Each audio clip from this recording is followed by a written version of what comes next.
The Loser by author Isaac7525. Chapter 26-50. Welcome to Fanfic Audiobook, your go-to place for immersive audiobooks. If you enjoy the content, don't forget to like the video and subscribe to our channel for more amazing stories. Guys, this fanfiction's author reached out to me.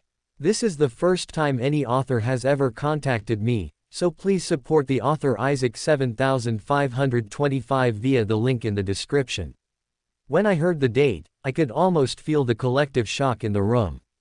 Everyone fell silent, their faces masks of shock. The only other noises to permeate the air were the distant sounds of clamor and bustle outside. Is something wrong? Oboro asked, looking around the room, his brows furrowed in worry. 1593. Shinso repeated the date under his breath, his lips parting slightly as if he wanted to say something, but nothing left his mouth. We've been transported 500 years into the past. I questioned, my heart racing in my chest. I didn't know what to say, what to do, or where to go. I had accidentally transported everyone here, and I don't know why, I don't know how I did so. My breath quickened in my chest, and my throat seemed to tighten up. The lights in the room appeared to flicker, and the room around me began to spin. Kid, Mr. Ryujin's voice sounded in my ears, but it was blurry and distorted. I felt like I was going to pass out again. My body darted towards one of the chairs in the room, sitting down quickly as I planted my head onto the wooden table, my stomach tying into an insolvable knot. I closed my eyes, my breath coming in short bursts as I grabbed my hair, pulling at the silky brown locks with tightly clenched fingers. Everyone in the room was looking directly at me, but no one moved a muscle. The ringing in my ears began to intensify as I felt my face heating up. I felt like I had to vomit. My body surged upwards, and I ran into the bathroom I had woken up in, gagging as I threw up into the bathtub. Outside, I heard a knock on the door. "Are you okay?" It was Ayumi, the girl's voice echoed with obvious worry. I took a moment to regain my senses, but the knot in my stomach, the stiffness in my body, and the pounding in my head remained as I raised my head, saying with a hoarse voice, "Yeah, you don't sound like it." The door opened behind me, and the black-haired girl entered, sitting down beside me. Her rounded glasses were cracked slightly. "Why do I have to ruin everything?" I asked, tears forming in the corners of my eyes as I leaned forward, throwing up again. Ayumi's hand found my back, tracing small circles as I vomited in the tub. "It's not your fault." Her voice was low and assuring, her hands continued to trace small circles on my back as she continued to look at me. I felt a pang of guilt when I heard her words. Then why did I bring everyone here with me? It is my fault. I don't know how or why we're here. I don't know how we'll get home. And I don't know if all. I didn't finish the sentence, more vomit rushing up my throat and collecting in the bathtub. The girl remained silent, her gaze fixated on my pitiful form as I continued to vomit. "Calm down, we're all okay, see." Ayumi looked back at the rest of the room, glancing at the others who had hesitantly gathered around the table. They had begun to emerge in light conversation, even in the midst of the revelation they had just received. "This Oboro guy seems like quite the mood lighter." Ayumi's tone grew warmer, and her lips formed a gentle smile as she continued looking at the others. "We should eat, it's not all the time we get to eat like this." The girl stood up, offering me her hand. My head remained submerged in the tub for a few more moments, staring at the contents of my empty stomach which had been regurgitated. "We can figure this all out later, okay?" "Yeah, we should." My body trembled heavily as I stood up, grabbing Ayumi's hand as the two of us slowly made our way to the table, which was occupied. Oboro, Aizawa, Shinso, Mr. Ryujin and Olivia were all eating the bread Oboro had prepared, but Aizawa seemed tense the entire meal, his gaze remaining on the blue-haired man. "Why has he been acting like that?" I asked, exchanging a glance with Ayumi. The girl sighed as she sat down beside Shinso, picking up a slice of bread from the plate in the center of the table. "I don't really know," she said as she stuffed her face with the food. I looked towards Aizawa for a few moments before sitting down on the other side of Shinso, picking up a piece of bread and biting into it. The margarine wasn't the best topping for the bread, but I figured everyone was eating it like hogs since we hadn't eaten in a while. Sorry if this seemed commercial, they'll be here in a few minutes. Oboro spoke up, dabbing his face with a handkerchief as he turned towards the door. They usually bring the real food on nights like this. Who's, them? Olivia looked up from her plate, looking towards Oboro with a slightly curious look. Oboro's smile widened as he took another bite, saying with a mouth filled with food. My accomplices, or we could just call them fellows. His gaze swept across the table, and his eyes suddenly widened, realizing something. Due to the boisterous quantity of you, would you mind relocating to the living quarters? Oboro pointed to the right half of the room, which had a lit fireplace, accompanied by a sofa with a large table. I'm sure there's enough room for all of you. Yeah, we don't mind. Olivia quickly relocated, snatching a piece of the bread off the plate and nibbling it as she sat down in the living quarters. She looked to her left, watching the snow fall through the closed window. Are you sure they aren't freezing? When we woke up it was awfully cold. You assume the average patron doesn't possess winter garments. We're the wealthiest dominion on the continent. Oboro leaned back in his chair, the ungentlemanly gesture amplified by the sound of his boots resting on the table. He continued, his tone radiating with pride. Our agricultural output is triple the other kingdoms on the continent combined. The door leading to the apartment room was knocked on.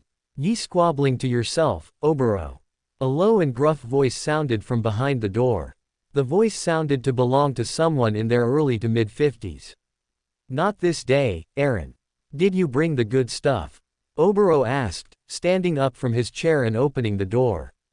Standing in the foyer were a group of people, including two older-looking men, and a pair of younger adults behind them.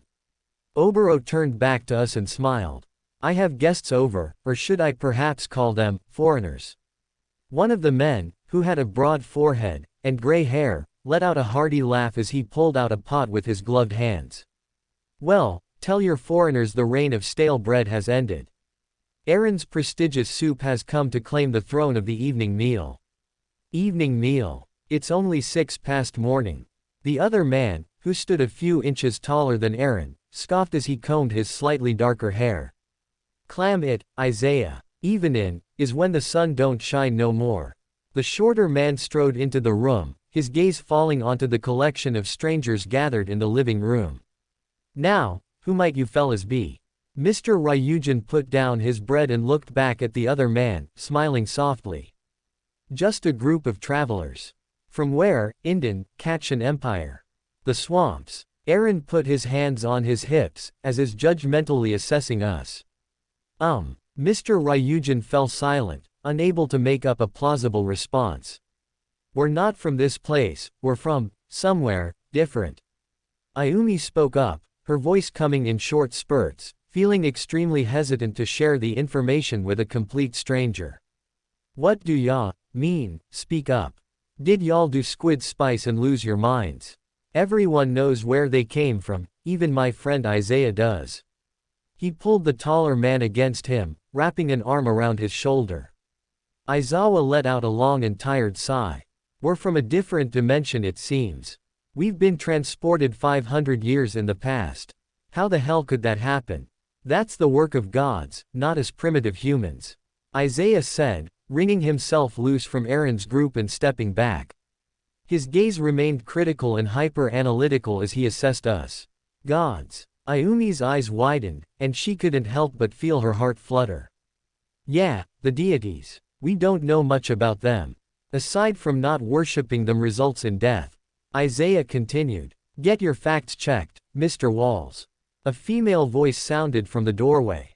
A woman with black hair, rounded glasses like Ayumi's, and wearing a purple dress, walked into the room carrying an assortment of items in her arms. The woman approached the table and put down some roasted meat, before stepping back and scanning the table.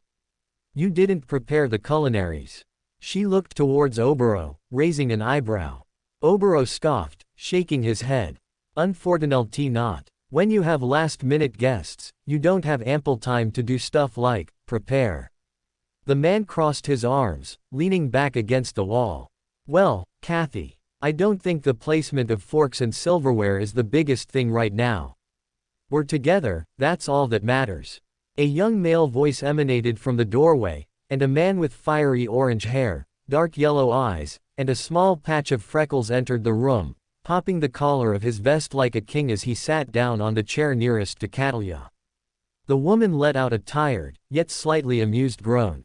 Her lips formed a small smirk as she turned around to face us.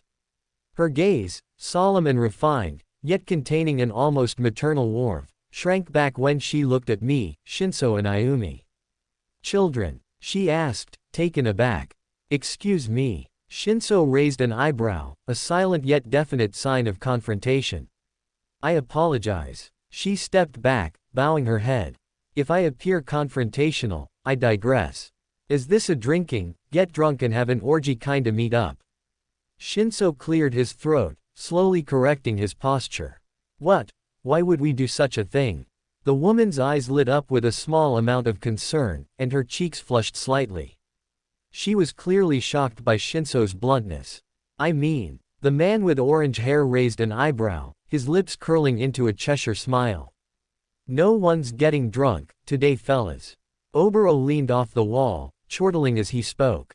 But we did bring the wine Isaiah patented as, to be drank responsibly type wine. Obero pointed towards the taller man, who was carrying a few bottles of reddish gold liquid that seemed to shimmer in the light. Ah, is that the Cachinese stuff? If it is, I might have to get a little drunk. The orange-haired man grabbed a bottle. Isaiah's gaze turned towards the man, cocking an eyebrow as his lips formed a wrinkled frown. We have adolescents present with us, Carter, getting drunk is for those without a roof over their head. Well, sorry to say I once didn't have a roof, or a house in general until I met Miss Catherine over there. Carter gave a playful wink towards the young woman as he slowly unscrewed the cap. Did we only bring wine? Catherine asked, sitting down at the table near the window. I think so. Carter scanned his numerous pockets for a few moments, before sighing in defeat. At that moment, Catherine turned to the three of us and asked a question. Do you want anything to drink? Water. Me, Shinso and Ayumi answered. Simple, but easy to begin with. Maybe something heavier later. Carter looked towards us, the same smirk plastered on his face. For the deities, sake, the kids aren't drinking alcohol. Catherine rubbed her glabella, letting out a tired and annoyed groan as she took out 3 cups from an overhead cabinet above the stove. She placed the 3 empty glasses on the table and grabbed a bottle of Cachinese wine, pouring 3 glasses. Seeing this, I was instantly overcome with confusion. Why was she giving us wine?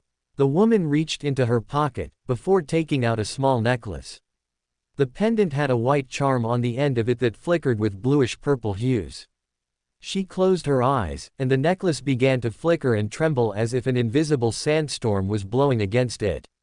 Me, Shinso, and Ayumi watched in shock as the reddish gold wine quickly turned transparent, and strawberry slices slowly manifested on the rim of the glasses. Catherine put the necklace away and looked back at us, seemingly taken aback by our shocked expressions. After a few moments of silence she sighed. Right, you haven't seen sealed relics before. Sealed relics, Ayumi repeated, looking towards the woman and the glasses of water. Catherine nodded her head and turned towards us, her expression growing slightly solemn and serious. Sealed relics, or relics, are mystic artifacts that us meta-humans use to contain and utilize mystical abilities that can't exactly be harnessed at a weaker level. Meta-humans. Shinso raised an eyebrow, looking towards Catherine.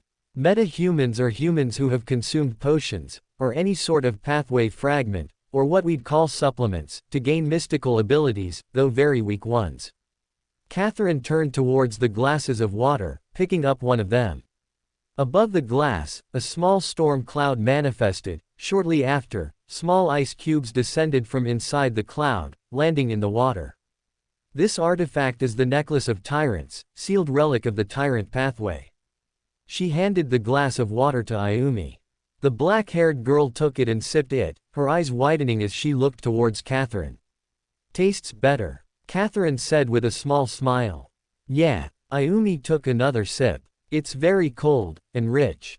Well, Water from the Plynage Sea lacks salt, and all of the underwater foliage does give it a certain tangy flavor. That's seawater. Shinso looked towards the glass, his face turning slightly green as it contorted. If it was, it'd be all over the floor. Of course I had to purify it. Catherine replied, taking a sip of the reddish golden wine. Enough lectures, the kids'll lose their minds. Aaron, who was seated at the table, looked towards Catherine with a casual expression. At that moment, Catherine's face went slightly pale, her eyes widening slightly. I can't tell you anymore. I apologize. Her body stiffened as she stood up, approaching the table and sitting down across from Oboro and Aaron. She raised her glass of wine and toasted the rest of the group. Lose our minds, I whispered, looking towards Ayumi and Shinso. The duo remained silent, shrugging their shoulders. Aaron's always been a bit of a braggart. Isaiah, who was leaning against the wall, stated. His icy blue eyes were unreadable as he silently watched the rest of the group sitting at the table. What's your problem? Aren't you gonna eat with your friends? Ayumi asked, leaning back against the couch. Isaiah's cold and collected gaze shifted to the girl, and he took a long sigh. I've never shared evening pleasantries with them, they're so raucous. He leaned back near the fireplace, looking down at a small pile of ash that had accumulated on the stone floor. His gaze seemed to fall silent just like his mouth, but his dried lips parting a millimeter. Are you hungry though? Ayumi asked another question. Isaiah looked up at the girl, his icy blue eyes flickering with something none of us could decipher. Hungry. Of course, I'm hungry. Then why not eat? At that moment, a cold breeze seemed to wash over the three of us. Hungry is a term that's difficult to decipher exactly what it means. He trailed his pointer finger along the edge of a dusty shelf, the particles flying into the air and resettling moments later. He brought his dusty fingers to his lips, sucking greedily. I could see Ayumi's skin shiver with goosebumps, and I felt a strange surge of butterflies in my stomach. Everyone in this decrepit world is hungry, starving, wanting more than their greedy mouths can bite off of that sourdough we call power. He looked back at us, his lips twitching downwards into an almost contemplative scowl. In this world we either have animals or monsters. People may appear trustworthy and open-armed on the skin, but within the confines of their hearts, you'll unravel malevolent truths, you'll discover things about others you never knew were there. I too felt goosebumps, and I felt a strange urge to defend myself the longer the man was speaking for. Isaiah licked his lips and continued speaking, his voice lowering to a whisper as he approached us. The man knelt down and cupped Ayumi's chin with his wrinkled fingers. Humans are akin to monsters where the sun's light doesn't dare to bask. He licked his lips again, a slick sound emanating from his mouth as he parted them again to speak. Ayumi's eyes were wide with terror. In my peripheral vision, I could see Shinso glaring at the man. He leaned in closer, his hot breath gracing Ayumi's ear. Sometimes the urge to peel back someone's skin and peer inside at their little brain is enough to enrapture me.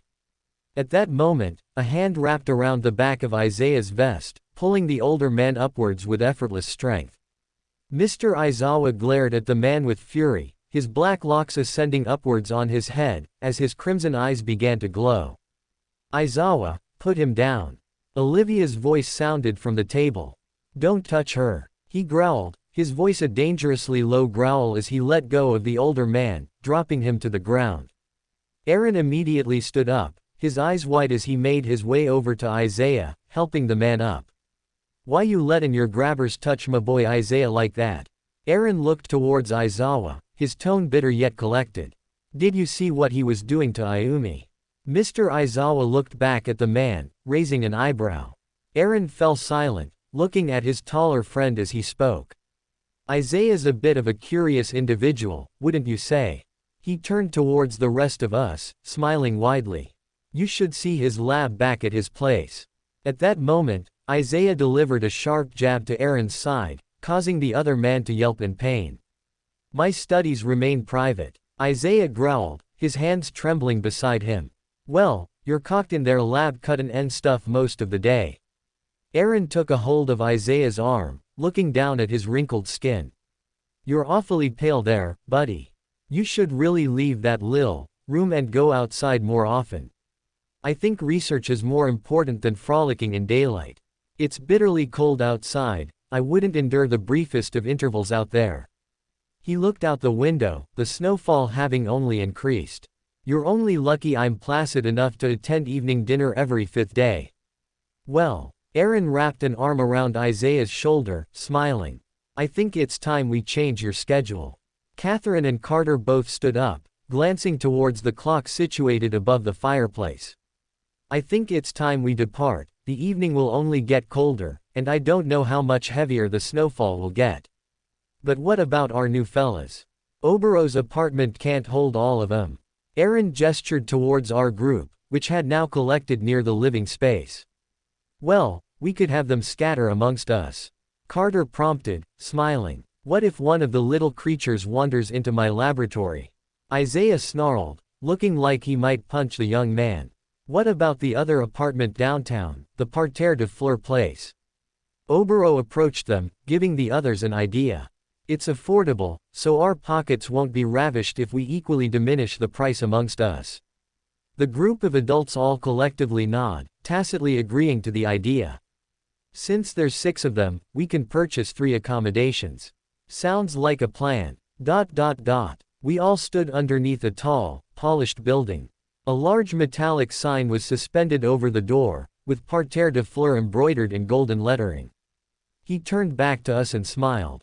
I've been here before, they even offer morning breakfast, so you won't have to worry about missing market transition. Market transition. Olivia's voice sounded with curiosity. It's not that important, it's just when the porridge they sell in the morning gets replaced with stuff for luncheon. Aaron replied, his lips curling into a smile as he reached out, opening the 2 large doors leading into the apartment complex. The inside of the lobby was decked out in a large variety of multicolored flowers. Some were coiled around pillars, while others were neatly sprawled across the floor. Around me, I could smell pollen. My hand reached for my collar as I pulled it over my nose. It's nights like this they distribute complimentary drinking chocolate. He gestured towards the nearest table, where a white teapot, surrounded by numerous teacups, could be seen. Drinking chocolate. Ayumi approached the table, sitting down as she hesitantly took a sip of the liquid. She looked at the rest of us and swallowed the liquid. It's just hot chocolate. Is that what y'all label that? Aaron crossed his arms, smiling faintly. You really are from somewhere different. He approached the counter and paid for the 3 rooms in a variety of currencies. Some were bronze coins, others were paper bills, and others were small bank notes. The woman behind the counter smiled as she handed the man 3 room keys. Aaron looked back at us and smiled. Your rooms are labeled on the tags. If you need help, just holler my name. Aaron handed us our room keys. On the back of the tags were names written down. Shinso and Isaac, Ayumi and Mr. Ryujin, Olivia and Mr. Aizawa. How do you know our names? Shinso looked up at Aaron, skeptically cocking an eyebrow. The older man fell silent, and he let out an awkward chuckle. I'll explain later. Aaron stepped aside, allowing us down the first hallway. I wasn't exactly fluent in French, but the abundance of flowers told me why this apartment had such a name. Me and Shinso located our room, which was situated on the 2nd floor at the end of the hallway. I inserted the key and pushed the door open. The inside of the room had 2 beds, a large window facing the city, a counter, and a fridge. It was small and made of bronze, with golden trim along the edges of the handle and sides. Sitting beside the machine was a small folded-up piece of paper. I felt a surge of curiosity as I approached the paper, unfolding it. The automated beverage and victual cooling machine was constructed by great inventors from the Kachin Empire. Constructed and tested only 20 years ago, shipment of the item had only begun regular only 5 years ago. It quickly found its way into numerous houses, apartments and hostels. Here at Parterre de Fleur, we take pride in owning such a magnificent item. Wow, I didn't expect 500 years ago to be so advanced. But there's something off. Shinso approached the machine, opening the door and peering inside. Within the refrigerator were small bottles of liquor. If the fridge was invented back in this time, why isn't it much more advanced today? His eyes widened slightly as he looked up at me, his expression turning a deathly pale color. What if we're not in the past, but a different dimension entirely? Olivia slowly opened the closet, peering inside at the robes that had been supplied for them. She grabbed one of them and entered the washroom, closing the door behind her. The inside of the washroom was above average for what she had seen in this kingdom. The wooden floors were almost spotless, and the mirror wasn't cracked like in Obero's bathroom. You seemed tense around that man, Shota. Olivia said, opening the door as she slipped on the robe, folding up her clothing and putting them aside in a drawer. Aizawa sat on the bed, his expression unreadable as he stared at the wall with a large bookshelf. After a few seconds of silence, he replied, "It's just my first time being here." Olivia chuckled, but her expression betrayed her with concern. "Isn't it for all of us? You were acting somewhat rational before we ran into that Obero man in the woods." The man suddenly turned away, sighing as he stood up. He walked over to the glass doors overlooking the rest of the kingdom. After a deep breath, he opened the glass doors and stepped outside, feeling the bitterly cold winds collide with his skin. "I just need some alone," he said, not looking back. "All right, that's fine." Olivia gave the man a somewhat reassuring smile. She turned her head towards the bookshelf, her bluish-gray eyes scanning the selection of thick, leather-bound books. Inside her office, Catalia sat in her chair, looking down at her desk as she rested her hands on her hair, twirling her black locks. Her purple eyes drifted up to Carter, who was leaning against the wall with a casual expression. "You gonna change?" Carter was already clad in nightwear. "Soon. I'm just thinking." Her gaze fell back down to her desk, her left hand rolling a wooden ball back and forth across the wooden surface. "You keep your childhood toys." Catalia looked towards the ball, before exchanging a somewhat humorous gaze with Carter. "My clothes, too." Carter's lips curled into a faint smile. The woman chuckled softly, but her expression quickly turned serious. "Do you have the potions?" "Stole them from Mother Nature's church." Carter pulled out a few bottles of glowing liquid contained in jars. One was glowing a bright green, the other yellow, and the last one purple. "You exchanged information with only those three, but I feel like everyone in their group must consume the potions. Information regarding that stuff corrodes the soul without protection." Right. I was reckless." Catalia buried her hands in her ink-black locks, groaning to herself. "Tomorrow we'll give them the potion through divination." Ryujin was sprawled in a chair in the corner, his face covered with a thick romance novel he had snagged off the shelf. Ayumi's eyes slowly opened as she adjusted to the sunlight filtering in through the linen curtains. The girl reached beside her bed and put on her glasses. After a few moments of silence, she stretched and stood up. She approached the glossy, moisture-coated window overlooking the rest of the kingdom and peered through it. Outside, horses leading carriages, pedestrians walking down narrow cobblestone sidewalks, and the distant rumble of the market could be heard. She turned back around to glance at the man who had fallen asleep in his chair, a tiny sliver of drool protruding from his lower lip. The dark-haired girl sighed softly as she changed back into the clothes she had received last night. Ayumi glanced at the overhead clock, noticing the time was only 8 in the morning. After leaving her apartment room, she slowly made her way down the hallway. Even if the surroundings she found herself in were vastly unfamiliar, she guessed that the parterre de fleurs served breakfast in the morning. When she stepped into the lobby, the sun filtered in through the large oriel window, and the flowers around her continually emitted a fresh, earthy smell. The smell of pastries quickly filled her nose, mingling with the flowers. At that moment, she heard a noise coming from her left. In the corner of the lobby near a bar counter, a boy shorter than the likes of her, clad in dirty attire, stretched his body as he attempted to run a rag over the counter. He froze momentarily, his body tensing as he looked back at Ayumi. His dirty brown eyes widened when he saw the girl. He stuffed his rag into a pocket of his torn trousers and ran a hand through his tousled brown hair. "We serve breakfast," he said softly, gesturing towards the kitchen in a separate room. The girl's gaze didn't follow his hands, instead, it remained on the disheveled frame of the boy. "You don't look too good," she said, her voice soft. Her black eyes then drifted towards the counter which the boy had feebly attempted to wipe down. "You need some help." "No. I've got it under cover." He dashed over to the counter, reaching his arms up as he tried to wipe down the polished surface. His face was a mask of strain, and he was on his toes. The more Ayumi watched, the more she felt her heart strain. "Here." Ayumi smiled as she scanned the room, spotting the table where the cocoa was displayed last night. Around the table were numerous stools. At that moment, she got an idea. She quickly grabbed one of the stools and dragged it over to the servant, pressing it against the counter. "Here." Ayumi smiled as she offered the brown-haired boy the stool. His eyes darted to the stool, and Ayumi saw his face visibly pale. He took a quick step back, his body quivering uncontrollably as if the stool had transformed into a horrific entity. "Don't give me that," he blurted out. He backed into a corner, turning towards the wall and giving a shaky sigh.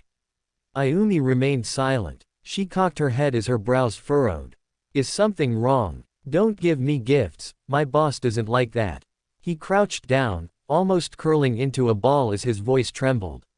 "What?" Ayumi was overwhelmed with confusion. The servant boy looked back at Ayumi, his lips parting. "My boss doesn't like servants getting gifts. It's help, not a gift." Ayumi's lips curled into a smile, silently attempting to wash over the boy's nerves. "Showing an act of kindness isn't a gift, it's a regular thing. Then why does my boss think that gifts are bad?" Ayumi's gaze softened, and she stepped towards the servant. "I may not know about your boss, but I don't think someone else's opinions shape your own. Stop." The servant covered his ears, his teeth gritting as teeth threatened to spill from the corners of his eyes.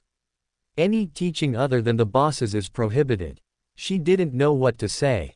She didn't know why the boy was acting so strangely. "Stop talking to someone like me. Stop talking to a rat." The veins on the boy's forehead began to bulge, and his face began to heat up. Ayumi's gaze remained on the boy, her heart conflicted. She wanted to assure him, but at the same time, she felt like further intervention would prompt a negative reaction from the boy. The longer she gazed at the boy's pitiful reactions, the longer she felt like she needed to intervene. "This boss of yours." "Quiet," he cried out, dashing over to the counter. He extended his left foot in a blur, kicking the stool to the wooden floor. "Don't speak to me, don't look at me, don't pay attention to me." His expression contorted, his teeth gritting again as an almost animalistic gaze engulfed his face. "Leave me alone. Boss said not to talk with monsters." "Monsters?" Ayumi was stunned when she heard this. "Shut up." The male servant took a few more steps back, receding towards a closet in the corner of the lobby. At that moment he let out a yelp, and he bolted into the closet, shutting off the lights. The girl didn't move, her heart and mind pounded with uncertainty. He seemed tense and almost scared of me," Ayumi said, nibbling into a biscuit.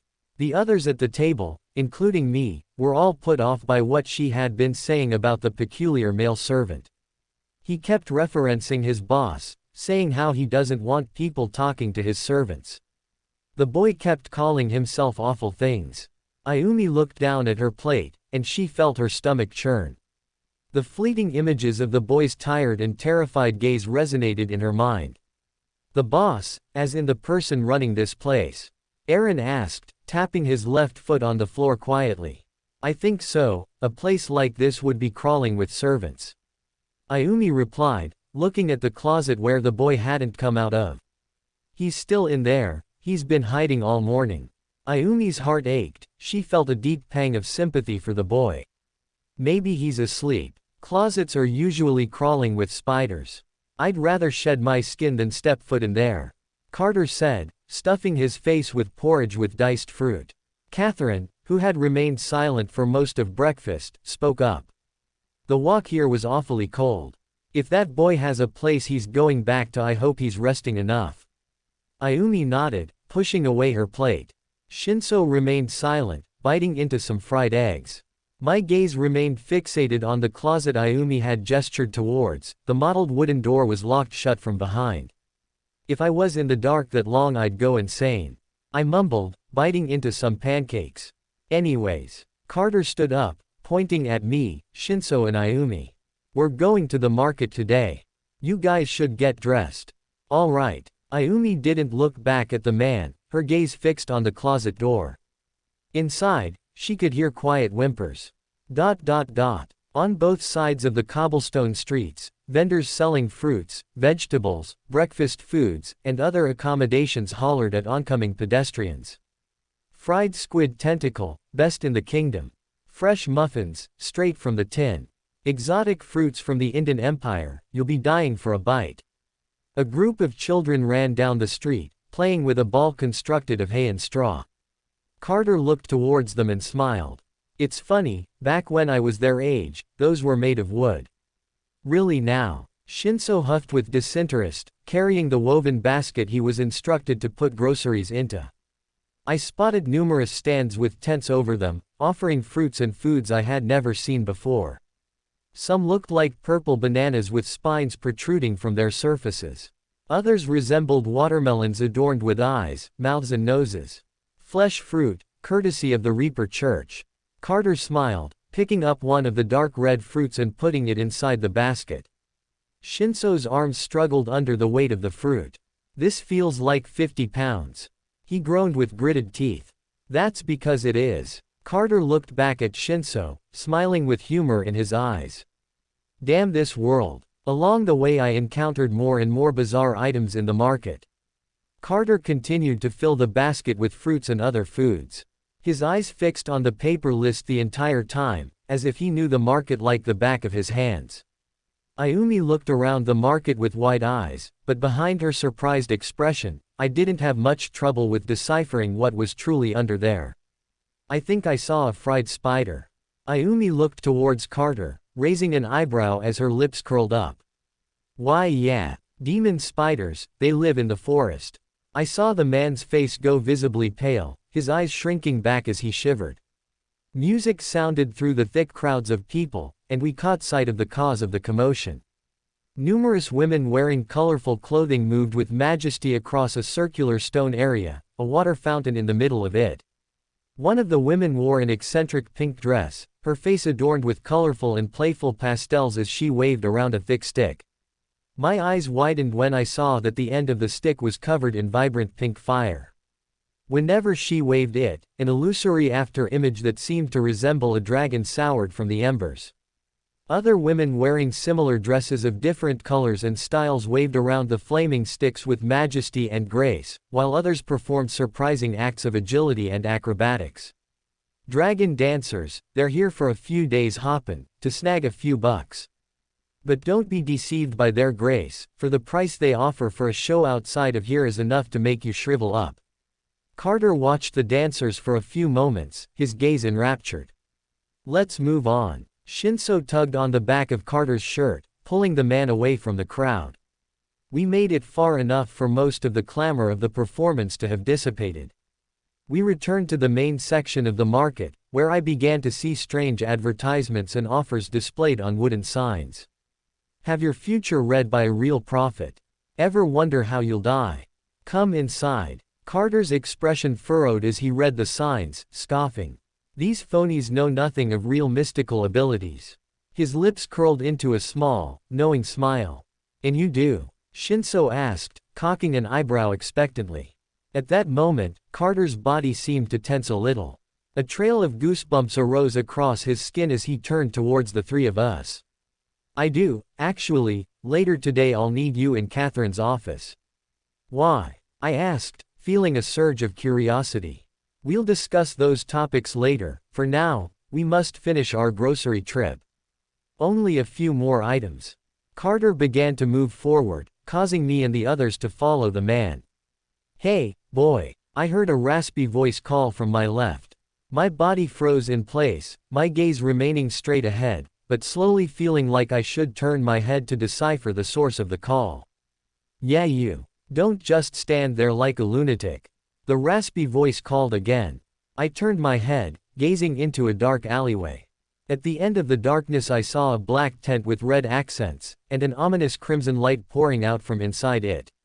My feet seemed to move one in front of the other as I slowly approached the tent. After peeling back the cover I peered inside. Sitting at a small table was a figure clad in a dark robe, their face unable to be seen. They looked up at me, their gaze hidden within the confines of their outfit. "Take a seat, young man." I could see the figure smile, or at least, something told me they did. They took out a pair of rounded glasses and put them on their head, which was concealed within their cloak. After a few silent seconds, they looked at me. "I sense you have much to say, but don't know how to say it," they said, their raspy voice sounding once again. I remained silent, fidgeting with the cuffs of my sleeves as I looked at the individual for a few moments. The inside of the tent was frigid, and I had a strange, almost habitual feeling that I was being watched. "Why did you summon me?" I asked, my voice trembling slightly as I took a step back. My hand wrapped around the edge of the tent's flaps. The cloaked figure let out a low chuckle as they reached under the wooden table. After a few moments they revealed an object, a box. The box was mostly raven black in color, with red painted edges. Atop the lid was a metal skull sticking out, its bony mouth wide open as if to devour anything it encountered. Along the sides of the box was a pattern resembling a snake's skin, and on the side facing the cloaked figure was an object sticking out of the box. It appeared to resemble a bone. "I sense turmoil, desire, something brewing within you." Their raspy voice lowered to almost a whisper as their bony, slightly dark fingers opened the lid of the box. The hinges squeaked audibly as I saw the contents inside. There were 3 objects. One of them appeared to be a cylindrical object coiled in blood-red fabric, a small, black bone that seemed to resemble an animal's, and a small, blood-red jewel that seemed to glow in the faint light. I gazed at the items for a few moments, my expression unchanging for a few moments before I asked a question. "Why are you showing me these things?" A low, almost seductive chuckle could be heard from under the cloak. "You're troubled inside, child." At that moment they grabbed another object from under the table. It appeared to be a black candle. With the snap of their bony fingers, the candle was set ablaze. Crimson flames ignited from the ink-black wax of the candle. They held both of their hands towards the crimson flames, their rounded glasses glistening slightly. "Look into the embers, and tell me what your mind sees." I slowly leaned forward, staring into the crimson flames. After about 20 seconds, I looked back up at the figure, scoffing.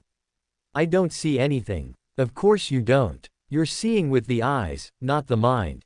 At that moment, their hands darted forward, taking hold of the side of my head. Hey! They pulled my head forward, my head in almost dangerous proximity with the candle's flames. "Now, what do you see?" they asked again, their voice a low purr. I could feel my vision getting hazy around the edges, as if my vision was focusing like a camera's lens directly on the crimson flames of the candle. Within the embers, I could see illusory images. I heard faint, almost muffled groans, followed by a grunt of pain. My eyes widened when I saw what was occurring. "Do you see this outcome?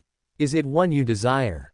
they asked. I watched as the thick kitchen knife punctured through my father's shirt, the area quickly darkening from the wound. The man stumbled back as he fell to the floor, clutching the wounded area with his right hand as his breaths came in sharp, hoarse gasps. My figure stood over my father, but my form was unlike what I had ever seen. My body was illusory, almost entirely composed of shadows and illusory after images. Shadows' black wings spread from my back, and a pair of malevolent horns protruded from my skull. My eyes, which were previously brown in color, now radiated with a malevolent, crimson hue. "I can't be a victim anymore." My voice sounded. It sounded layered and guttural. The vision ended the moment their grip loosened around my head. I let out a sharp, breathless gasp as I sent myself back, almost falling back in the wooden chair. The surrounding air was tense, almost heavy. After a few seconds of breathing, accompanied by contemplating what I just saw, my gaze shifted back to the cloaked figure in front of me. "What was that?" I asked, my voice low and shaky, my heart thumping heavily in my chest. The subconscious, the desires. They replied, clasping one hand over the other. Desires. I was taken aback by this statement. It was true, I didn't want to see my father ever again, and I didn't hesitate to attempt homicide those few nights ago. But my form, the form I saw, wasn't me. I was dark, composed of shadows. And my voice was guttural and layered, almost like a demon. Why did I look like that? I could feel my face turning slightly pale, a strange, numbing coldness overcoming my senses the longer I looked into the now extinguished candle. Everyone's spirit body is an amalgamation of their deepest desires, their traits, what makes them, well, them. Spirit body. I continued. They nodded their head. It can only be seen, be heard, and he used, if you consume the proper characteristics. At that moment, they unwrapped the cylindrical object, revealing a vial filled with a glowing red powder. This is a characteristic for one of the 15 pathways that govern this world. They paused for a beat, the atmosphere in the tent almost bitterly cold now.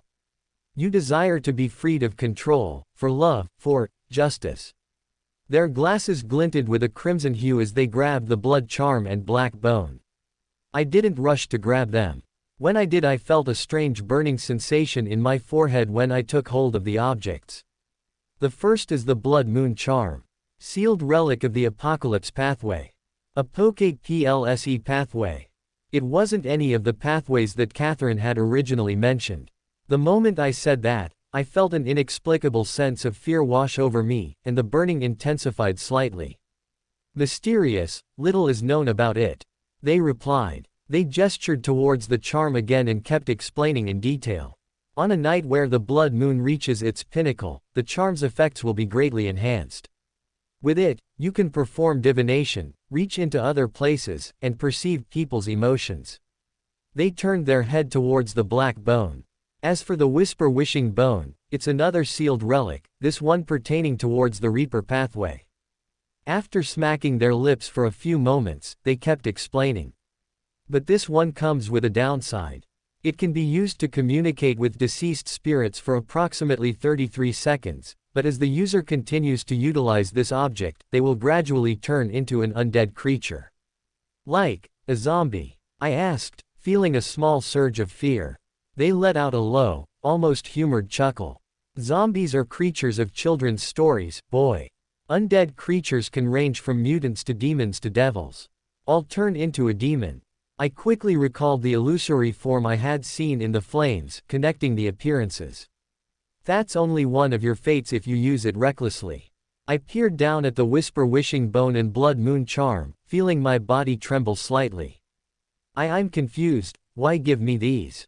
They cocked their head to the side, clasping their bony hands together as their tone turned solemn. Humans are epitaphs of their desires, their longings. Maybe achieving some sort of power will satiate your bones. My gaze remained fixated on the items. In the corners of my vision I could see shadows that danced and leapt, and I could hear illusory murmurs. Come back to me after a full moon cycle, and give me your results. I will. I replied, the burning on my forehead gradually dissipating. I left the tent grasping both of the objects in my hand. The blood-red powder was stored into my coat pocket. I felt a hand on my shoulder the moment I stepped out. Where were you? Shinso asked, his expression neutral, yet I could see some concern in his eyes. I quickly stowed away the two items and looked towards him with a small smile. I saw a cat. He was no longer grasping the woven basket of groceries, and Carter and Ayumi were nowhere to be seen. Where'd Ayumi and Carter go? Shinso sighed. They're up ahead and they're waiting for us. They only sent me back here to look for you. Good to hear. Stepping back into the parterre de fleurs, Carter put the groceries down on the table and took a step back. He then turned back to us and smiled. Now that we have groceries, perhaps we should have some lunch. We all walked into the dining area of the apartment, and Carter laid out the ingredients for the meal. Yever had fruit salad. No. Ayumi shook her head, looking at the fruit adorned with eyes, noses and mouths. At least fruit salad with food like that. Don't worry, they're harmless to the tongue. Carter reached into the drawer and took out a small knife, digging it into the thick, hardened skin of the melon. At that moment, one of the mouths of the melon, adorned with sharp teeth, began to holler in pain. The scream was guttural and ear-piercing, causing Carter to wince as he stabbed the mouth with his knife.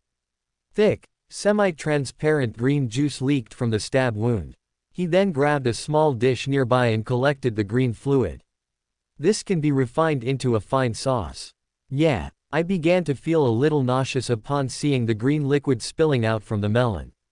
I watched as all the eyes on the melon's surface rolled back, showing only the whites as they perished.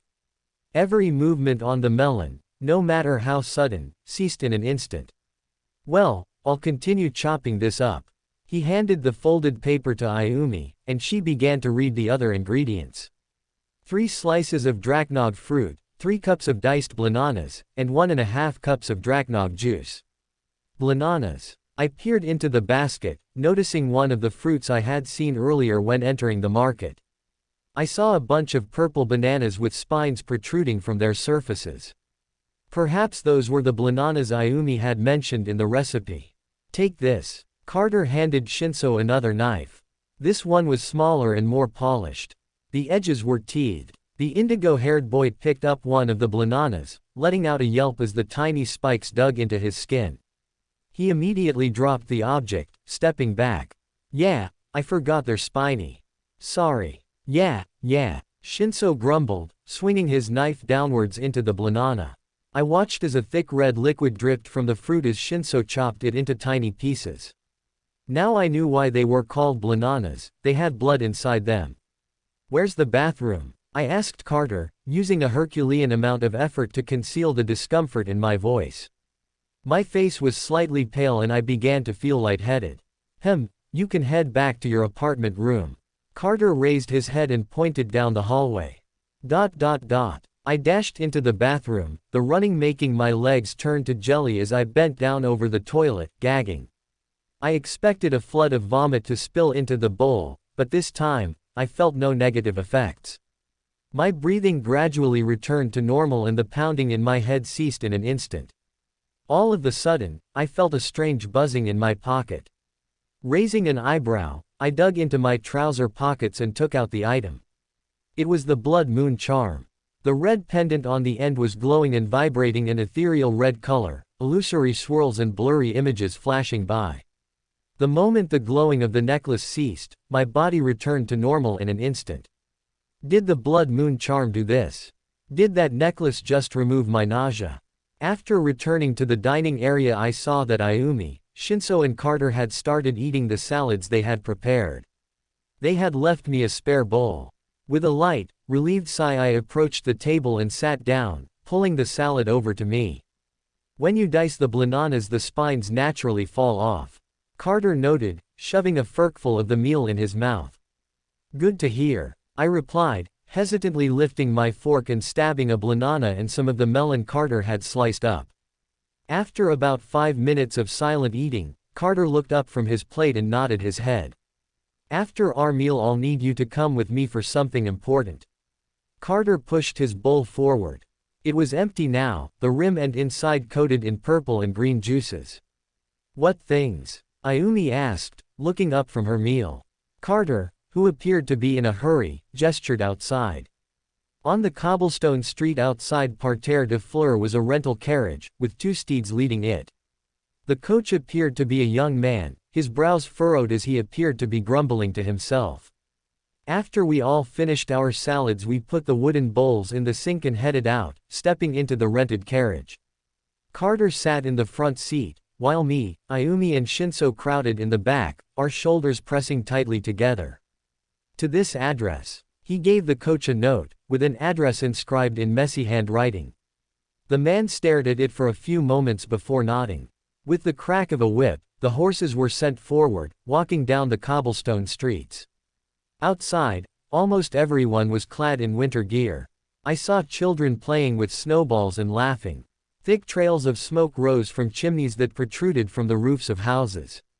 I remember when I could see the sky without smoke. Now it appears to be our friend since the revolution. Carter chuckled deprecatingly as he looked out the window.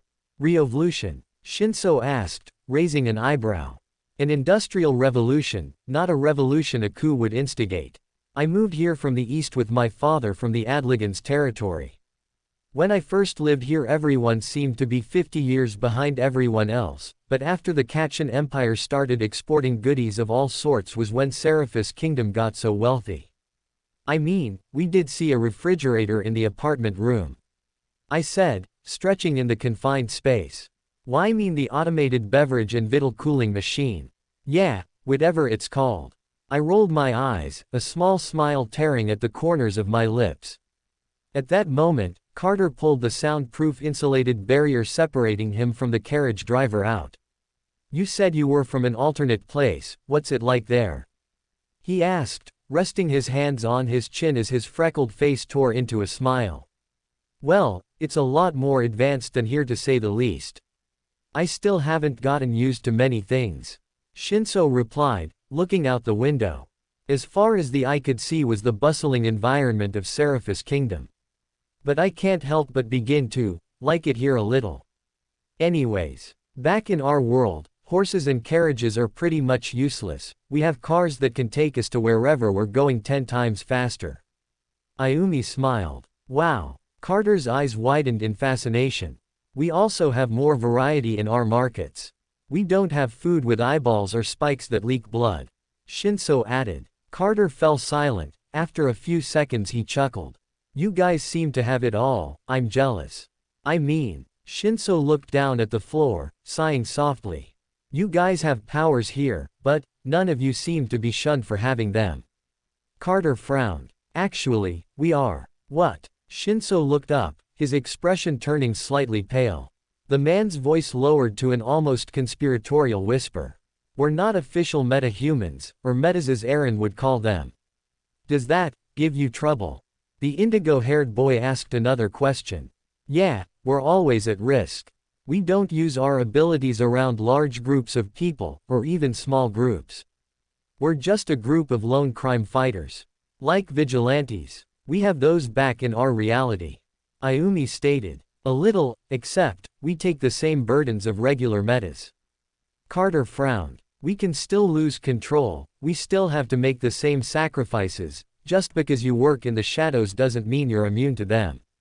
The entire carriage fell silent, only to be pierced by the carriage driver's voice. We're here. Carter peeled back the insulated barrier and gave him a warm smile, tossing him a gold coin. For ya, troubles. The carriage driver nodded, his expression unchanging as he sent the horses forward with the crack of a whip. The address Carter had taken as to was a house cramped in the middle of an area that appeared run down. The streets were littered with garbage protruding from the snow, and a stray cart or two could be seen wandering around, looking for places to hide from the cold. This is where I wanted to take you. Carter approached the door of the house. Knock knock knock, knock knock knock, knock knock knock. The man knocked 3 times rhythmically. Behind the thick wooden door, I could hear muffled voices and sounds. The lights could be seen being turned on behind the thick curtains, and the sound of footsteps approaching the door accompanied it. After a few moments, the door opened slowly. Aaron peeked out, his lips curling into a small smile upon seeing the guests. Well, come on in. Aaron opened the door wider, allowing the 4 of us entry. The inside of his house was homey yet simple. There was an overall lack of furniture aside from a kitchen table, chairs and a sofa, but a large amount of dusty books could be seen scattered across the mottled wooden floor. Don't mind the place, haven't cleaned in a while. The man took a few steps towards the sofa, plopping down in front of the fireplace. After a few seconds his gaze fell to Carter, his eyebrows furrowing. The potions from the Mother Nature Church. Carter nodded, opening his bag and taking out the 3 bottles of viscous liquids of different colors. All of them. Good. Aaron straightened his back as he took the bottles, laying them out on the table. In my peripheral vision, I could see Shinso and Ayumi's curious gazes following Mr. Aaron's movements as he prepared whatever he had arranged for us. He took out a small necklace with a white pendant on the end, dangling the object from his wrist. After a few silent seconds, he looked up at us with a small smile. You once questioned how I knew your names. The pendant dangling from Aaron's wrist began to vibrate and shake as if an electric current was charging through it. I watched, enraptured, as the pendant lit up with an ethereal white light. "Take a seat before me," Aaron said in a low voice. Me, Shinso, and Ayumi hesitantly approached the table and sat down in front of Aaron, all staring at the vibrating charm which had begun to shake. "What are you doing? What are these potions?" Ayumi looked down at the 3 bottles, cocking an eyebrow. "Pathway potions," Aaron replied, his expression still eerily solemn. "We shall use divination to find our answers." "Divination?" Ayumi's body tensed slightly. "Is it painful?" Aaron shook his head, his lips curling into a faint smile. "No, it's not painful in the slightest. It's indirect, so you won't suffer any negative effects." "Oh." The black-haired girl slouched her shoulders slightly, sighing. "So, these potions. What will we do with them? Once the revelation reveals my answer, I shall give you your corresponding potions." Shinso looked down at the numerous bottles of ethereal, glowing liquid. He felt a strange surge in his gut, and a strange urge to reach out to them. A chill ran down his spine upon receiving such thoughts. "Ms. Ayumi Tagasuri." Aaron's voice seemed to grow ethereal, resounding in all our ears like a whisper without the direct confrontation. "Yes." The girl with rounded glasses raised her hand, gazing at Aaron with a hesitant expression. She curled her lips inwards as she waited to receive more information. "I see a radiant, benevolent soul, one that secretes compassion and empathy. Upon the ravings I have deduced." Aaron suddenly pointed to the potion of ethereal yellow liquid. "The saint pathway shall be yours to claim." Ayumi gazed at the bottle of yellow liquid, her eyes widening in fascination. "Why, me?" Carter, who had remained silent for a majority of the experience, parted his lips and spoke. "Last night Catherine shared knowledge regarding sealed relics. It would have corroded your soul if we didn't make these arrangements beforehand. Take your potion and drink it, Ms. Tagasuri." Aaron spoke again, his radiant voice booming in her ears. The girl nodded her head slowly, a tiny amount of sweat accumulating above her brows as her face reddened slightly. She slowly grabbed the circular bottle and unscrewed the lid. Before she directly consumed it, she gazed at the older man and asked another question. "Will it taste bad?" "Pathway potions are tasteless." "Oh, good to hear." Ayumi took a deep breath and began to drink the ethereal yellow potion. Her eyes widened upon tasting nothing in her mouth, but still feeling the liquid slosh around in her mouth. After the bottle was completely emptied, she put the bottle back on the table, her hands trembling slightly. "I'm done," Ayumi said with a small, hesitant smile. "Good." Aaron smiled softly. He then continued. "But unfortunately, such exertion of spiritual methods can be draining. So giving you your potions will need alternate methods." The ethereal glowing in Aaron's eyes disappeared as he leaned back in his chair, breathing softly. "Catherine can take it from here." At that moment, Catherine stepped into the room. She was clad in a multi-layered, complex purple and blue dress. Atop her head was a small, elegant hat, and the lenses of her rounded glasses had been polished to a bold extent.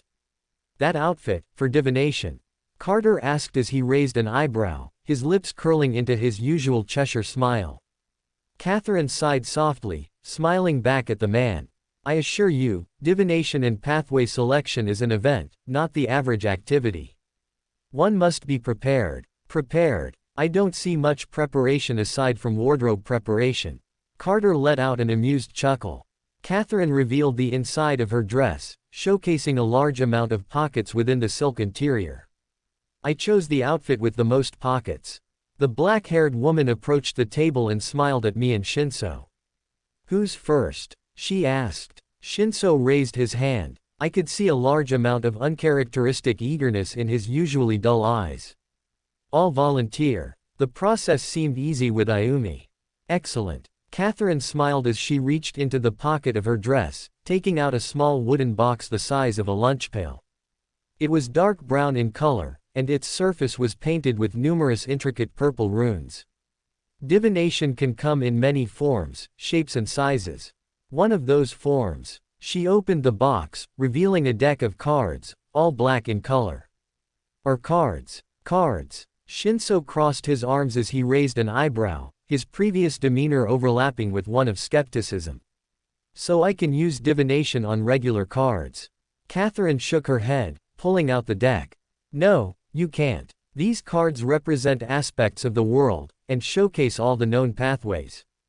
So, what card I pick is the potion I'll drink. Again, no. Catherine shook her head, spreading the deck along the wooden table. Aaron and Carter watched the scene with passive expressions. Pick 3 cards at random. Don't decide, let your hands move in an instant. Shinso raised his right hand, slipping 3 cards out of the deck in quick succession. After doing so, he looked back up at Catalya for further guidance. Now, flip the one farthest from you. Shinso nodded, flipping over the card. It showcased an image of a soldier clad in fiery, purple-flamed armor. In his left hand was a fiery sword, and in his right hand was the bloodied head of a dragon. Upon seeing this, Shinso cocked an eyebrow. And this means? Catherine picked up the card, studying it at face value. The Slayer. Huh. The boy seemed taken aback. Catherine looked towards him and smiled softly. This card symbolizes the barbarian pathway, the path of the warrior. So, I pick that pathway. Shinso's expression remained skeptical. Catherine shook her head. Give me the next card, the one that is second closest to you. Shinso followed the woman's instructions, flipping over another card.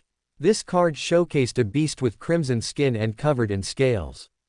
It sat at a table which was overflowing with food, and it stuffed its face with delight, licking its lips greedily.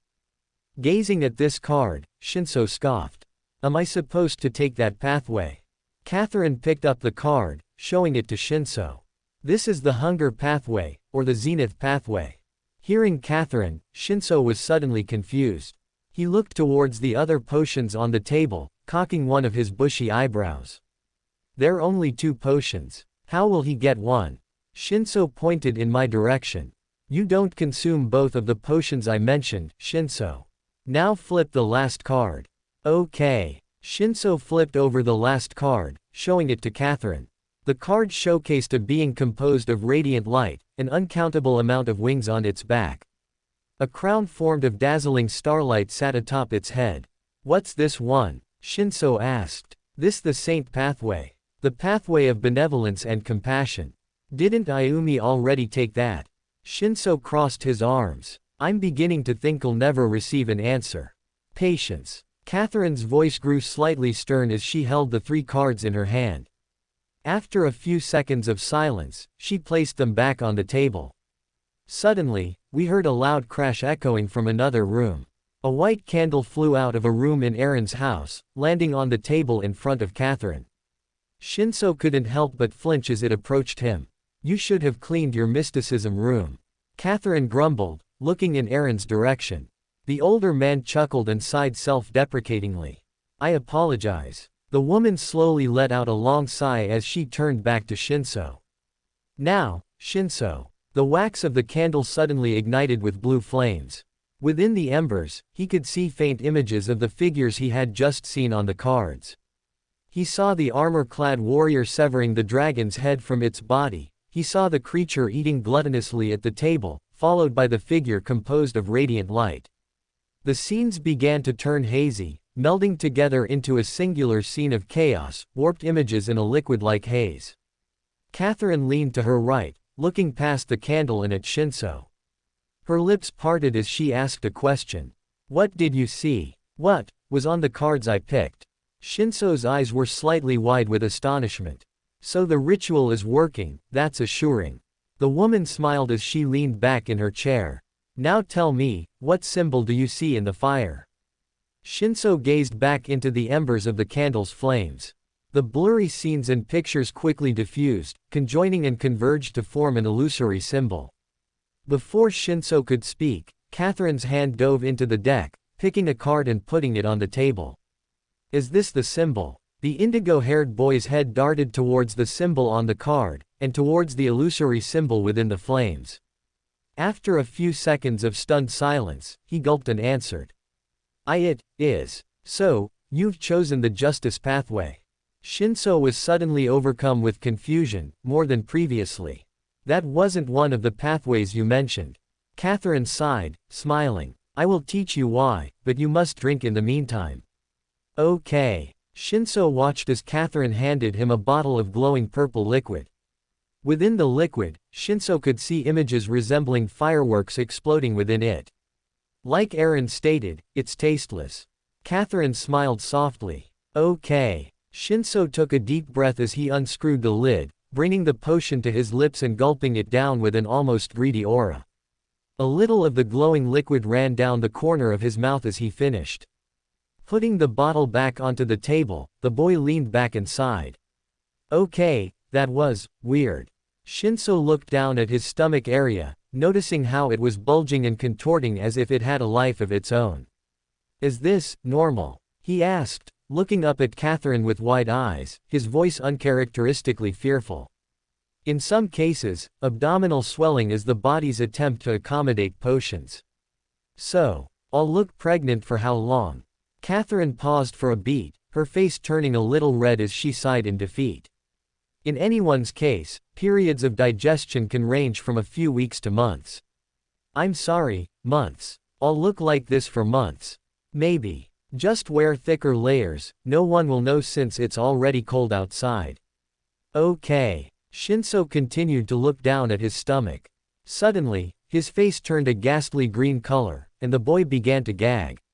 Shinso's mouth shot open as he unleashed a torrent of vomit onto the dusty floor. This vomit wasn't the usual color, it was purple and brown. The boy let out shaky and sharp breaths as he heaved on the couch, his face still pale. This keeps getting worse. It appears your consumption is tricky. Catherine's lips curled into a frown. The boy gritted his teeth, clutching his stomach tightly as he gazed at the three adults in the room. Will I be puking like this for months too? I mean, when I first consumed my potion, I only suffered like you are for a week. Carter gazed at Shinso's stomach, which was now less inflamed. Aaron remained silent for a few seconds, before looking in my direction. We might have to hold off your potion consumption for a while. Shinso's condition is too delicate to say the least. The older man's gaze shifted downwards to Shinso, who was almost curled up in his seat. I'll probably have Isaiah conduct a surgery or two if you don't get tidy soon. What? Shinso's eyes widened, a small lump forming in his throat. At that moment, Aaron exploded with laughter. I'm joking, boy. I won't let him lay a finger on you, if he won't let me stop him. Please, tell me, you're joking. At this rate, Shinso seemed to be in so much pain he couldn't speak complete sentences without gagging furiously. I mean, Aaron looked away. If that old man lays a finger on him, I ought to teach him a lesson. Ayumi smirked confidently, cocking an eyebrow. Since when are you so proud? Shinso's eyes were now half-lidded. Psychological effects of potion consumption can alter and perceive feelings differently. Catherine replied. It's a part of the myth. The myth. Shinso tried to lean up in his chair, but the pain in his stomach prevented much movement. Yes. Catherine turned back to Carter and Aaron, her expression turning slightly contemplative. They haven't heard of the myth of life. Aaron's gaze suddenly shifted over to me. Do you want to hear it? What? Will it, corrupt me? Aaron chuckled again, jabbing Carter in the ribs. It's basic knowledge if you attend teachings. Everyone who attends Sunday school in worship of Mother Nature has familiarized themselves with the myth of life. Then, why is knowledge of sealed relics so dangerous? I asked. At that moment, Aaron's brows creased slightly, and he straightened his posture. Because not everyone knows about it. It's special knowledge that Ms. Catherine here decided to leak so recklessly. The children seemed curious. Catherine sunk down in her chair, sighing in defeat. After a few seconds of silence, Aaron opened his mouth again. Did I ever mention the silencers? The what? Ayumi's eyes widened. Are they evil monsters or something? No, we're the silencers. Aaron pointed at Carter and Catherine, his wrinkled lips forming a small smile.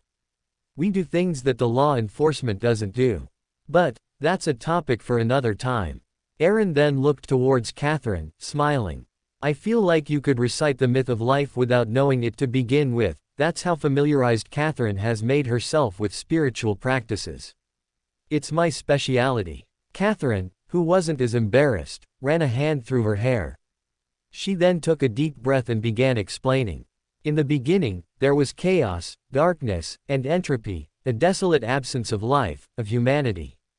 The air around us began to cool, and I couldn't help but shiver.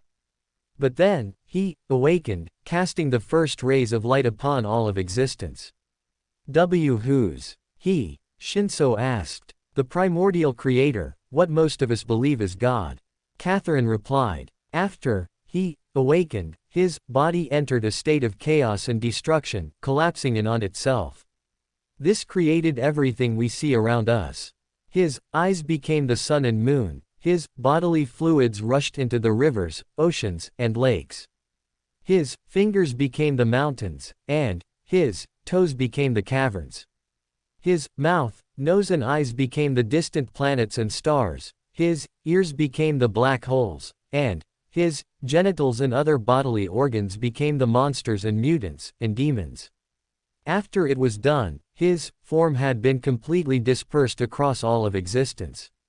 His soul gave birth to every living being across the universe, so every being of his creation is also him. Wow! Ayumi's mouth was half opened with wonder. Shinso was still clutching his stomach, while I listened without feeling much of anything. After some silence, Catherine looked towards Shinso and sighed. His state is too pitiful for walking, someone must carry him. At that moment, Shinso looked towards me. I carried you around, you should return the favor. I nodded, feeling my face flush a little as I approached Shinso, scooping him up into my arms and proceeding forward. He was pretty heavy. The entire carriage ride back to the parterre de fleurs, Shinso was groaning quietly in his seat, constantly looking like he was about to vomit. Outside, the snowfall had increased a marginable degree. I apologize for you not being able to consume your potion, Catherine said from the front seat, the insulated barrier being pulled out. Didn't you say I would get corrupted or something from such knowledge? Why hasn't that happened yet? For a few seconds the woman fell silent, pondering. Well, I have a few hypotheses. Perhaps you didn't hear enough information, therefore you didn't suffer any negative effects. I guess that could be an answer. I felt the same buzzing inside my pocket, and a faint crimson glow emanated from my pocket. Catherine raised an eyebrow. Huh. Before Catherine could press forward, we were all caught off guard by the wet sounds of Shinso vomiting inside of the carriage. Me and Ayumi scooted far to the right, avoiding the foul and warm mixture of potion and previously consumed food on the ground. Back inside my apartment room, I entered the bathroom and took out the blood moon charm from my pocket, noticing it had been growing brighter than before. I was taken aback by this. The charm hadn't acted like this before, it concerned me even if it hadn't been in my possession for very long. Outside, I could hear Shinso's light breathing and groans as he lay down on the apartment bed. Catherine had given him a bowl in case he had to vomit again. The inside of the bathroom was somewhat chilly. The necklace continued to vibrate and pulse in my grip with an ethereal red light. At that moment, illusory black cracks formed on the pendant's surface, before disappearing moments later. I suddenly heard a familiar voice echo in my ears, Catherine. After he awakened, his body entered a state of chaos and destruction, collapsing in on itself. This created everything we see around us. His eyes became the sun and moon, his bodily fluids rushed into the rivers, oceans, and lakes. His fingers became the mountains, and his toes became the caverns. His mouth, nose and eyes became the distant planets and stars, his ears became the black holes, and his genitals and other bodily organs became the monsters and mutants, and demons. After it was done, his form had been completely dispersed across all of existence. His soul gave birth to every living being across the universe, so every being of his creation is also him. I heard the myth of creation resound in my mind, her voice ethereal and layered, just like mine in the dream. The black cracks on the pendant resurfaced, and it began to shake and tremble as if it had entered some kind of struggle. The voice suddenly ceased, along with the changes in the blood moon charm. At that moment, I finally figured it out. The charm had removed my past and current chances of corruption. By the time I left the bathroom, Shinso's groaning had ceased completely. He had fallen asleep. The apartment room was silent, aside from the quiet, ambient humming of the automated beverage and victual cooling machine, or fridge. Outside, the sun had already set, and the eerie crimson moon had already risen in the sky, casting crimson light through the curtains. Suddenly, there was a knock on the door. I felt my heart jump in my chest, and I tucked away both the whisper wishing bone and blood moon charm inside the drawer beside my bed. After taking a few moments to collect myself, I took a deep breath and approached the door. Ayumi was standing there, clad in more casual attire. "We're all eating downstairs," she said with a smile as she peeked into the dark room, looking behind me and spotting Shinso asleep in his bed. "I think we can leave him." Downstairs, in the dining area of the parterre de fleurs, Carter silently wrapped a napkin around his neck as he stared at the large plate he had received.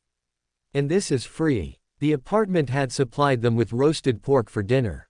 Since they ate with Oboro every Thursday, and today was a Sunday, it was a day of worship, but they had initially skipped it due to the potion distribution.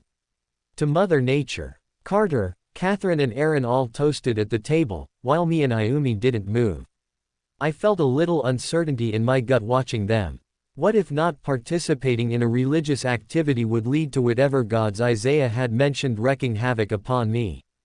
I had already seen some illusory figures in my time here, even before, like in Shinso's bathroom mirror.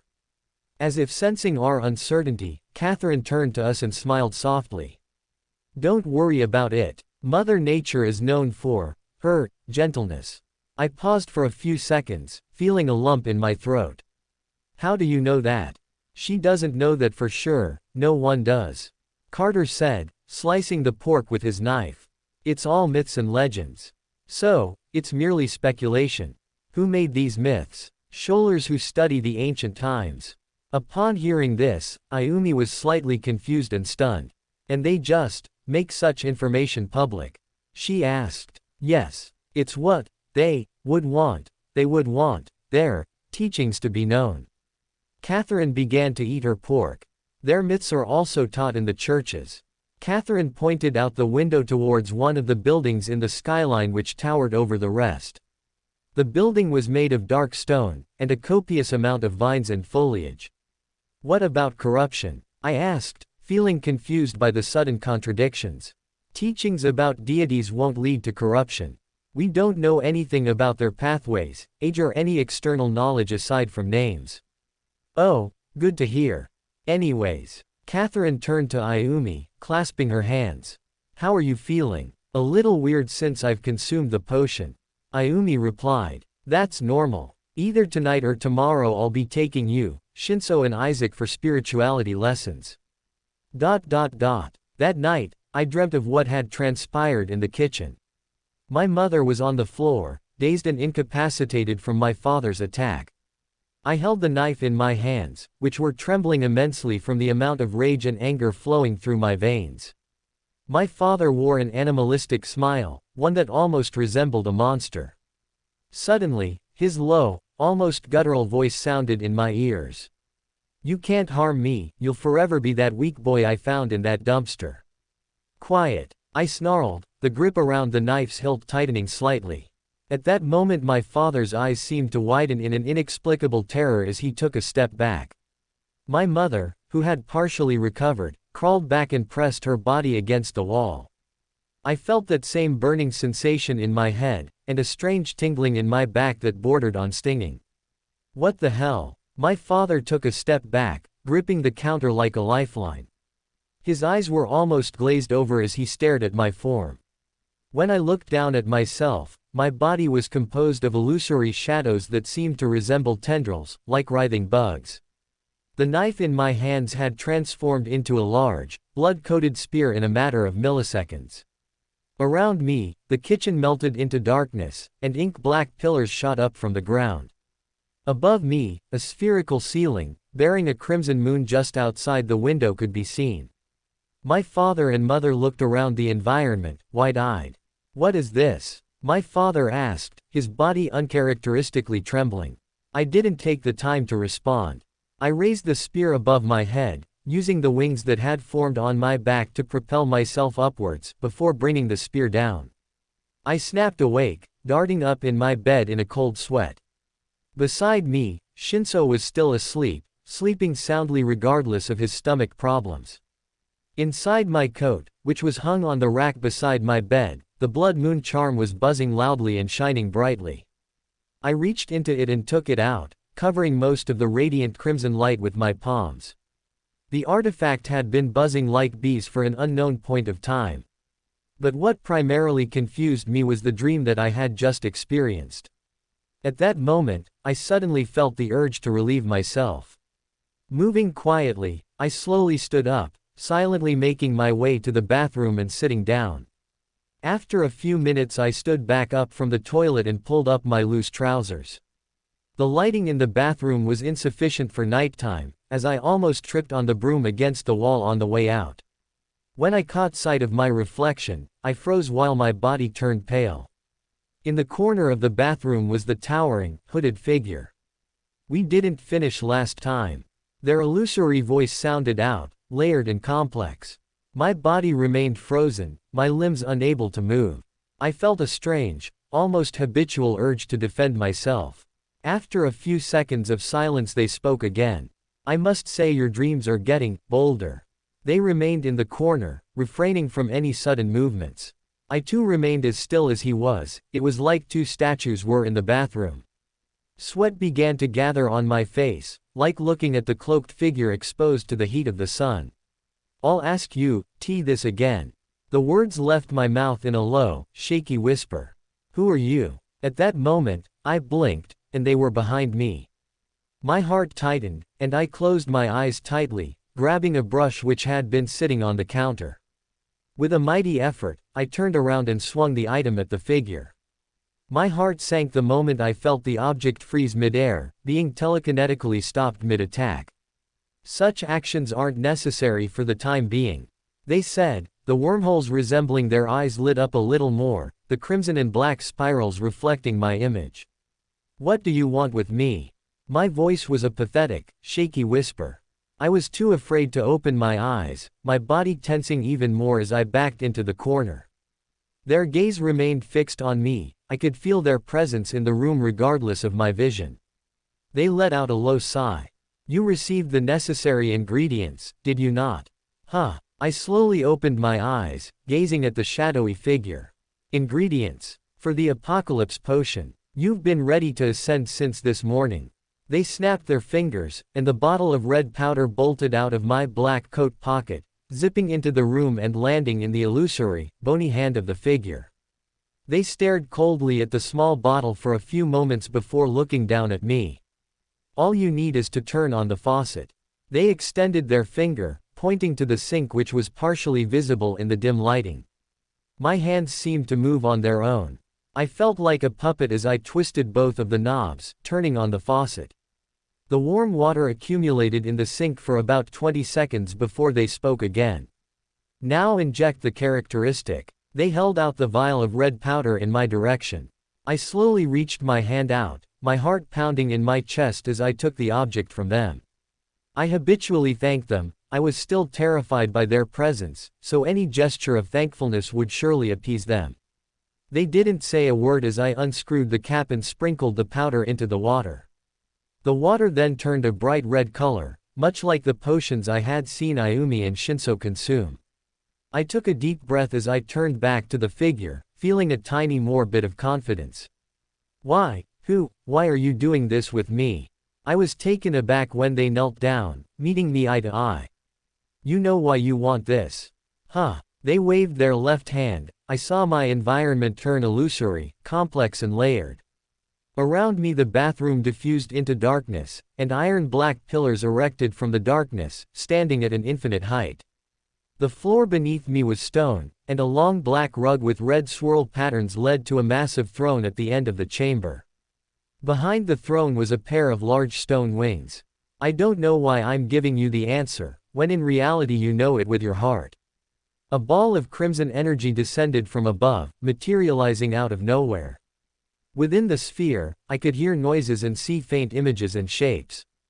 Quirkless loser, maybe I'll only beat you until you're blue and not black just to save you some trouble. Have a good day, Mr. Nauseous. My eyes widened when I caught sight of the repeated, familiar scenes. All of them were focused on me, and all the pain I had been feeling, every moment of guilt and deprecation. You come from a world where power defines your placement, but here. They paused for a beat, and I felt the air around me gradually cool, and an inexplicable chin coursed down my spine. Power is a necessity. My gaze remained fixated on the sphere of illusory light. Just then, another scene flashed by. My father was asleep in the chair, his body slumping. I approached him slowly, carrying the butcher knife in my right hand, which was trembling. I can't be a victim anymore, I whispered, sticking the knife into my father's throat. The illusory sphere of light gradually faded, along with any trace of its existence. After a few seconds of silence, I turned back to the figure standing behind me. My voice trembled slightly as I spoke. You want me to drink that potion? The shadowy figure nodded as they waved their hand again. A transparent circular bottle suddenly appeared. It contained the glowing crimson liquid that seemed to look like blood. Unfortunately, the other pathways that your companions had at their disposal weren't compatible with your spirituality. So this is the next best option. Upon hearing this, I was instantly overcome with confusion. Why this potion in particular? Why the apocalypse pathway?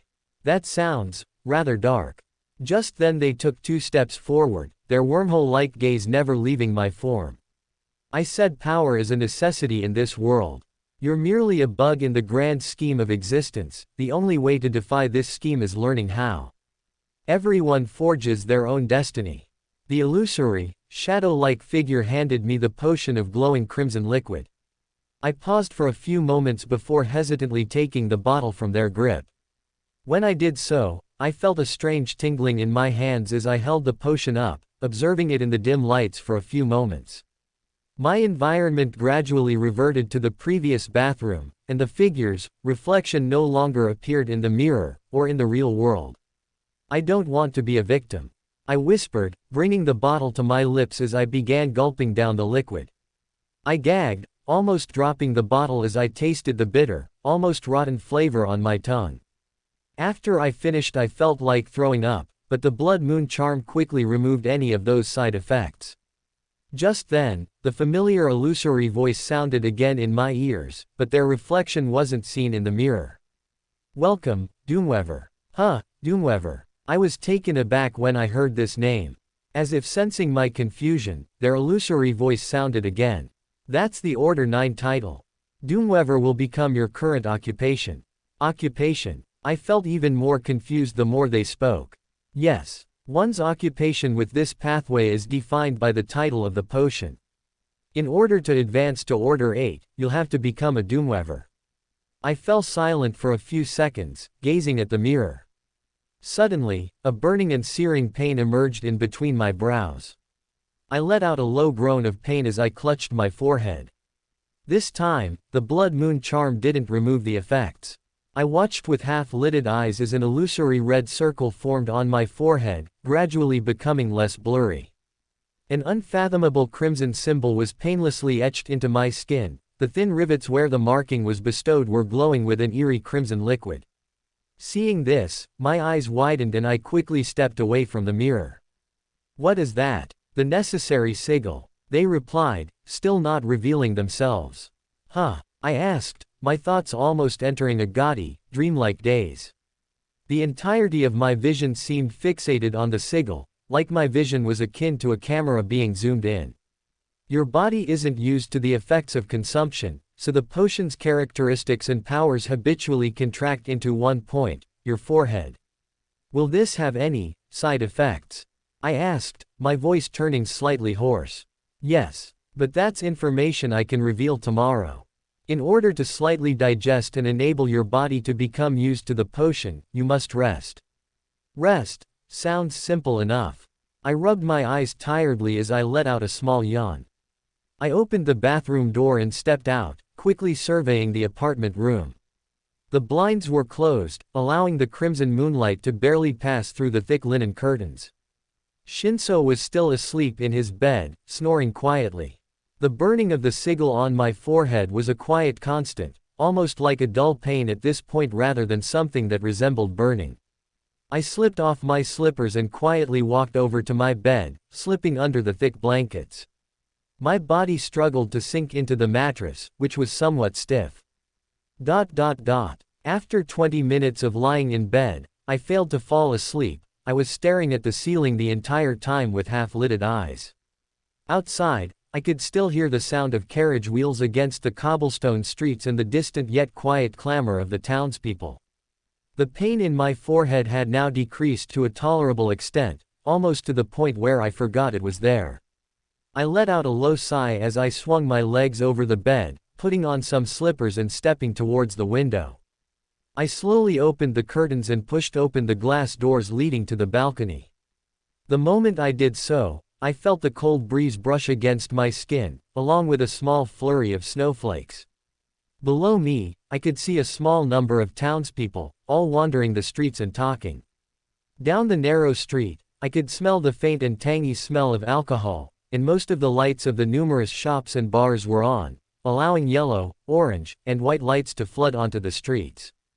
In the dim lighting, I saw a drunkard stumble out of one of the bars, falling into the street and narrowly avoiding a carriage which was geared in the opposite direction to avoid them. After a quick, almost violent interaction, the drunkard ended up vomiting in the streets. They then disappeared into an alleyway, most likely to relieve themselves. The cold wind continued to blow onto me, ruffling my brown hair and causing my glasses to slightly fall ajar. A light flurry of snow continued to slowly descend from the sky, which was filled with clouds that slightly obscured the crimson moon. The entirety of the city gradually fell silent the longer I stood outside for. Even if I was outside for a prolonged amount of time, the cold winds had no effect on me. Within my pocket, the blood moon charm continued to buzz slightly, absorbing all the negative effects. It really was quite handy. Tomorrow morning, head back to the market and find the stall where you received the items to attain further instruction. The illusory voice sounded in my ears again, jostling me from my daze. After taking a moment to collect myself, I replied with an all right. I took a few moments to look back at the room, my gaze fixated on Shinso's sleeping form. After closing the glass door and drawing the curtains, I made my way back to my bed and slumped back down, rolling onto my back and pressing my face into the now cold pillow. Within my dream, I heard a quiet, faint whimper. My eyes were glued to a worn-out, slightly damp notebook on the floor of the janitor's closet. Outside, I could hear someone pounding on the door accompanied by a teenage voice that demanded immediate entry. The lights inside were only pieced by the flashlight of my slightly broken phone, and my navy and white uniform was drenched to the bone. Confusion coursed through my veins as my eyes darted around the closet, looking for something to form a makeshift barricade to seal the door shut. I weakly lunged towards a broom and locked it behind the door handle, disabling any form of movement. Upon realizing that their efforts had been restricted, the voice continued to hammer me with insults. I stood on the sidelines, confused and slightly disoriented by this scene, and the lack of light. The boy in the janitor's closet had a mop of greasy, mottled brown hair and sunken eyes. He stood at my exact height. His bony, almost starved arms, which were almost emaciated, were scribbling down furiously inside of a stained blue notebook. What he was writing, it was too dark to tell, and at the rate he was writing I couldn't decipher much of it anyways. I could feel the urgency as if it were a physical barrier in the air. The chewed pencil he was using to write was neatly sharpened, but the eraser on the back of it was bitten off by what looked like teeth. And then, I could hear his faint voice detailing what he was writing to himself, the pace of his hand never diminishing, reaching a feverish crescendo. Outside, the handle continued rattling, accompanied by more angry shouts and slurs. The atmosphere seemed to darken as the boy finished scribbling down in the notebook. Just then, the rattling stopped. Outside, I heard a clatter, followed by something heavy hitting the ground. The entire place seemed to fall silent as the boy froze in his spot, his eyes widening slightly. He slowly closed the notebook and stuffed it back in his backpack, before turning back towards the closet door with trembling hands. He tossed the broom aside, the wooden object falling to the floor with a clank. After taking a few moments to run a hand through his greasy brown hair and adjusting his glasses, he stepped out of the janitor's closet and froze when he saw the pale body on the floor. The boy's neck crawled with ink-black veins, and his skin had turned a stone-gray color. The boy stepped back, his eyes widened with terror as his mouth fell agape. Outside, rain poured from the now dark gray sky, accompanied by thunder that roared in the distance. His trembling hands slowly coiled around the sleeve of the boy's jean jacket, slowly pulling him down the hallway and out the back of the school. He didn't seem to mind the onslaught of ice-cold downpour against his skin, instead focusing profusely on the task at hand. He continued to drag the lifeless body of the boy, before using a Herculean effort to hurl the limp corpse upwards, tossing it in the dumpster with a dull, monotonous clank. The brown-haired boy quickly moved trash bags, arranging them in an intricate yet worker-like precision so they'd cover any evidence of his action.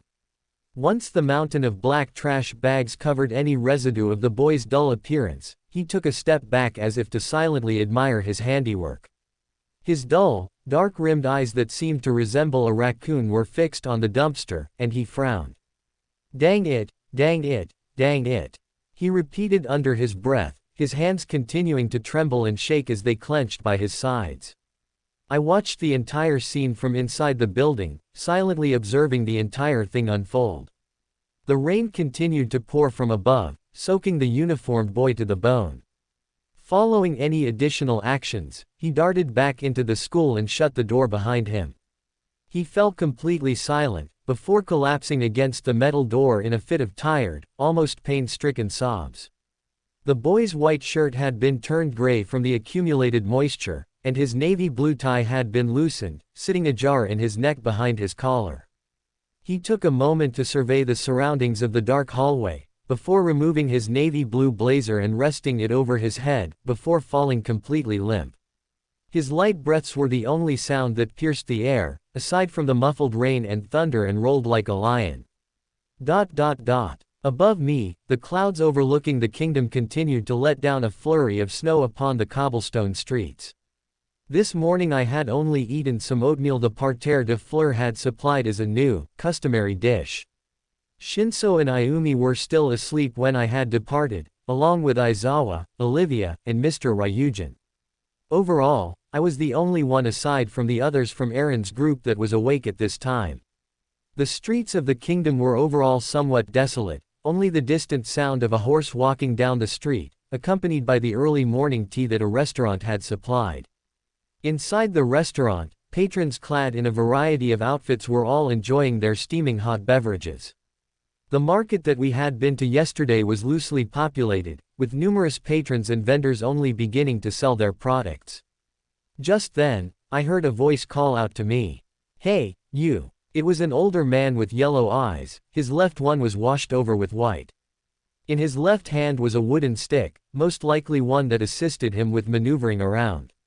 I turned towards the man, nodding my head slowly. Even if I had grown somewhat used to interaction despite my timid state, the suddenness of the conversation made my stomach swirl a little. "Yes." The man smiled as he placed a small barrel on the counter. He quickly grabbed a small drinking glass and filled it with a brownish, somewhat glossy liquid. After a few moments he turned towards me.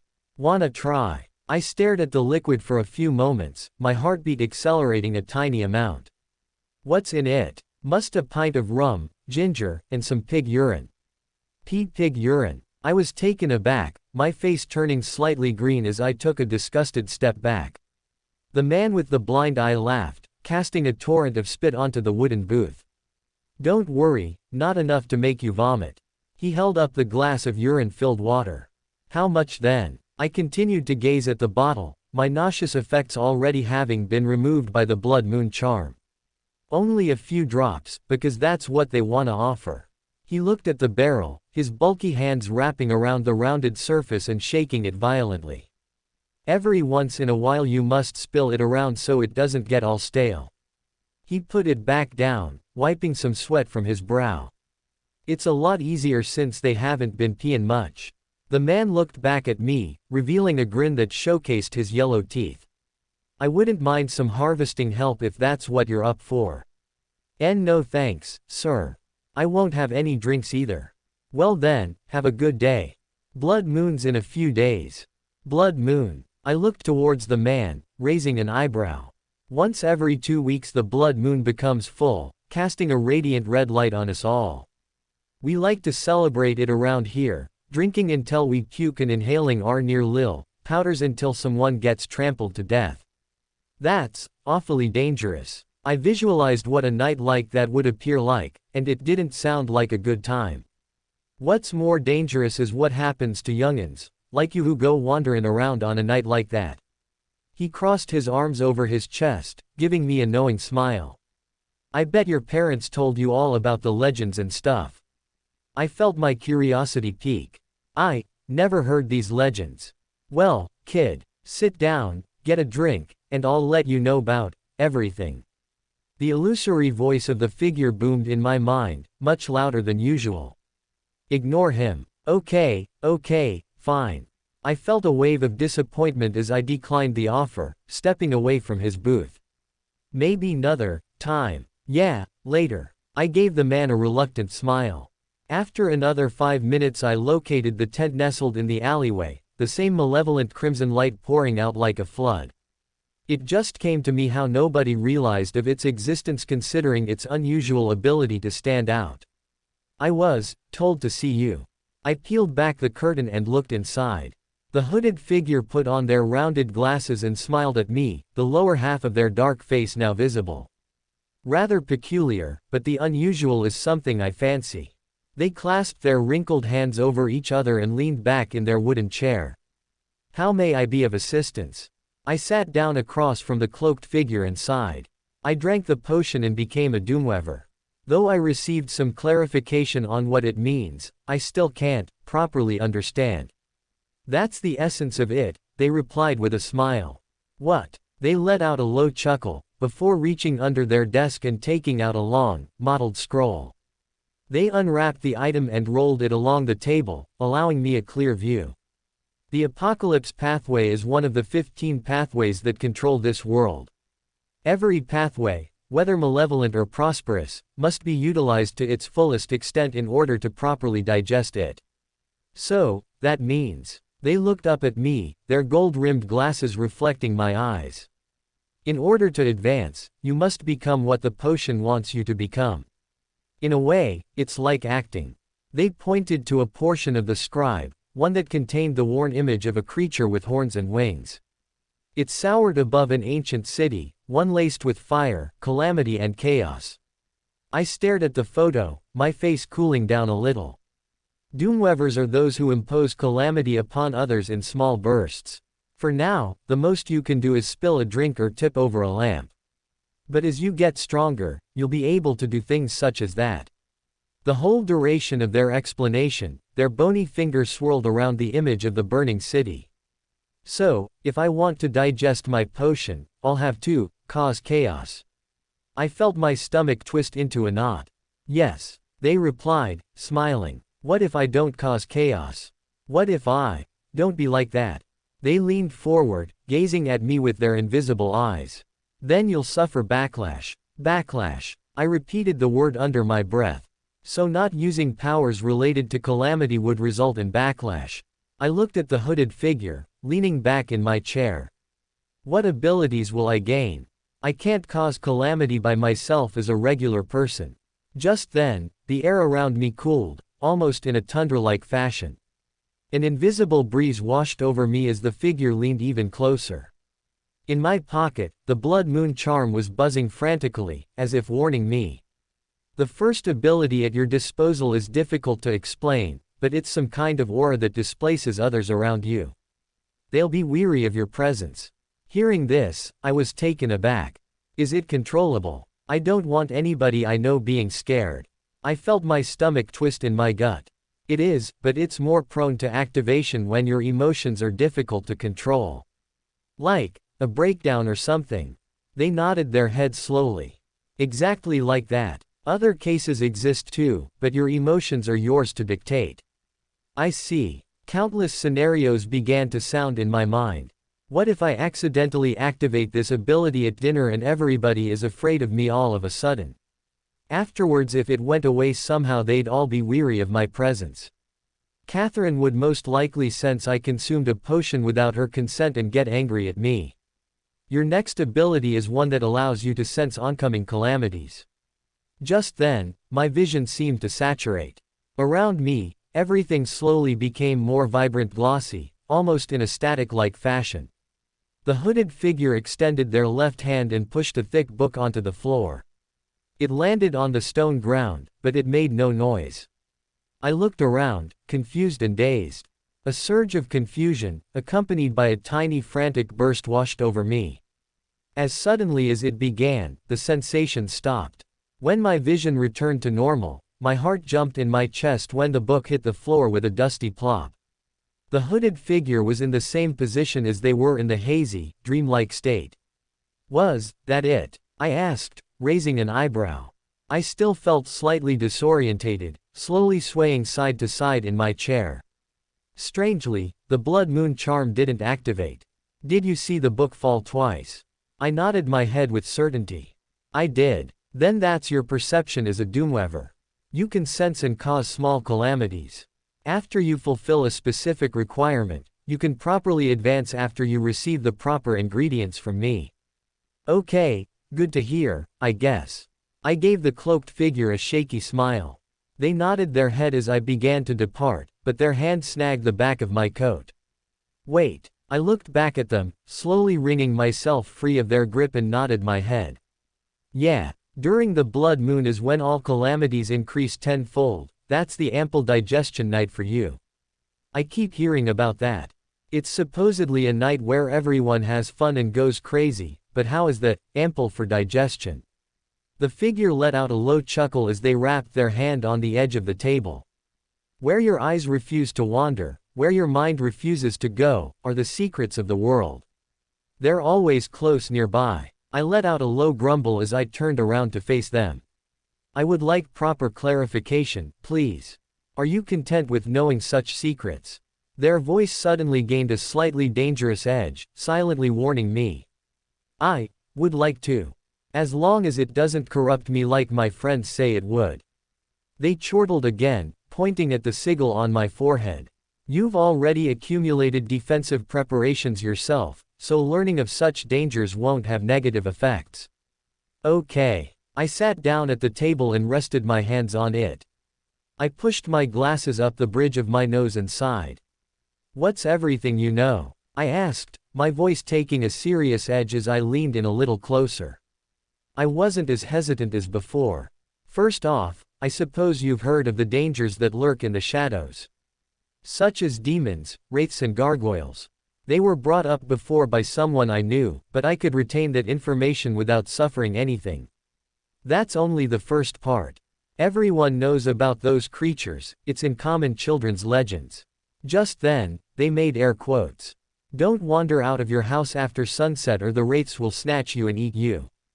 They lowered their hands, and their mouth twitched downwards into a frown. During blood moons, primordial spirits tend to gain some lucidity, allowing them to possess and take over people, often altering their thoughts and desires to fit the will of the deity they serve. Deity. I had briefly heard the term, and the moment I said that, I felt a powerful surge of fear course through my body. It was powerful enough to prompt me into fleeing the scene.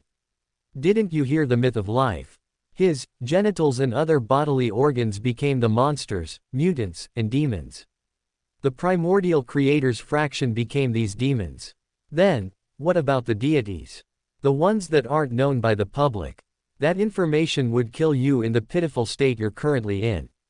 Their voice gradually lowered as they spoke. I suddenly felt the buzzing of the blood moon charm in my pocket. It was much heavier and greatly amplified than before. I removed the object from my pocket and held it up. The crimson jewel of the pendant was shaking and trembling violently, as if threatening to break loose of the charm's hold. Why is it reacting like this? The subject was barely brought up. Even slight mention of deities corrodes the soul. But if you drink a pathway potion you'll be alright for the most part. I have this charm you gave me, and I drank the potion. Why's the charm reacting if I'm doubled in protection? It's difficult to explain. The blood moon charm acts as a placeholder while the pathway is insufficient for the most part. Insufficient. You just used one of its abilities a few minutes ago, it's slowly regaining its spirituality as we speak right now. They tapped their hands on the edge of the table. If it weren't for the blood moon charm, your body would have suffered negative effects, even if it's a small sickness. Then why did my friends not receive anything bad if deities were of the discussion? Just then, their lips curled upwards. Because they hadn't used their abilities yet. Your spirituality has been weakened for the moment, meaning you're more vulnerable to spiritual and mental attacks. They pointed towards a diagram on the wall. It was plastered on mottled, torn paper. One's spirituality is like a gauge. The more you use it, the more of it you deplete. They took a breath before continuing. There are many ways one can lose spirituality, in many ways one can replenish it. Like how? They turned back to me, smiling. Cogitation, meditation, reflection. Go on. I felt my interest peak. Cogitation is what we'd call raffinement de l'âme. Thinking deeply about something, or simply focusing on something spiritual can either deplete or regress one's spirituality to its previous state. Thinking about what things, like thinking about demons and gods, can make you weaker. Yes. And thinking about more positive, regular, and normal things is enough to return it to a healthy level. The cloaked figure reached under their table again and took out a thick, black book. Meditating is the process of tranquility of the soul. It's not forcing yourself to visualize nothing or anything like what you've probably heard from heretics. It's focusing your attention on one thing in particular. Isn't that similar to cogitation? I asked. They nodded their head. The two are extremely similar, but also different in many ways. Meditation is focused on one thing, while cogitation is simply a state of primal distraction of the self. Hearing this, I nodded my head after receiving direct confirmation. And what is reflection? First of all, what's a mirror? Their raspy voice sounded again, asking a question. Shouldn't you know? I felt a pang of confusion hearing this. Answer the question, boy. Their voice suddenly gained a serious, almost impatient edge. Around me, the air seemed to begin to boil, and I felt the urge to remove my clothing. Fine. I took a deep, shaky breath. It reflects your image back at you. It's a simple device. That word, reflects, what does it mean? I don't exactly know how to define it. I felt a pang of disappointment swell in my gut. Upon hearing my answer, the cloaked figure uncharacteristically smiled. Then that's something to reflect on. I was dismissed from the tent after a few more things were clarified to me. They instructed me to write down my thoughts and reflections for a week and return to them, along with supplying an ample report on any mystical side effects I could be feeling from the slow digestion of the apocalypse potion. After returning to the parterre de fleurs, I saw Ayumi, Shinso, Olivia, Mr. Ryujin and Aizawa all sitting at the small dining table, all eating breakfast. Shinso's gaze flickered over to me, and his eyes told me the pain he had previously felt in his stomach had dissipated overnight. You're late, he told me. I apologize, I was out taking a walk. I approached the table and sat down. Since I had already eaten a small breakfast before I left, I didn't feel like eating again. After a short while, Ayumi turned to me and smiled. Carter recommended we find places to work outside of here. I hadn't realized Carter was at the table among the rest of us. He had just finished his oatmeal, and he shoved the bowl away from him with a smile. Shortly after, he began speaking. It's not smart for us to stay in the same place all of the time. We could get hunted down by official enforcement organizations. Getting normal occupations will deter suspicion amongst us. Official enforcement? I asked. The Mother Nature Church, along with the rest of the churches in Seraphis Kingdom, have official organizations of official metas, ones who are dedicated to protecting the public from supernatural threats, and hunting down people like us. Hearing this, I was slightly stunned. Why haven't you been hunted down yet? We simply don't use our abilities in public, and rarely in private. Just then, the orange-haired man grabbed a nearby paper, tossing it to Ayumi. See who's hiring. There's more copies over there. Carter pointed to a corner, where a large stack of papers could be seen. I looked towards the papers, feeling a mixture of emotions. I currently have retained a lot of information, mostly information regarding the blood moon and the apocalypse pathway. Turning back to Carter, I leaned back in my chair and asked him a question. Someone said the blood moon is in a few days, what do you know about it? Upon hearing my question, I saw Carter visibly choke on his morning coffee, his face turning slightly pale. He swallowed his bitter beverage and choked. Where did you hear of that? Someone on the streets told me, a vendor who sold a special drink. The horse urine man. Carter's expression didn't change, it seemed to bring some sort of inexplicable fear. I nodded my head. He told me it's like some big night where everyone celebrates. I refrained from sharing the knowledge I had gained from the cloaked figure in the tent, as Carter would most likely gain suspicions as to where I had acquired such information. It's deeper than that. Carter's voice lowered slightly, and he scanned the people at the table as if looking for something. The blood moon is what we'd call the night of the haunted. As for why, I'll share that later. Carter looked back, staring out the window and into the streets for a few moments before sighing.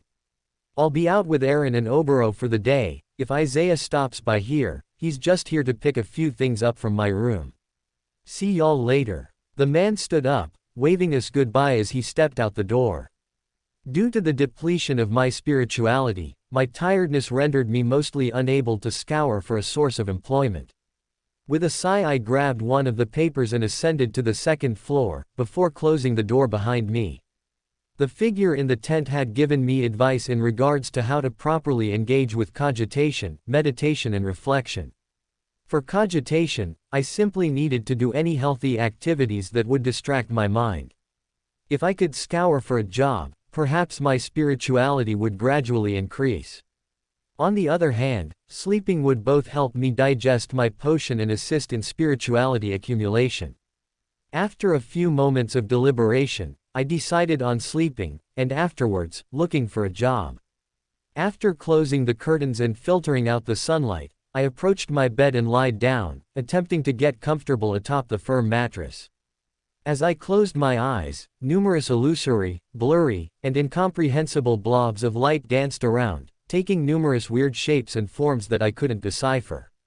Is this a side effect? I rolled over in my bed, facing the door granting entry in the room. Outside I heard nothing except the usual clamor of the city. At that moment, I couldn't help but feel my mind wander. To home. It had been an unknown amount of time back where we all came from. My mother is probably so worried about me, while my father most likely didn't care about my sudden disappearance. On the contrary, every other person in my life that seemed to care for me, except Gary, had accidentally accompanied me here. I rolled over again, falling victim to restlessness as my gaze darted to the ceiling of the apartment complex. The paint was chipping, and the electrical ceiling fan quietly spun above me, giving me a tiny breeze of air. Even if it was cold outside, it was smoldering within the apartment room. I must have been staring at the ceiling, unblinking, for about 20 minutes before a knock roused me from this almost hypnotic daze. I quickly stood up from my bed, approaching the door and opening it. I saw Shinso, clad in classical attire, standing at the door. His arms were crossed over his chest as he slowly let out a long sigh.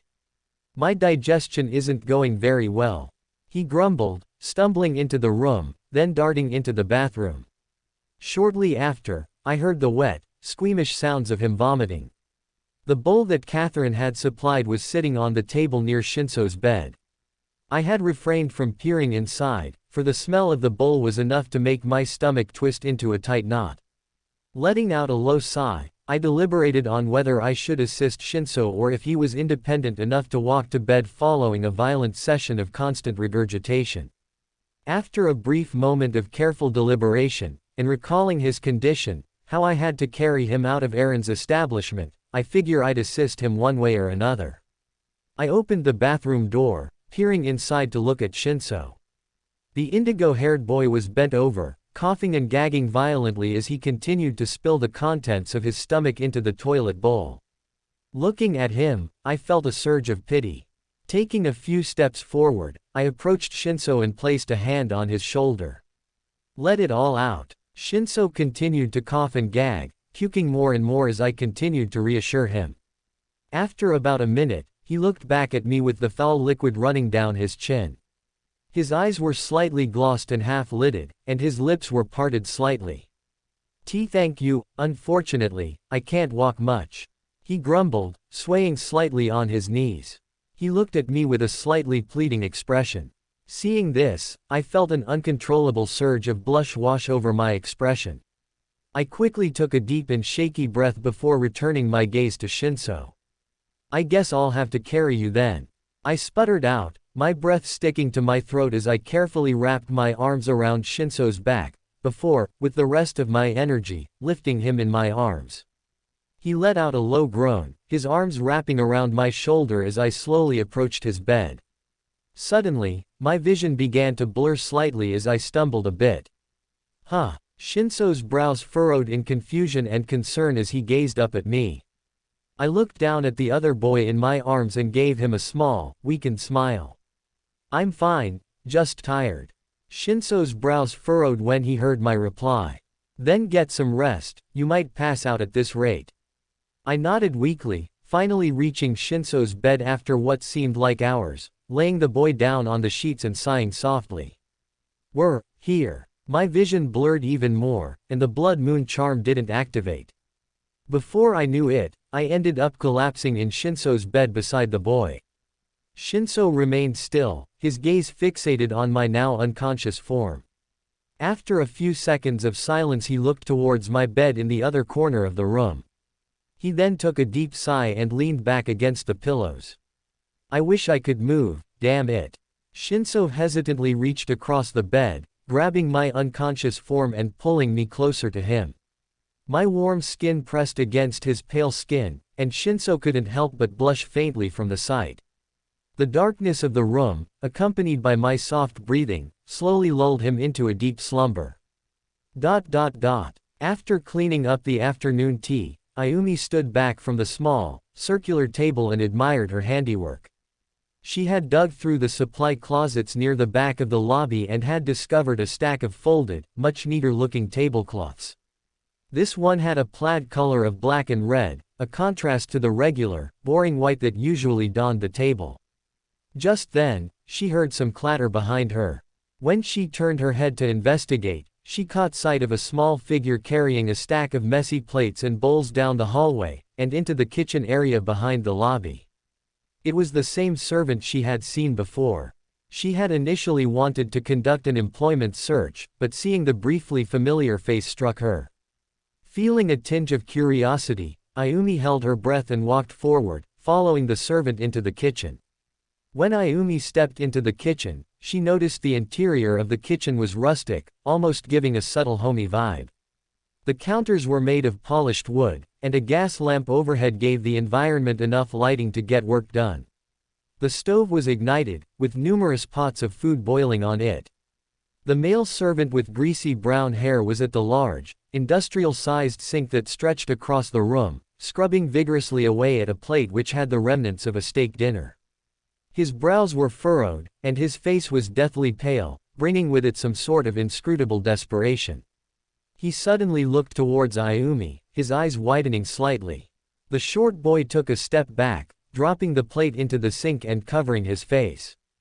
Don't look at me. Ayumi watched the reaction, and she slowly let out a long sigh. Need some help? The girl glanced towards the sink, which was filled to the brim with dirty dishes, rags, and other items. The short boy's body tensed, and his fists clenched around his face. No. It looks like a lot though.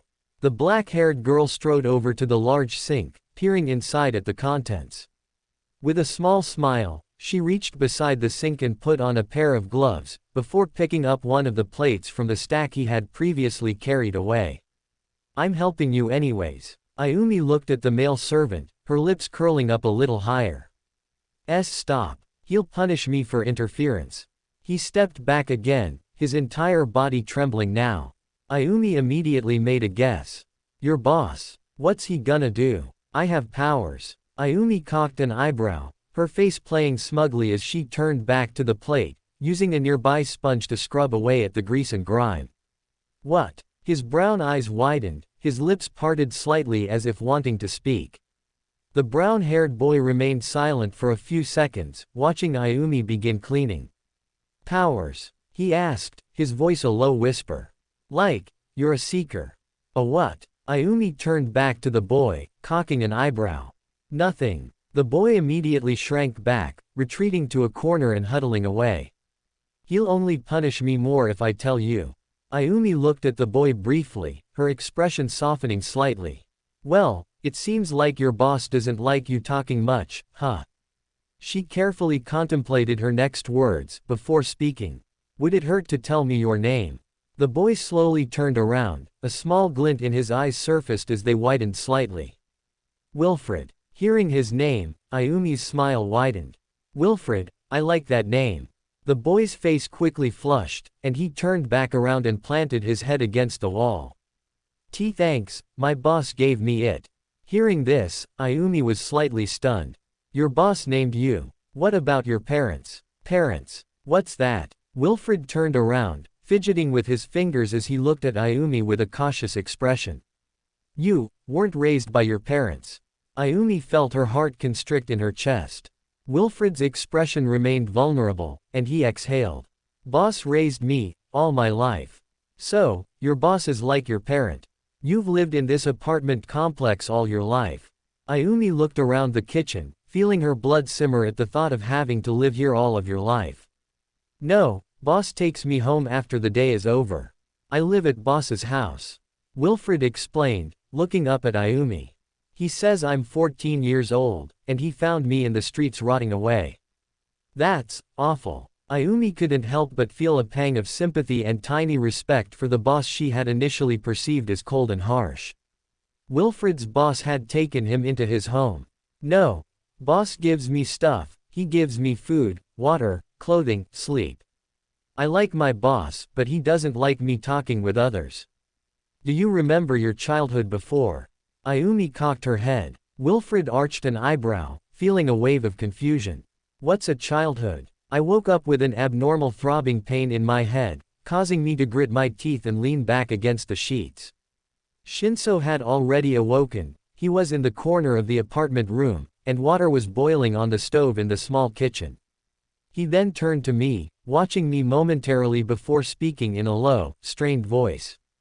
Catherine told me earlier that tea would help this. The indigo-haired boy turned back to the pot, watching the water simmer for a few moments before grabbing the handle with mitted hands and placing it on a wooden hot pad. He then looked down at the small counter, clutching a small cup. You can get some if you want, he said, not looking back at me. I slowly reopened my eyes and stood up, placing my feet on the wooden floor behind me. Unfortunately, my slippers were on the other side of the room near my bed, so I couldn't reach them aside from walking on the cold floor. Letting out a low sigh, I walked over to the counter and grabbed one of the cups, pouring myself a glass of the liquid. When I brought it to my lips, it tasted reminiscent of bitter coffee. What did you put in this, dirt? I grumbled, putting the cup down and stepping back. For some reason, Catherine said that's in the recipe. Shinso's lips curled into a small smile. The apartment fell silent for a few moments. Right. At that moment, Shinso stumbled back, clutching his forehead. He let out a low groan as his gaze darted down the counter. Upon seeing the lack of items, his eyes widened. Damn it. What? I asked, stepping closer to him, feeling a burst of worry. She also gave me some herb mixture to treat my headache, but I think I used it all in the tea. He muttered. At that moment, his hands scrambled into the pockets of his trousers, taking out a small piece of worn paper. He held it up to show me. Catherine went here to get me my stuff. Mind strolling down there and picking up more? Sure. I took the piece of paper which was slightly wrinkled, holding it up in the light. In neat black handwriting, I read the address. 212 Cornell Street, Market District. I'll stop by for you, I said with a small smile. Do you need help getting back to bed? Shinso shook his head, his eyes half-lidded as he stumbled over to the bed, lying atop the sheets. After I had put on some thicker layers, I departed from the apartment building and surveyed the streets. I had previously learned from Catherine that carriage travel was an effective means of transportation. Not that far away, I spotted a horse-drawn carriage near a lamppost, the ink-black steeds munching away at hay and corn that had been supplied for them. Reaching into my pocket, I dug around for a few moments, feeling no coins I could use for payment. At that moment, I had realized that Carter or Catherine hadn't supplied me with anything of value. Suddenly, I got an idea. I slowly walked over the carriage driver, an older-looking man with bushy eyebrows and a sharp face. Do you know where this place is? I held up the card Shinso had supplied me with. The man glanced in my direction, removing the pipe from his mouth. After blowing a thin stream of smoke into the air, he took the card and read it carefully. Yes, I do. You'll find it in the market. It's the biggest booth. He handed me the note back, and I took it with a smile, stuffing it into my pocket. After a few seconds of silence, I departed from the location and headed down the streets. Either side of the road was piled with snow, so I had to walk on the road. Upon a quick look around, most people were doing the same. Eventually, I stepped into the circular market district, scanning the surroundings. In the distance, I heard music, accompanied by laughter and cheering. Other commoners were purchasing goods and foods, while others, who appeared more shabby, were nestled in front of the booths and begging for something to eat. After a quick glance at the note, I caught sight of the overhead signs which were bolted to lampposts. Each of them had an address written on them. I walked forward, my gaze continuously fixated on the overhead signs, vigorously remembering the date in my mind. Suddenly, I collided with something and was sent back a few steps. After regaining my equilibrium, I looked up at the figure. They had broad shoulders, wore a collared shirt, and had a gruff-looking stubble. His dark brown eyes were fixed on my form, and his fists clenched at his sides. You drunk or something? He barked, his teeth gritting. I felt my heart tighten in my chest, my blood running cold. The bulky figure took a few steps towards me, grabbing me by my red cravat and suspending me in the air. Maybe if I rat your face in you'll learn to watch where the blimey you're going. His fists clenched white as he raised his left hand, his lips contorting into an animalistic grin. Around me, none of the vendors had bothered to look. It was as if nobody was seeing the current predicament I found myself in. At that moment, the bulky figure let out a grunt of pain, dropping my body and stumbling back to the ground. His eyes were wide with fear, and his lips quivered slightly as he bored into me with terror. Get away from me, he shouted, bolting in the other direction.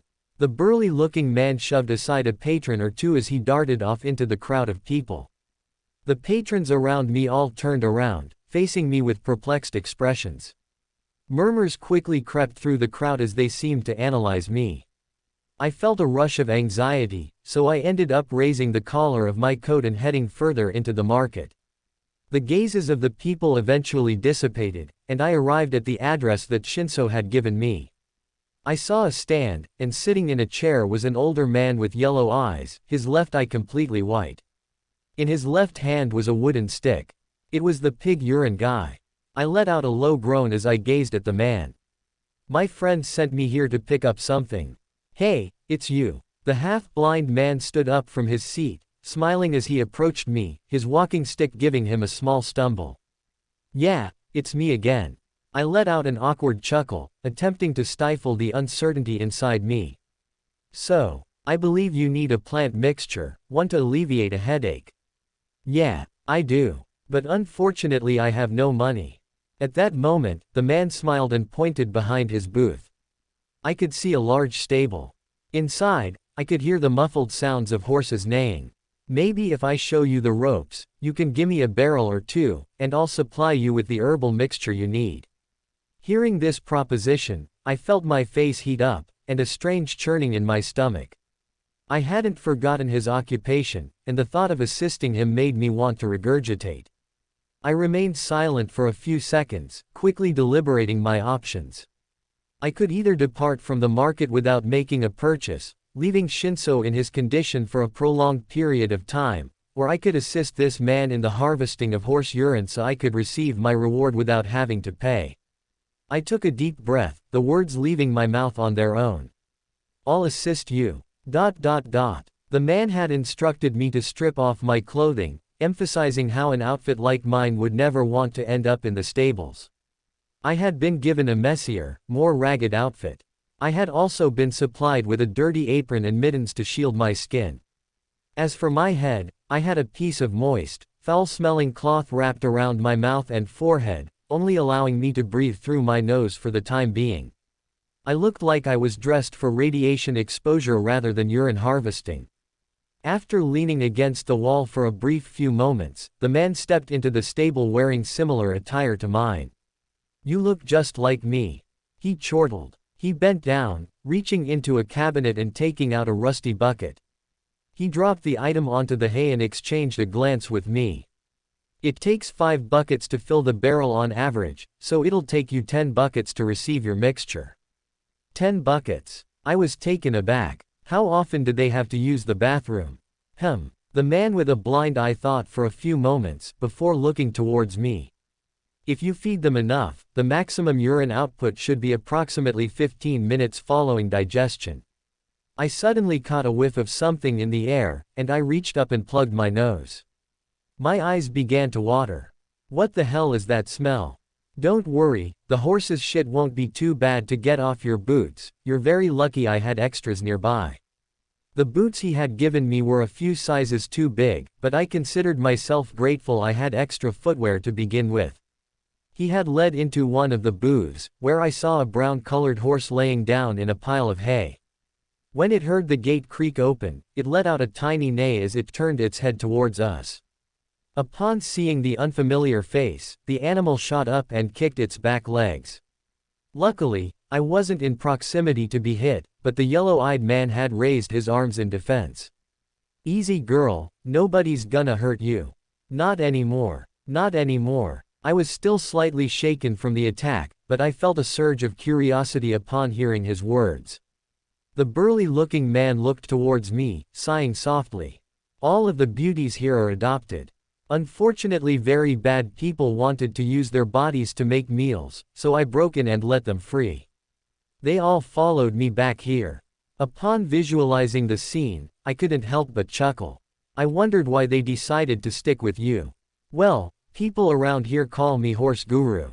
The man chuckled. "But my friends call me Arnold." I nodded my head. "Well, Mr. Arnold, I'll try to get you all your urine." The man took a step back and lowered the cloth shielding his mouth, smiling at me. "Don't worry if you don't get all the barrels, I'll still give you it if you gimme 5, maybe even 4. By the time I was done the sun had begun to set. I left the horse stable, my face extremely pale as I poured the last of the urine into the barrel. Throughout the 5 hours I had been in here, I had only thrown up a few times, but I concealed my messes under the piles of hay. After I had completed everything, I stepped out and approached Arnold, lowering the cloth over my mouth and placing it on the counter. It felt like I had an encounter with God to breathe in the cold winter air, having to smell urine, feces and vomit to fulfill Arnold's wishes. I'm done," I said with a long breath, leaning against the counter and looking at the broad man. Arnold smiled at me, before reaching under the counter and taking out a small bottle filled with a black liquid. "Here you go, good sir," he said with a mocking accent and a playful smile. I took the herbal mixture, holding it up and looking at it in the light. Within the thin black liquid, I saw patches of green and red flash around. "Where'd you get this?" I asked, turning to face him. Arnold chuckled as he leaned forward. "I took a quick alchemy class a few years back, and learned some stuff. I had also learned that horse manure has a specific bacteria that can erode illness."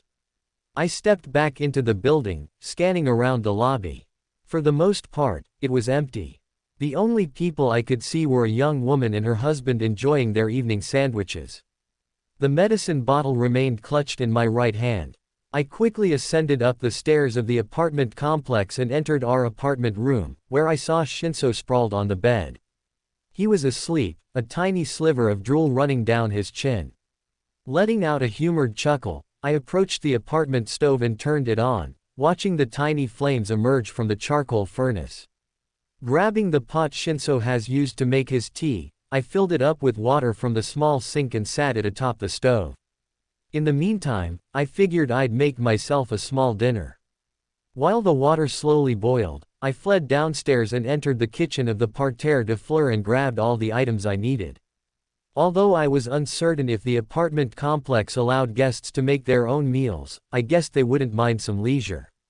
As long as I didn't burn down the building, I don't think they cared about what I did with their food. Entering my apartment room again, I spotted Shinso, who was leaning up in his bed.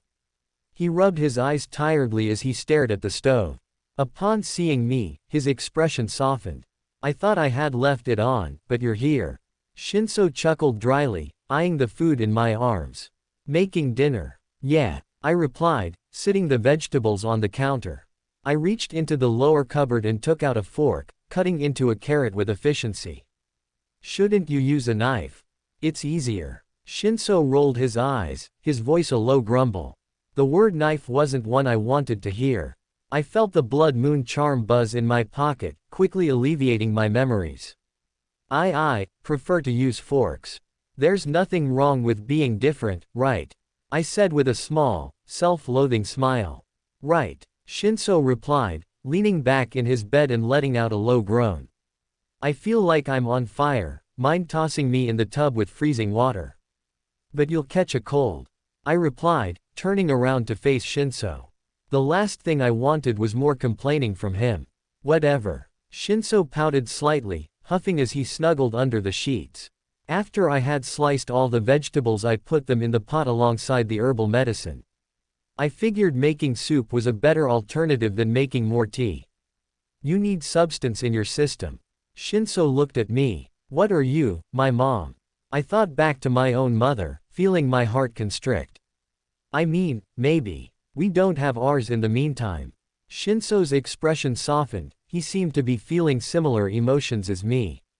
Yeah, the indigo-haired boy looked up at me, his expression softening with uncharacteristic gentleness. You may not be my mother or anything, but... Shinso paused for a second. You are someone who does seem to love me a lot. I'll love you. I felt my face visibly flush, and I turned away. I'm simply taking care of my sick friend, I don't see anything romantic about that. Oh, okay. Shinso's shoulders drooped slightly, and observed his face heating slightly. I mean, do you love me or something? I turned back to face the boy in bed. At that moment, Shinso's face flushed even more. He rolled his eyes and scoffed. Why would I love someone as ugly as you? You have glasses and look like a total doofus. Hearing his words, I felt a wave of sadness. Is that true? Learn to take a joke, Isaac. Shinso exhaled through his nose and smiled softly, showing his oddly straight teeth. The room fell silent. I didn't know what to say to Shinso. I knew he had poked fun at me by describing my appearance as dorky, but in the end, was that really true? After I filled the tub with hot water, I stepped into the porcelain and sank into it, feeling the water on my skin. I closed my eyes and let out a low sigh. Should I practice that cogitation that guy mentioned?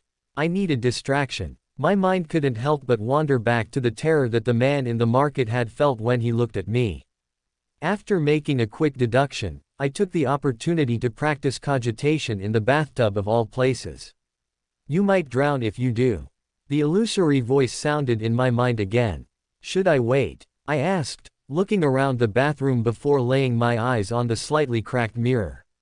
In the reflection, the cloaked figure stood in the corner of the room in their usual spot. Seeing this, I was taken aback. You're watching me, I grumbled, my face flushing slightly. I apologize. The figure gradually dissipated into the shadows, melting away in the corner of the room. After I ensured I was completely alone, I stood up from the bathtub and dried myself off. Though, you randomly spawned into my life, and I'm curious about who you are. I stepped out of the bathroom with a linen towel around my waist. The dim lighting of the bathroom seemed to slightly rouse Shinso, causing him to roll over and face away from the door, grumbling softly.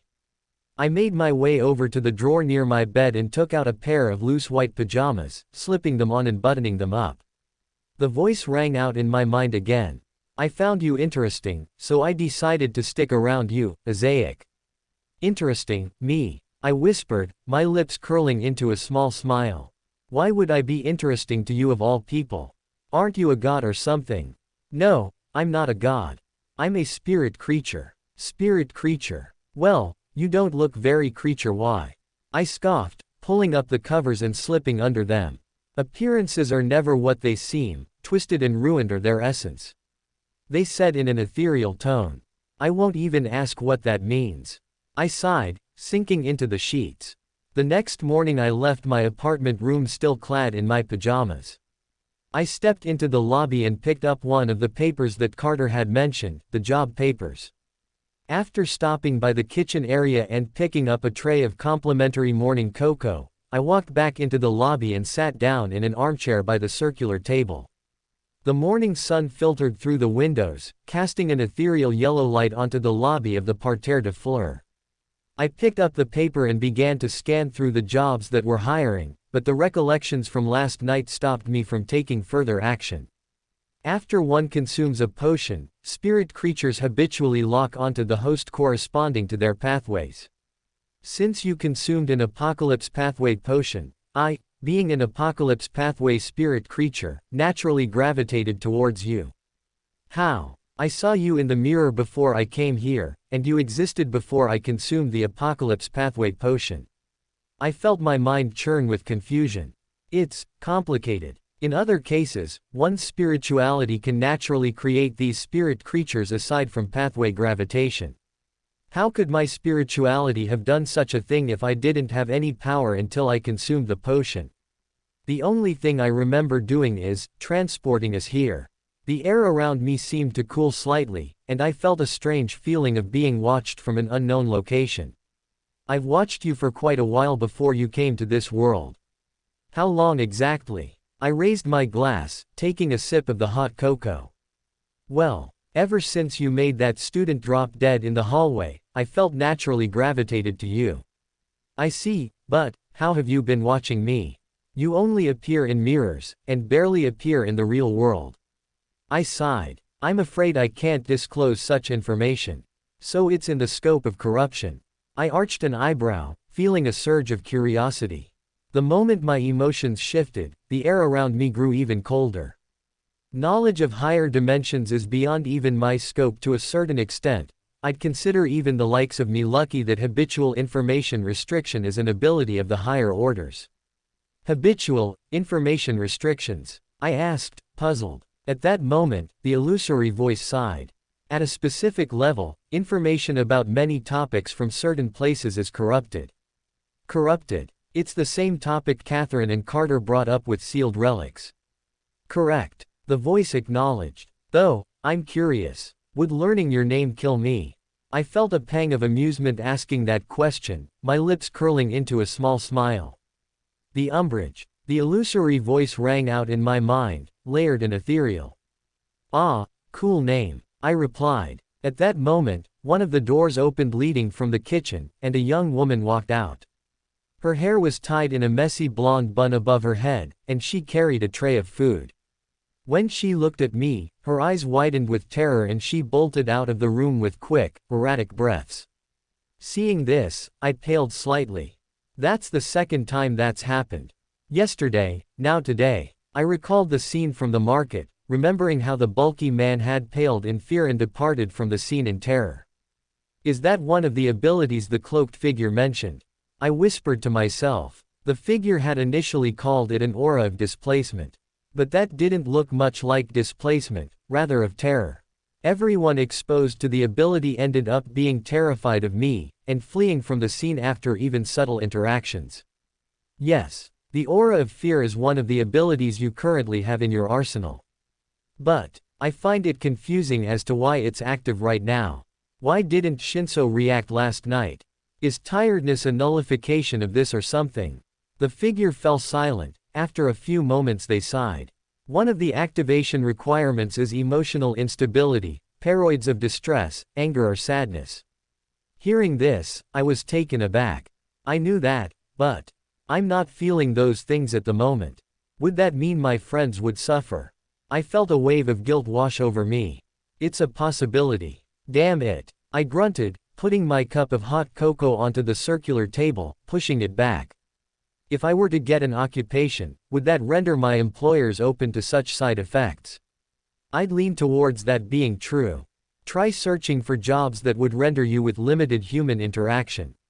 I considered their statement for a few moments before looking towards the papers beside me on the table. I reached down and picked one of them up. The sheets on the top listed the most difficult and hard to acquire occupations in the city. They included jobs such as architecture. I had previously taken note of the scale of establishments here. Buildings like the cathedral were very intricate and layered in pastels, stones and carvings. And the other buildings in Seraphis Kingdom, like the industrial buildings and apartments, often scaled many floors. If I could recall, the Parterre de Fleurs had a record-breaking 12 floors. The subsequent on the list was a biochemist. Hey, reminds me of a class one would have taken at school. The initial job description labeled it as a job requiring interaction with animals and plants, almost on a molecular level. My first thoughts labeled the job as sounding relatively straightforward, but the comment of incisions, intestine removal, surgeries, and operations made my skin crawl. Was this kingdom mainly pacifist? I didn't know ethnic matters would affect job depletion. I'll pass out on the job if I become a biochemist. I sighed, a small self-ridiculing smile forming on my face. One can also pass out if they don't sleep enough. I heard a voice ring out in the lobby. I felt my heat leap in my skin as I looked up. I saw Isaiah sitting in the lobby, smoking a pipe. I didn't know when he had arrived. It's true. His voice was reminiscent of a reporter's. It's true. He continued, blowing another puff of viscous smoke from his pipe. Why bring that up? I asked, cocking an eyebrow. At that moment, Isaiah's lips wrinkled into a scowl. The older man's gaze remained fixated on me as if enraptured by my appearance. You're tired, I can feel it. I slept well last night, I said. The more I talked with this man, the more of an eerie sensation I felt. No, you're exhausted on the interior. I feel like you have much to communicate, much to clarify, and much to compute, but you're unable to appropriately do so. What do you mean? I hesitated, a layer of goosebumps wriggling up my skin. The man with grayish-brown hair froze, his hold on his pipe tensing as he held it to his mouth again. I may not have consumed a potion and became a meta, but I have what many would label as esoteric perception capacities. I felt a wave of confusion. Isaiah paused again, puffing another batch of thick smoke into the air. I can read people like books, and I can pry into internal desires like skinning back layers of an onion. What I see in you. I see something amiss, something so incomprehensible it lacks reasonable illustration. I was taken aback, and I felt a strange surge of urgency the more he spoke. It was like his presence was akin to a mysterious creature, a depraved one that ebbs off of human connection. Though I do discern a sort of guilt, with actions of the past, with actions that one can atone for without repercussions. At that moment, Isaiah's figure, along with the rest of the Parterre de Fleurs, seemed to gradually dissipate into nothingness. I was brought to the kitchen, my figure lanky and trembling as I gripped the butcher knife in my hands. My father stood like a giant, his muscles bulging to almost inhuman capacities as he let out a guttural, monstrous roar. My father wasn't my father, that was a demon. I was then brought to the hotel room, where I saw Shinso sitting on the bed, looking at me. His eyes were widened, almost filled with inexplicable terror as he gazed at me. When I looked down, my form was illusory and composed of shadows. Black illusory wings sprang from my back, and a pair of malevolent horns sat atop my head like a crown. What the hell happened to you? He asked in a low, trembling whisper. I snapped back to reality, inhaling a deep, shaky breath as I surveyed my surroundings. Isaiah was still rooted in his chair, His legs crossed as he inhaled another blow of his pipe. Is something wrong? He asked in a low voice. What was that? I asked, my voice breathless as I began to sweat profusely. The room around me seemed to spin as the ground seemed to become ocean waves, spinning and roaring and jumping up and down. I'm confused, what was what? Isaiah raised an eyebrow, scowling. My heart was racing as the room seemed to spin even more, sending me back into my chair, my head pounding as I clutched it in terror. My hands dove into my pocket in a desperate attempt to grasp the blood moon charm, but the feeling of its absence made my heart only beat faster. Have a good day, Mr. Nosks. You can't harm me, you'll forever be that weak boy I found in that dumpster. You're finally gaining a voice. More and more of my father's ridiculing remarks echoed in my mind. I let out a low groan as I buried my head in my chest, taking shallow and labored breaths. I saw the bully pressing his feet onto Ayumi's chest. You'll always be a quirk-less loser, you'll always be a punching bag for people with abilities you don't have, abilities you want so deeply. I covered my ears, letting out a low whimper. My heart seemed to be squeezed into a tight knot, my breaths coming in even slower as I whimpered in my chair. Stop, please. I saw the cloaked figure in the tent, pulling out the box with the metal skull. Humans are epitaphs of their desires, their longings. Maybe achieving some sort of power will satiate your bones. At that moment, I felt a large hand cup my chin, pulling it up harshly. I saw my father, his form distorted, almost distorted in appearance. You only drank that damn bottle to not feel like shit. My surroundings turned hazy as a sharp punch was delivered to my face, sending me unconscious. I rewoke, my eyes adjusting to the dim lighting of my familiar apartment room. I saw Shinso standing over me, looking down at my form with a concerned expression. Upon seeing that I had awoken, the boy took a few steps back. For some reason, you passed out in the lobby, Mr. Ryujin took you back here. What happened? I asked groggily, leaning up in my bed, my gaze fixated on Shinso. Shinso sighed softly, running a hand through the indigo tufts on his head. Where's Isaiah? The aura the Umbridge had described wasn't in effect during my previous interaction with him, which confused and puzzled me. At the same time, Isaiah claimed he didn't digest a potion, meaning he had no supernatural abilities. I saw him leaving the apartment earlier today. I think he was retrieving the items Carter said he'd get. I fell silent for a few moments, nodding. I've already passed out numerous times in the period I've been here. He said. He didn't know what a childhood was. Ayumi slouched in her chair, looking at Mr. Ryujin sitting across from her. The man with blue dragon horns fell silent, stabbing a diced potato with his fork. His gaze remained on his plate for a moment before it fell to Ayumi. From what I've learned, quieter, more reclusive kids don't like to talk about their childhood. Maybe he's just shy, he did tell me his name though. Ayumi continued. Her eyes flickered with something inscrutable as she continued to gaze at Mr. Ryujin. Wilfred. That's a peculiar name. What's peculiar about it? Carter, who was standing in the corner, asked with knit eyebrows. Ayumi looked towards the orange-haired man, her face flushing slightly. I'm sorry, I kind of forgot we're not from here. No worries, he replied with a smile. I have a cousin named Rugen. Ayumi smirked upon hearing the name. Yeah, he's the type of person who gets into all sorts of trouble. Carter chuckled. Suddenly, the door opened, and Oboro, Isaiah, Aizawa, Olivia, and Aaron walked in. Aaron sat down beside Mr. Ryujin, silently calling Carter to the table. Isaiah stood in the corner, and Oboro sat beside Aizawa, who looked pale, his hands trembling slightly. Olivia sat beside Aizawa, looking at the man with concern evident in her grayish-blue eyes. You come to our meals but refuse to sit. Why are you here to begin with? Isaiah remained silent, puffing more smoke from his pipe. I merely indulge in observation. Observation? What are you, a scientist? Carter let out a low chuckle, plopping down at the table. The middle-aged man sighed softly. I picked up the items you left for me in your apartment room. My respect is all the more lenient for your ability not to snoop. I don't have a reason to look into your stuff. I'd probably get disgusted and dart off. Isaiah sighed, sitting in a chair in the corner of the lobby. His gaze was fixated on Ayumi as he spoke up.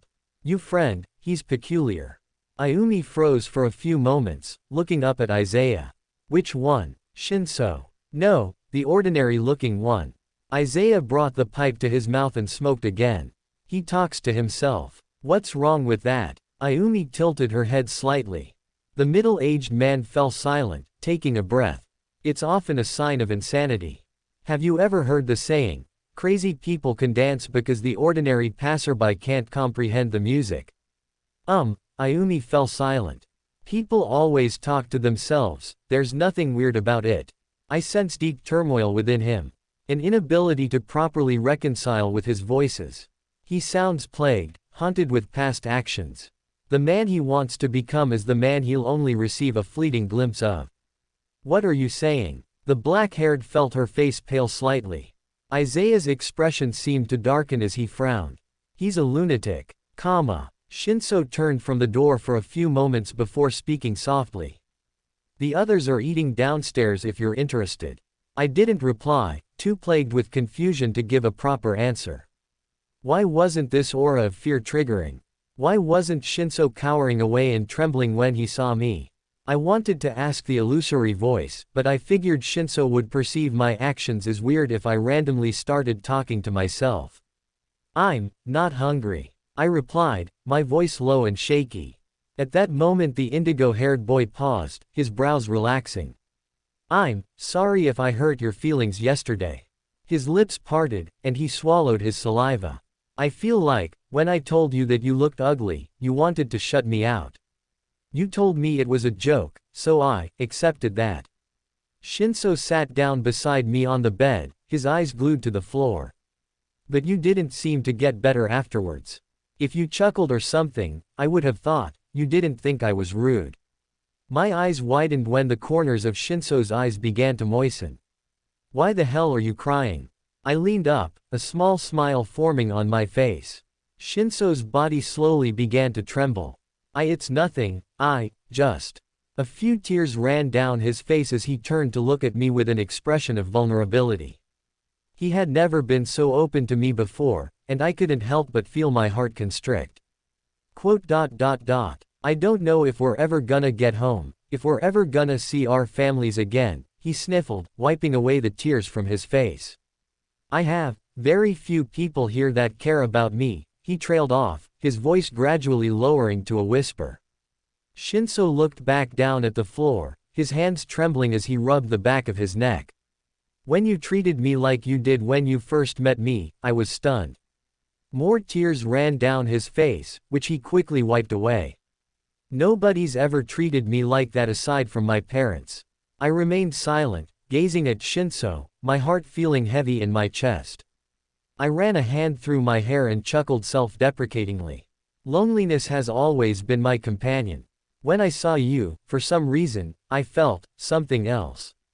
The indigo-haired boy looked back at me, his bottom lip trembling. I don't know why I feel this way, but he fell silent again. I saw Shinso's cheeks flare a deep red as he sighed. I want to be there for you, until we can figure this all out. Upon hearing that, I felt my cheeks begin to burn like someone had set them on fire. I felt the urge to turn away, but at the same time, I wanted to keep staring at him. I felt Shinso's warm hand rest atop mine, and his gaze bored into mine. Maybe, I can be your loneliness.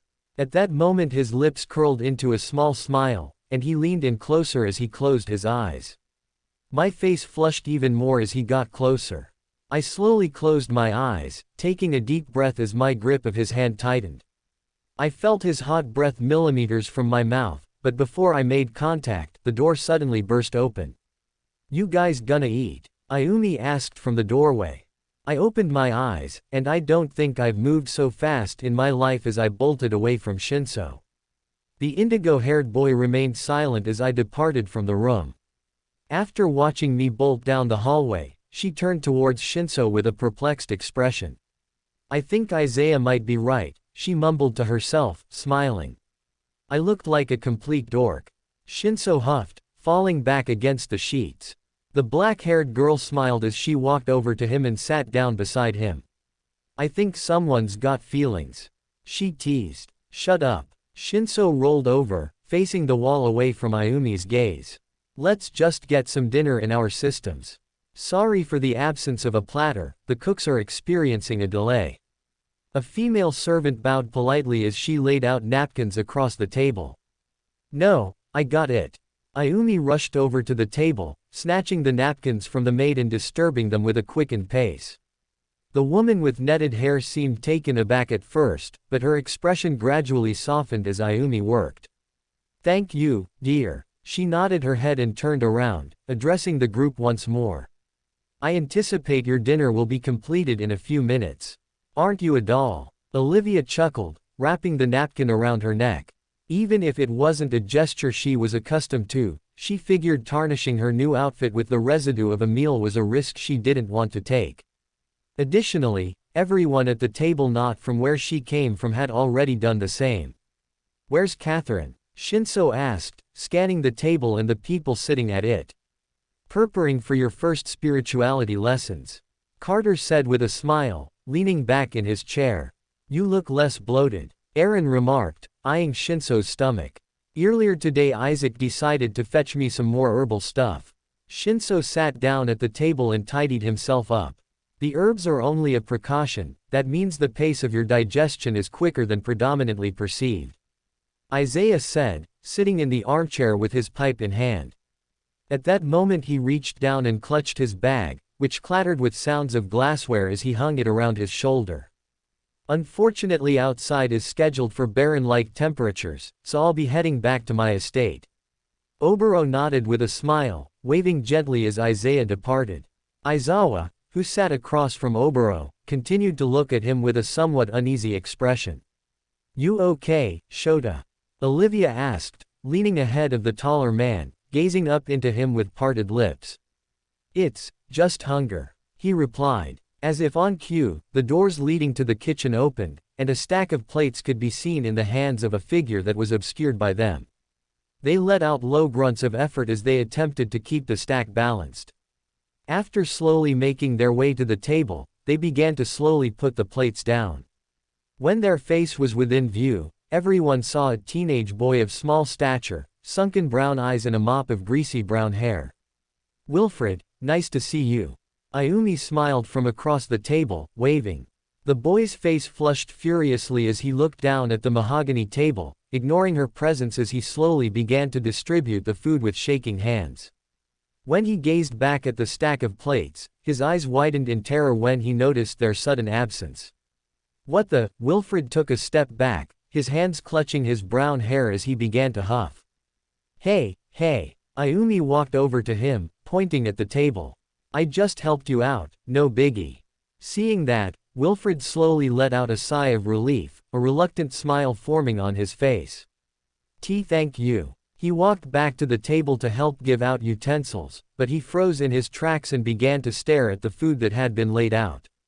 His sunken eyes bored into the potatoes, peas and chicken that had been given out, and a tiny amount of drool ran down his chin. "Are you hungry?" Ayumi asked, raising her plate towards Wilfred. The servant tensed, his body flinching as he shook his head. "I'm fine, my boss will feed me."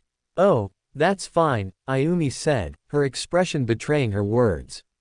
With the way Wilfred stared at the dishes, Ayumi questioned if this poor boy was being fed enough to begin with. After a few seconds the boy turned away and shakily bowed at the table, wishing them a good meal. Sometimes I wish divine intervention was possible. I would have made you lock the door in secret," I said, standing in front of the bathroom mirror in the main hallway. The glowing of the sigil had disappeared, making me wonder how long it's been in such a state considering neither Shinso nor Ayumi brought it up. My heart continued to pound, and I felt a continuous surge of nervousness and a fluster. Shinso had almost kissed me in our apartment room, but Ayumi opened the door and stopped the scene. I pressed my hands on the counter and leaned forward, taking a deep breath. Though I'm confused as to why the aura of fear didn't trigger. Now that I was alone, I felt safe to ask the umbrage such a question. I hid it away. They replied, their tone ethereal and calm. You can do that. Why didn't you do that earlier? My grip around the counter tightened, my knuckles turning white with frustration. I apologize for my inability to perform such an action. Unfortunately, the influence of a spirit creature using their abilities can be sensed by seekers, or metas. But the maids and Isaiah weren't metas. I replied, feeling a surge of confusion. Looks and abilities can be deceiving. Why do you think Isaiah is so adept at toying with people's minds?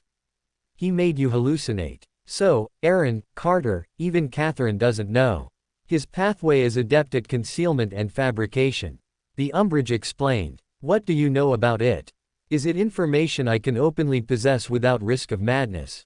I asked. The puppeteer pathway, the pathway of a deceiver, a coward, someone who bends the laws of others to their will. How strong is he? I looked into my reflection, feeling the sigil begin to simmer, causing the skin around it to heat up red. He's an Order 6, the highest among the group you've found yourself in. At such a level, he might as well be able to erase memories and toy with others until he gets what he desires. That's terrifying. I felt my heart tighten with terror as a small surge of dizziness overcame me. I stepped back from the bathroom mirror and sat on the toilet, clutching my head which had also begun to burn. Why isn't the charm working? I grumbled out, my voice hoarse and strained. At that moment, I heard an illusory voice ring out in my mind. I commend you, Isaac. You're smarter than the others. It was Isaiah's dark and cynical voice. What do you want? I asked, my body beginning to tremble. Isaiah fell silent for a few moments before scoffing. Did Ayumi ever tell me what I thought about you? At that moment, a deafening, high-pitched sound that resembled a scream sounded in my mind, causing me to fall to the floor and cover my ears. Tears were streaming down my face as I felt like I was on the verge of passing out again. Make it stop. Make it stop. I gritted my teeth, biting into my cravat in an attempt to stifle a scream. Suddenly, everything fell silent. I opened my eyes, feeling my unfamiliar surroundings. Below my feet, I saw a wooden floor, and a long black carpet extended down the length of the corridor, extending to a throne made of black stone. On either side of the throne, along with the rest of the corridor, black marble pillars erected from the wooden floors, stretching to an infinite height. When I looked up, the ceiling was consumed in a viscous, ink-black fog. Within the fog, I saw a pair of eyes emerge, glowing with a maleficent, crimson-red hue. I froze, my body paralyzed as they gazed down at me. My heart tightened, and I felt a habitual urge to defend myself. Calm down, Isaac. It's me. The Umbrage's familiar voice sounded, but this time it wasn't in my mind. It was as if they were speaking to me directly through a megaphone. I heaved a sigh of relief and scanned my new surroundings, feeling a surge of trepidation. What is this place? I asked in a low voice. Can Isaiah sense me here? No. The calm voice sounded again. At that moment, an illusory portal composed of shadows opened in front of me. I instinctively took a step back, raising my arms as the portal expanded. I saw the Umbrage step through the portal, their form now extending over 10 feet in height. I'm relieved. Now I can freely embrace my true height without repercussions. Okay, I stood, too shocked to speak. I continued. You never elaborated what this place is. Your mind, Isaac. They replied, their voice now less layered, now sounding like it emanated from a single mouth. My mind. I already have a place in my mind. That theater, you've visited it before, you inquired about my taste in movies. I looked around this ethereal room, it didn't resemble the theater in the slightest.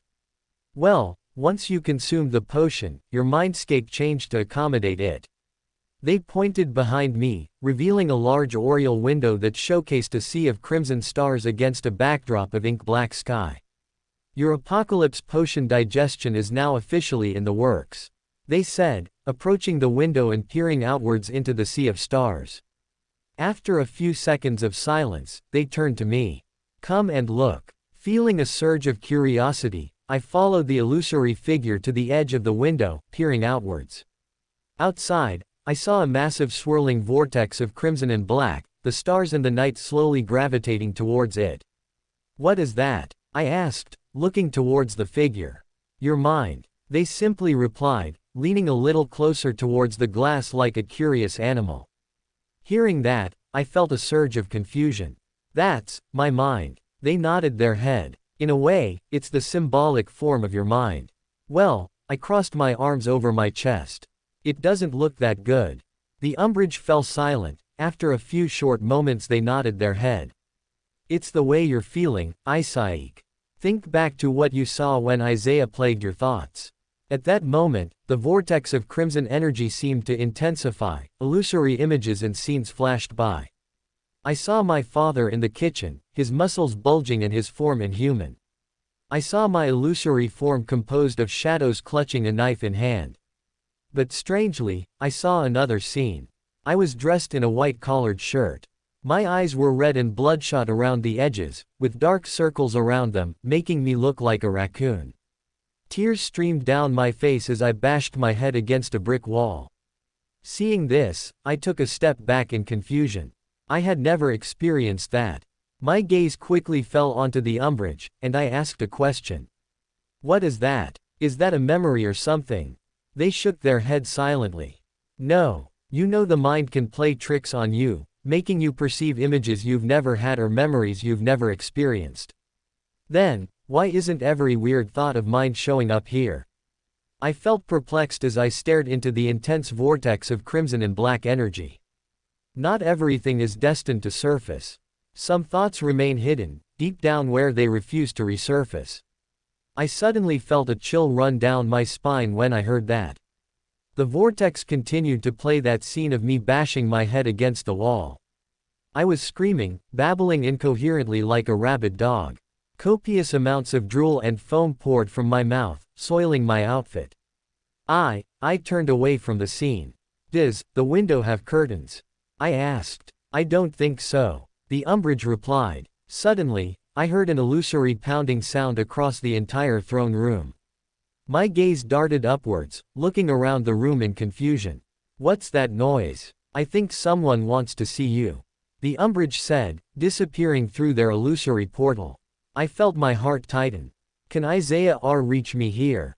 I asked, looking up into the expanse of black fog. The pair of crimson eyes emerged, blinking slowly.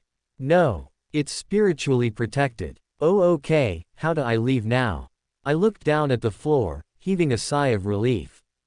Just leave. At that moment I blinked, and I was back in the bathroom. The door was being knocked on, and I heard Shinso's voice call from behind. Isaac, are you in there? What the? I took a step back, landing on the toilet with a thud. After taking a moment to collect myself, I opened the bathroom door and was greeted with Shinso leaning against the wall. He raised an eyebrow and scoffed. Were you shitting your brains out or something? Why would I if I hadn't eaten anything yet? I scoffed. Well, I'm out here throwing up without eating a single thing. Shinso chuckled dryly as he led me down the hallway. Consider yourself lucky I saved you a seat, he said as he led me into the dining area. By the way, I'm glad your arm's doing better. Just then I felt extremely stupid. It had been about 3 days since we got transported here, and I had now only realized that my arm had been healed. I don't blame myself considering all I've been through so far. As we stepped into the dining area, Oboro and Aaron looked towards me with a smile. You guys should eat quick, Catherine's itching to teach you guys. Aaron said with a smile. Teach me? I asked. What would Catherine want with me now? Yeah, your spirituality lessons, and your potion consumption. Right. I didn't get to consume my potion since Shinso had fallen ill. Suddenly the umbrage's voice sounded in my mind. Whatever you do, you can't consume the additional potion. When the woman's not looking, either dump it out or pretend to consume it. But wouldn't that be lying? I whispered extremely quietly, sinking in my seat as I raised my fork and spoon to eat. After a few seconds of silence, the umbrage spoke again. Is lying the worst thing one can do in this world? There are many other dangers one can get into, dangers that lying won't grant you easy escape. Me, Shinso, and Ayumi stepped out of the carriage in front of a more regal-looking building, one that contrasted anything we've visited before aside from the parterre de fleurs. I turned back to Carter, gazing at the man with curiosity. This is Catherine's place. In the crimson moonlight, Catherine's place seemed to resemble a cathedral. Carter smiled as he approached the front door, knocking twice on the wooden doors. The entirety of the street seemed to fall silent as we awaited for a reply from anyone behind the door. Suddenly, the door opened, and Catherine greeted us at the door with a small smile. She adjusted her rounded glasses up the bridge of her nose and gazed down at me, Shinso, and Ayumi. "Come in." The inside of Catherine's establishment screamed high class, but the outfits we usually saw her wearing told us that she spent most of her funds on this house. With the flick of her wrist, the chandelier ignited with firelight from what seemed like 50 candles overhead. Lining either end of the foyer were stone pillars, making Catherine's house resemble a palace. "Your first spirituality lesson begins now," Catherine announced, the woman's tone and attitude reminiscent of a ringleader. "Since when were you so excited?" Carter's lips bore the Cheshire smile as he smugly crossed his arms. "I apologize, I'm just kinda excited." The woman's face flushed a little, putting her black locks into a braid that slung over her shoulder. Catherine stepped back a few feet and plopped down into one of the armchairs by the fire, reaching into her satchel and taking out what appeared to be a small black charm. "Spirituality is very, how do I say this?" Catherine's voice softened to a whisper as the black charm seemed to gently shake in her grasp. "Different, depending on the individual." She looked up at Ayumi, nodding her head. "Come." The black-haired girl nodded her head, walking over to Catherine and standing in front of her chair. The older woman fell silent for a few moments, looking into Ayumi's eyes before commanding her to sit in the armchair across from her. Ayumi leaned back into the chair, sinking into the plush velvet fabric, her gaze continually fixated on Catherine's figure. "Your digestion is in the works," she said with a smile. "That's good to hear." Ayumi looked at the black pendant for a few moments, her expression hardening slightly. "Lately, I've felt like something is brewing inside me. That would be the abilities of a bloomer." Catherine raised the charm with a sense of solemnity. "A what?" "That's the Order 9 potion name.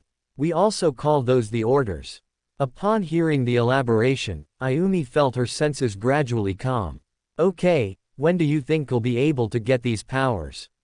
"Well," Catherine gazed back at the fire for a few moments, her smile widening slightly. "We could practice right now." "Huh. Bloomers are those who, in a way, are beginning to bloom with their abilities."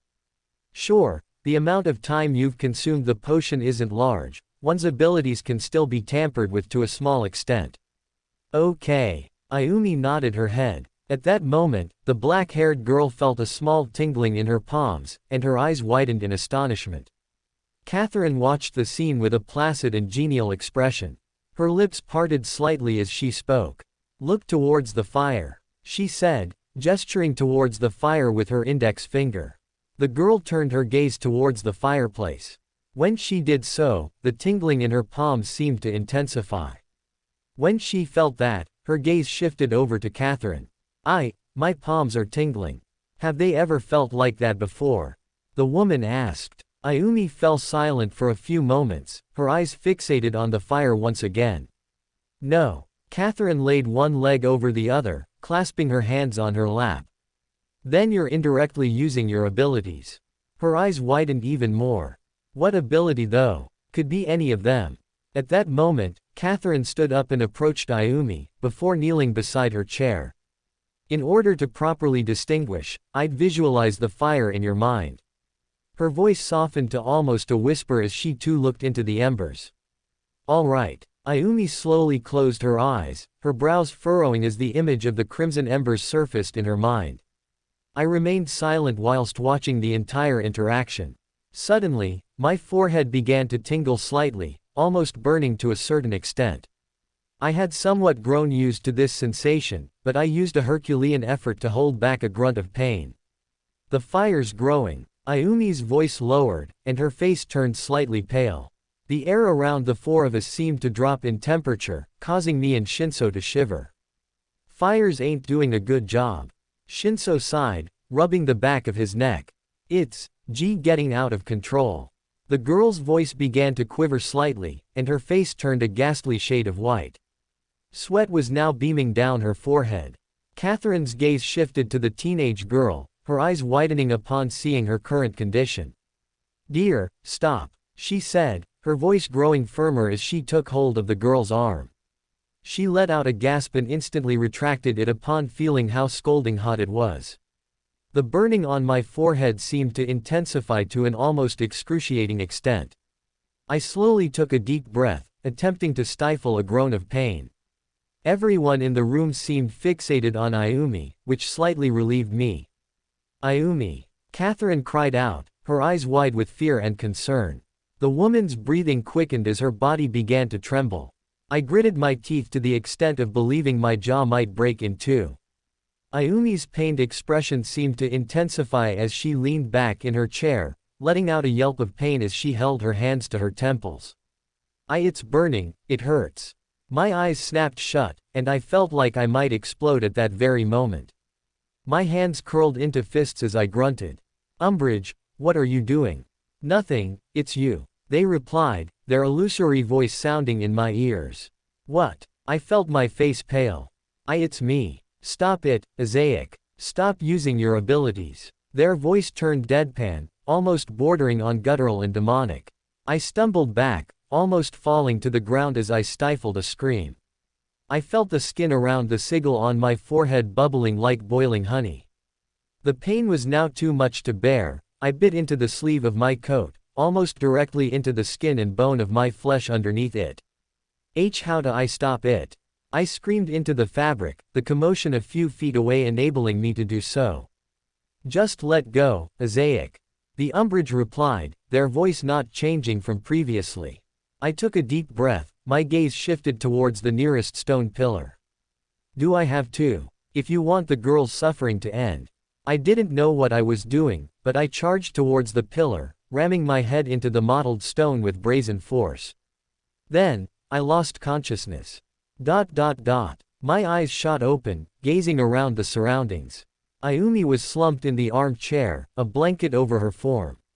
She was sound asleep. Carter and Catherine looked over my form with visibly concerned looks. "What happened?" I groaned, sitting up in the chair. I felt Carter press his arm on my chest, gently pushing me back down. "You passed out on us," Carter replied, taking a deep breath. "We don't know why, but the moment you fell to the floor, Ayumi returned to normal." He pointed towards the chair by the fire, pointing at Ayumi's slack and peaceful form.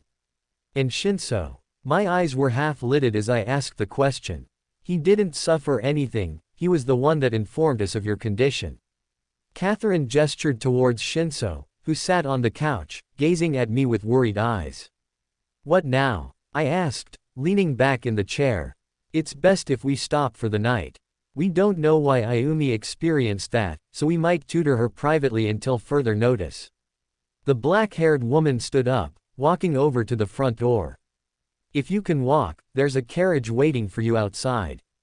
If you can't, I can either have you and Shinso leave, or we can consider having you over here until further notice." "You care a lot, don't you?" I leaned up in my chair, smiling softly. Catherine's face flushed a little as she turned her face away. "You're not the first children." She looked towards Shinso, huffing. "Teenagers I've encountered. You don't need to correct yourself." Shinso let out a self-deprecating chuckle. "I'm not one to give out commands on how one should act." "All right." Catherine heaved a sigh of relief. I stood up from my chair, my hand clutching to the armrest for dear life as I attempted to regain proper equilibrium. Shinso also stood up, walking over to me and taking me by the hand. "Should we leave? While you were out like that, Catherine and Carter suggested we could practice spirituality with Isaiah." I felt my blood run cold, and a strange shiver course through my spine. Isaiah, Aaron's friend. Yeah, Catherine and Carter taught him a little about spirituality. He looked back at the duo. "Do you think he'd mind if we stopped by his office?" Carter and Catherine both shook their heads. Catherine parted her lips to speak. "Isaiah's very busy at this time of night. He'd be extremely cranky if the two of you stumbled into his office in the middle of the night." I felt another shiver run down my spine. Who knows what Isaiah would do to us if we invaded his space. The man gave me a small panic attack and knocked me unconscious through his words alone. And due to the fact that he's a meta, or a seeker as the umbrage called it. What should I do? I whispered under my breath. Just don't proceed, trust your instincts. The umbrage's voice sounded once again in my mind. I took a deep breath with an okay. Me and Shinso turned towards the door as he shoved his hands in his pockets, walking outside. I looked back at Ayumi, her gaze peaceful as she slept. Carter and Catherine sat in the armchairs beside her, silently watching her. You coming? Shinso grabbed my arm, pulling me forward into the street near the carriage. The ride back to the apartment complex was silent. Shinso gently rapped his foot against the floor of the carriage as it came to a halt in front of the building. Parterre de fleurs huh? You must be stacked. The carriage driver, a young man with sleek brown hair, smiled back at us. Yeah, Shinso grumbled, stepping out of the carriage's side door and assisting me. Could at least acknowledge me. The man let out a low sigh as he commanded the horses forward. The quiet clacking of their hooves against the cobblestone road could be heard as it disappeared into the thin fog. Shinso slowly turned to me and breathed in the air. It's cold. I remained silent, looking down at the road beneath us. I had to knock myself out to end Ayumi's suffering. I was the one who was hurting Ayumi. I was the one who was bringing about suffering with these abilities. My father's demonic image flashed in my mind, bearing an inhuman smile as he chuckled deeply. Is it good to not feel like shit? He asked, crossing his arms. A sudden, sharp tug from Shinso pulled me forward, returning me to reality. I had narrowly avoided a carriage that was about to hit me. The driver quickly cursed me out before he kept moving. Hey! Shinso cupped my chin and forced me to look at him. You don't look good. I'm fine. I shrugged, a small and forced smile playing with my lips. From the way Shinso's thick brows furrowed, I could tell I wasn't fooling him at all. No, you're not. Let's get you inside. Shinso pulled me into the lobby as he sat down in a chair near the dining table we had just eaten at. He grabbed the pot of drinking chocolate and quickly poured me a glass, mixing in a spoonful of cream and milk. It was almost like the other boy knew exactly what I liked. Drink up, he said, his tone almost motherly as he pushed me the teacup filled with the steaming liquid. The milk and cream didn't seem to go that good of a job in cooling the drink down. The steam quickly fogged my glasses. I slowly brought the drink to my lips, taking a small sip. It's almost like you were made for me. Maybe I was, but who am I to judge? Shinso leaned back in the chair, stretching his arms above his head. You're not used to being pampered, are you? I shook my head, recalling my entire childhood. No, I'm not. My mother doesn't really care, and I put my father behind bars. I think. Shinso shook his head. He's most likely in jail now. Physical abuse is a big penalty. I could have called the police hundreds of times before, but my father would have beaten me half to death if I even tried. My hands began to quiver slightly, and the pain in my forehead began to resurface. I don't want him to be behind bars. I want that son of a bitch to burn. I let out a sharp groan of pain, causing me to drop the teacup to the floor and stumble back to the floor. Shinso's body shot up as he darted towards me, cupping my chin and forcing me to look at him. Hey, calm down. His grip tightened around my chin, and his brows remained furrowed in obvious concern for my being. Just then, Shinso's gaze drifted upwards a few millimeters, catching sight of the crimson sigil on my forehead. His eyes widened as his breath lightened. What is that? He asked. Nothing. I ruffled my bangs over the marking, concealing it from view. The curtain of hair didn't have much of an effect, as the radiant crimson light passed through the locks like a car's headlight. No, that's. Shinso gently parted my hair, gazing at the symbol. My body habitually reacted, and I delivered a sharp slap to his palms. It's nothing, okay. My breath heaved in my chest as the burning intensified slightly. Shinso seemed taken aback, but not angry by my sudden outburst. He tucked his hands into his pockets whilst he glared at the strange markings. I felt my stomach coil into a knot, the guilt of having hit him overwashing me. I saw my father deliver a sharp slap to my mother's cheek, sending her to the kitchen floor with a grunt of pain. The man, who had seemed to turn into a giant, strode over to her with a grin reminiscent of a demon. I didn't mean to. I didn't know what to say, the guilt sealing my throat shut like a thick paste. I couldn't breathe, I couldn't talk, all I could do was watch Shinso. Hey. Shinso watched as tears began to prickle the corner of my eyes, threatening to spill forth. I'm not mad, not at all.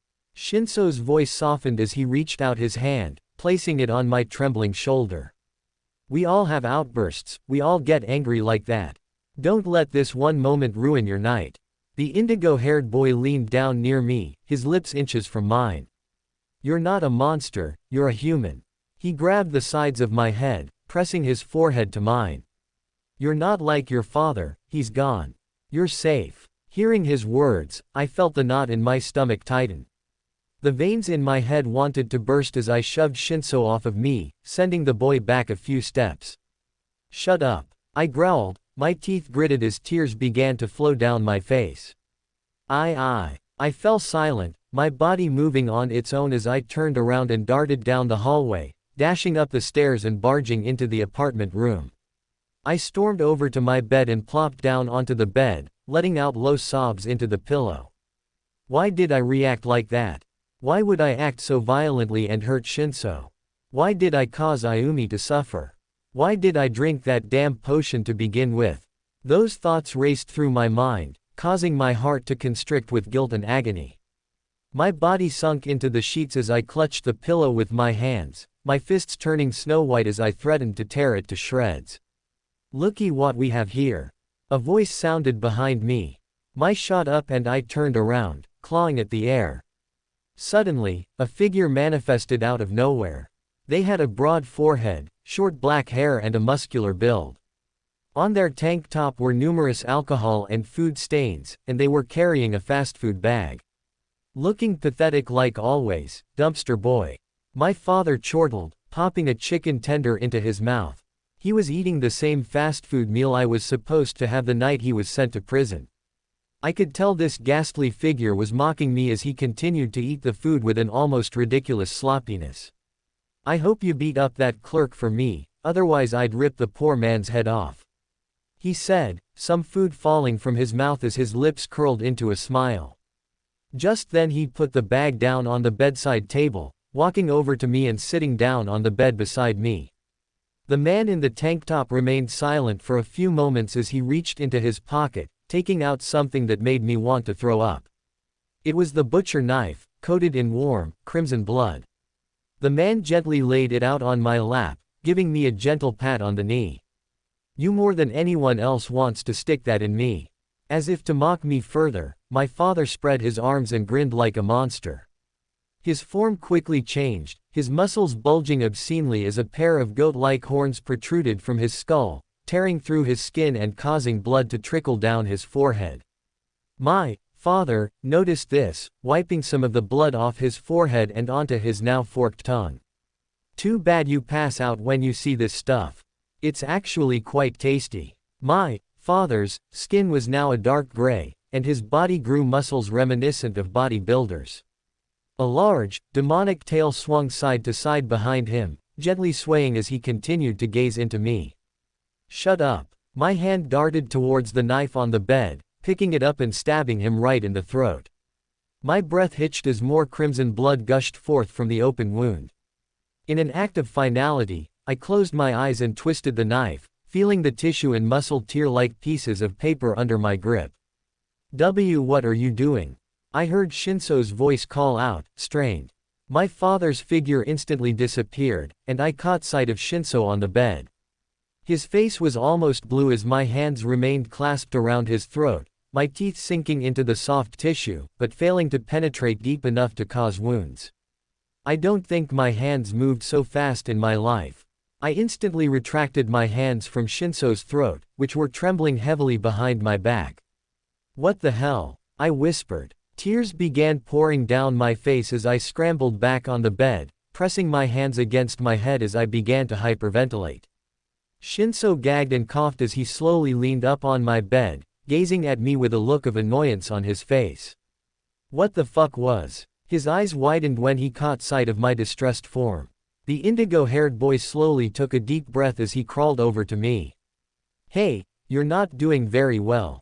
His hand wrapped around my shoulder. I couldn't speak at the moment. I wanted to, but the words were lodged in my throat. Shinso's other hand trailed up and down my face, tracing small circles up and down. My breathing remained shaky and quick in my chest, the room around me spinning. I leaned back against the wall, my breathing quickening even more. I felt like I was gonna pass out. At that moment, Shinso's arms wrapped around me as he pulled me into his chest. He looked down at me with empathetic eyes, a small smile forming on his face. Hey, you're okay, he said, one of his arms loosening to wipe my tears away. My head lowered into his chest as a wave of fresh tears poured from my eyes, dampening Shinso's outfit. It's okay, you're okay, Shinso whispered, burying his head into my hair, inhaling the scent deeply. I got you. I felt the boy rocking my body back and forth as if I were an infant. His breathing remained still, and he began to hum softly. It was a song I didn't exactly recognize, but I felt like I had heard it before. We stayed like this for a good 10 minutes. Eventually, my tears dissipated the longer I sat in Shinso's embrace. There you go, you're okay. Shinso smiled softly. I looked up at the boy, his grip around me loosening as I wiggled out of his embrace. My face flushed slightly as I ran a hand through my hair. You're oddly good at comforting, I said with a small smile. I'm not used to it, but I feel like you're that one person I wanna do it to. Shinso's smile widened slightly as he leaned back in my bed, stretching his arms above his head. Seeing this, I heaved. I sleep there. I let out a low, deprecating chuckle. Well, Shinso's lips curled into a Cheshire smile. Maybe I can be your pillow tonight. Excuse me. My face heated even more, and I turned away from the boy. At that moment, Shinso's hand gently cupped my chin, forcing me to look into his eyes. Last time you dodged. This time, there's nowhere you can run. Shinso leaned forward, his lips crashing into mine. I felt a surge of shock, and I instantly pulled away from his grip, inhaling all the breath I had lost. I'm not ready for that, I gasped, my face turning slightly pale. Upon seeing this, I think I saw Shinso pout a little. Why? I looked towards him, my eyes moistening again slightly. I don't want to be like him. Be like him. Shinso repeated my statement, his expression gradually turning empathetic. He scooted a little closer to me. I scooted away a little, feeling a tiny rush of tiredness enter my body the longer I sat awake. I don't know if I truly want this. I don't know if, whatever. Upon hearing my words, Shinso fell silent. After a few moments he silently scooted off my bed. I'll just leave you alone then. That night, I didn't get any sleep. When I woke up and went into the bathroom, still wearing my formal attire, dark circles formed under my eyes, making me look like a raccoon rather than a human being, or at least one that got sustainable rest. Shrugging off my clothing, I changed into some loose, white pajamas and got back under the covers, sinking into the sheets and closing my eyes. Outside, it was a little darker due to the hue of the clouds, which obscured the sunlight and continually pummeled down snow onto the cobblestone streets. I tossed again, pulling the blanket over my head and letting out a low groan, attempting to block out all the light that filtered through the linen curtains. On the other side of the room, Shinso remained asleep. Last night, when I refused to elaborate, he looked taken aback, but he didn't argue, instead retreating to his bed and falling asleep in a short time. You're planning on sulking in this manner all day. That's not very productive. The Umbridge's voice sounded in my ears, rousing me from my haze of restlessness and irritation. You got any abilities that can put me to sleep or something?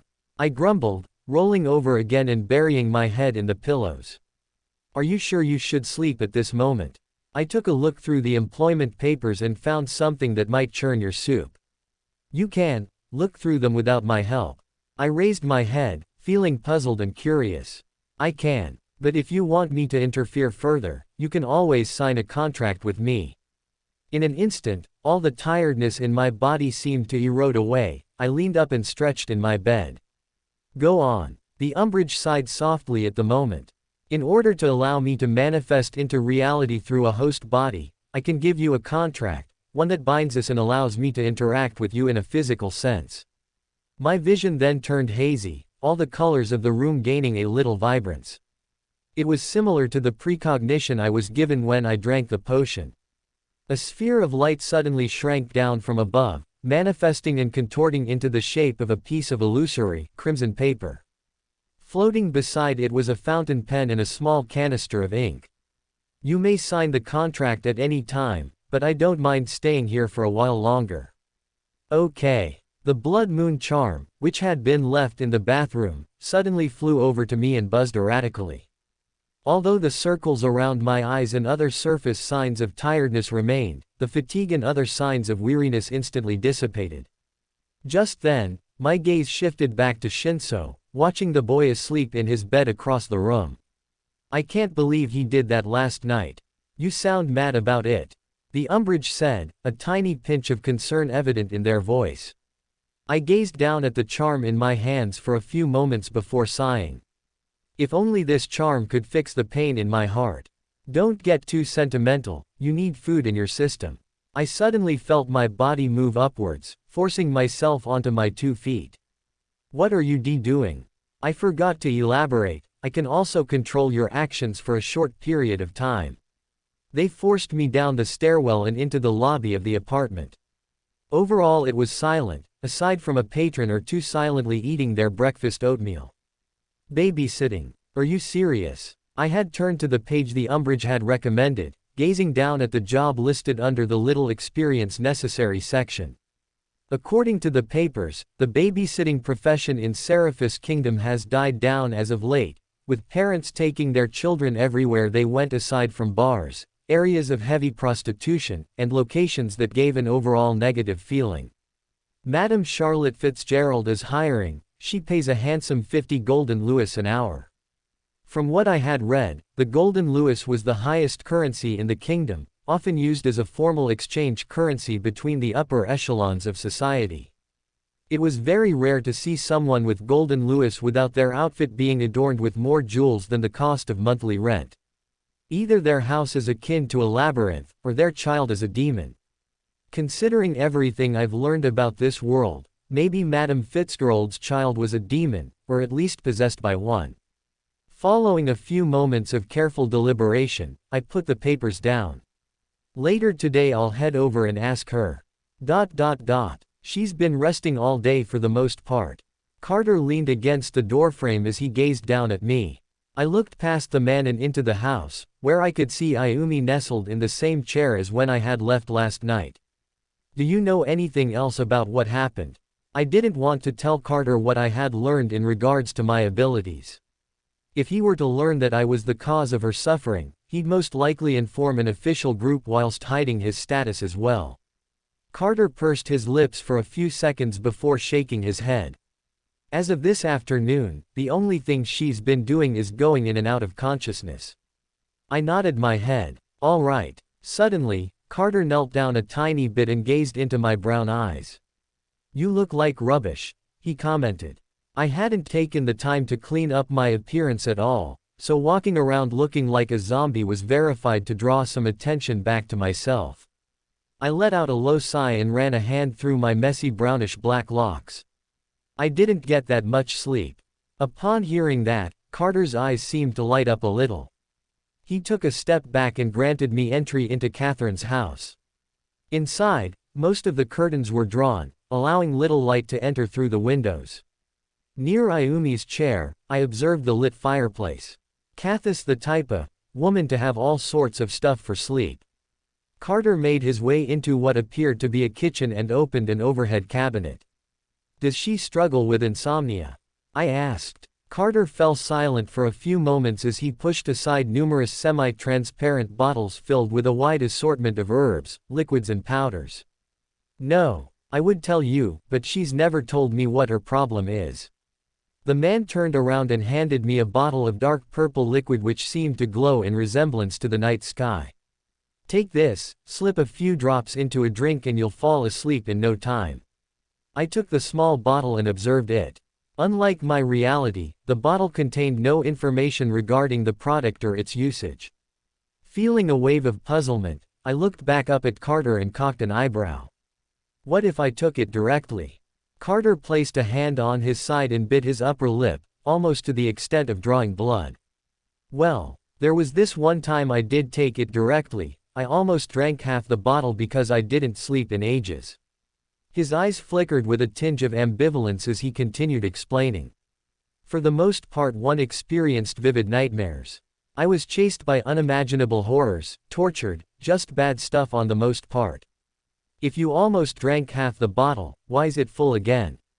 I sloshed the liquid around in the bottle. Because Isaiah always makes more when we need some. Carter replied, smiling. Catherine didn't make this. I took a step back, gazing into the dark purple liquid. Most of the stuff in this kitchen isn't hers aside from the food. Catherine is more of a mysticism girl, not an alchemist. He turned and looked towards the various other cabinets. You should have known from the start when you set off to get your friend more herbs from that horse guy. After a few seconds of silence, I sighed and tucked the bottle into my breast pocket. If I run out of this, should I go to Isaiah to get some more? He won't mind, just knock before entering. Sometimes I feel like a monster might pounce at me from the other side of the door. He might be a monster, who knows? I scoffed, stepping back towards the door and bidding Carter goodbye. By the time the entire interaction had ended, it was almost the evening. He had actually invited me to stay for some afternoon tea alongside Catherine. When he brought up the fact that he bestowed me the sleeping serum, Catherine's expression seemed to freeze, but she didn't seem to mind for the most part. After returning to the parterre de fleurs and snatching the job papers, I waited outside for any sightings of a rental carriage. After 20 minutes I stopped by the schedule room and hesitantly asked in regard to the timing. The woman working there, the one with silver hair tied into a bonnet, told me that carriages were closed today due to maintenance on the wheels due to overexposure to cold temperatures. The city seemed akin to a maze to navigate by foot, but eventually I arrived at Madame Fitzgerald's establishment. The house was a 3-story with neatly trimmed bushes which had been pummeled in by the snowfall. Around the house was a towering iron fence, with a gate where the extravagant-looking carriage she owned was tucked away in a separate building. I found it peculiar that nobody else had offered this job. For the most part, babysitting was listed under the jobs that didn't require much experience. And for such handsome pay, I'd expected the entire kingdom to be ratting on her door seeking employment. I assume you're here for the job listed. A male voice with a French accent sounded from beside me.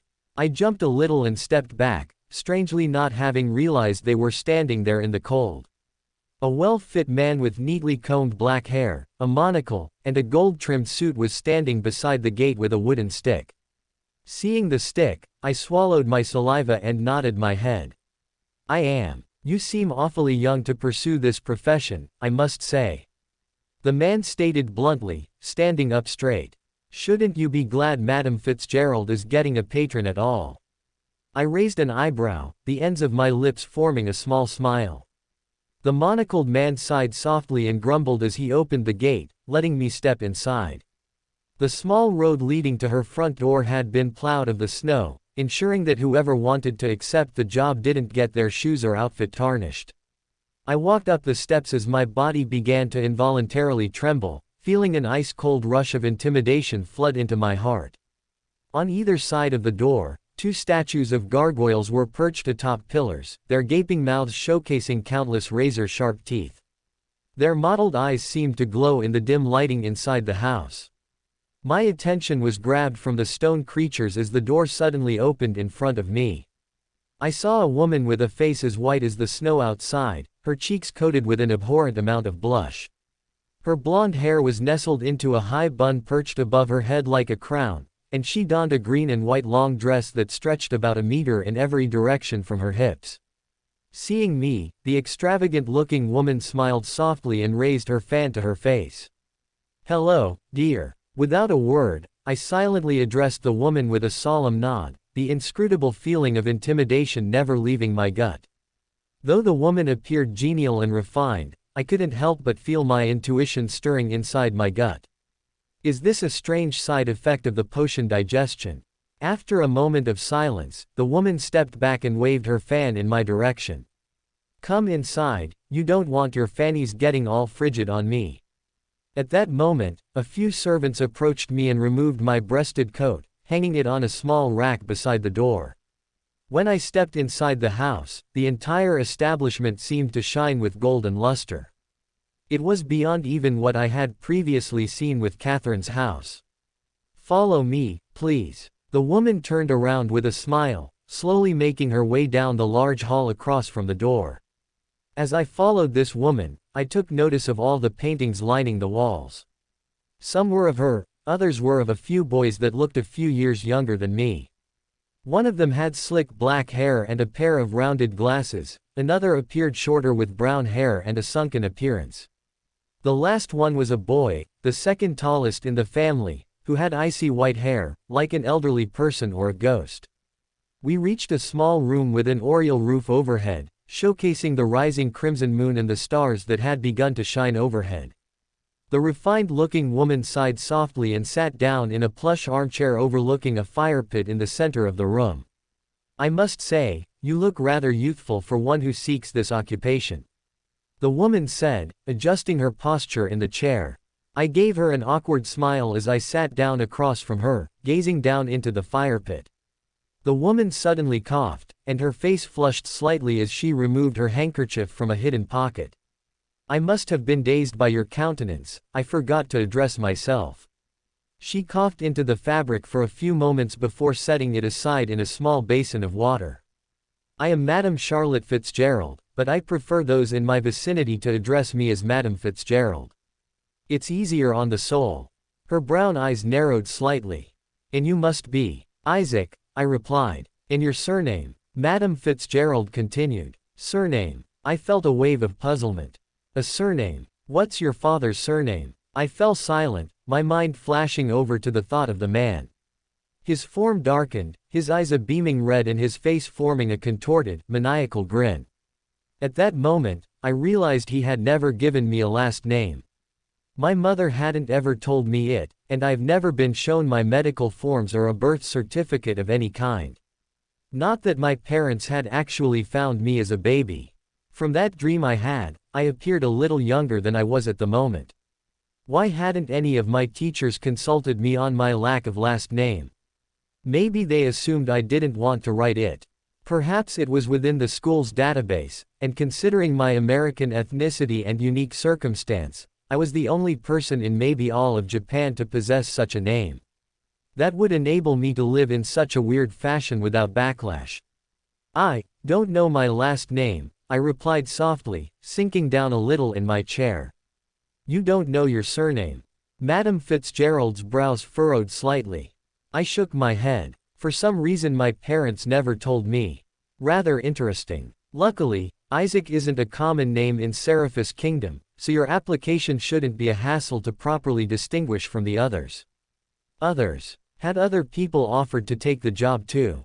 The woman chortled heartily. My stars, are you a gullible runt? That advertisement has been sitting in the catalogs for what seems like epochs. She pointed out of the room, towards a servant who stood in the doorway with a solemn yet unreadable expression. The servants handle commodities such as bathing and food preparation, while anyone who gets the job must work to entertain my dear Bertram. I felt a wave of deliberation upon hearing such odd terms like, entertain. Would I be working with a child or an immature teenager my age? What if it's actually a manchild? Who knows how old those portraits in the hallway were? Tell me about this, Bertram. I clasped my hands on my lap, shooting a glance at the madam. Bertram used to be quite the eccentric and outgoing fellow, unlike my other two boys.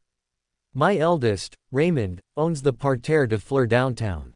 While my youngest, Wilfred, isn't actually related to me by blood. What do you mean by that? I leaned forward slightly. Wilfred is a pitiful soul in my own remark.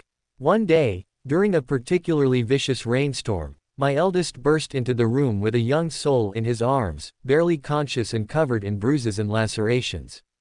The woman continued, her expression gradually softening as she continued to recall the ordeal. That night we bathed and fed him. When we asked him about his origins, he couldn't recall a snippet. A servant entered the room, carrying a tray of tea and some biscuits. After setting them down and leaving, Madame Fitzgerald continued. Aside from the other sons of mine, Bertram was the jolliest of the trio. He always possessed the most life and eccentricity. You speak as if it's the past, I said, a small simmer of skepticism bubbling to the surface of my cup. That's because it is, Zachary. Madame Fitzgerald brought the cup to her lips and sipped quietly, extruding her pinky in the formal manner. Zachary. Madame Fitzgerald scoffed. I apologize, I possess so many cousins and relatives I tend to mix up similar sounding names. She guffawed quietly, bringing out her fan and running it over her face once more. My dear Bertram came back from an out and about with his many friends, but his expression and demeanor were one of a puppet. The air around me cooled a tiny amount, making me shiver slightly. The fire flickered slightly as she continued to speak. When I check on him late at night, he's either awake mumbling to himself in his bed, or he's sound asleep. During breakfast and meals during the day hours, he eats without a word and disposes of his dishes in an eerily collected fashion. He moves without a stumble or lash. You said he began to act like this after he came home from a get-together with his friends. I cocked an eyebrow. Madame Fitzgerald nodded. Indeed. But he hasn't seen them in quite a while since his change in behavior. Another servant walked into the room, bending down slightly and whispering something in Madame Fitzgerald's ear. Upon hearing whatever it was, her eyes widened slightly and she let out an, "Oh." She straightened her back and cleared her throat. Apparently Madame Jezebel and her fiancé want me over tonight for a surprise get-together. The woman paused for a beat, her expression turning more serious and collected. I told my children not to touch the platter I laid out for you. At 8:30 sharp, Bertram must be sent to bed. He can either read or fall asleep, but at 9 past morning you must inform him of his time to slumber. If he's asleep, don't bother speaking. For bathing and cleanliness, let me handle it.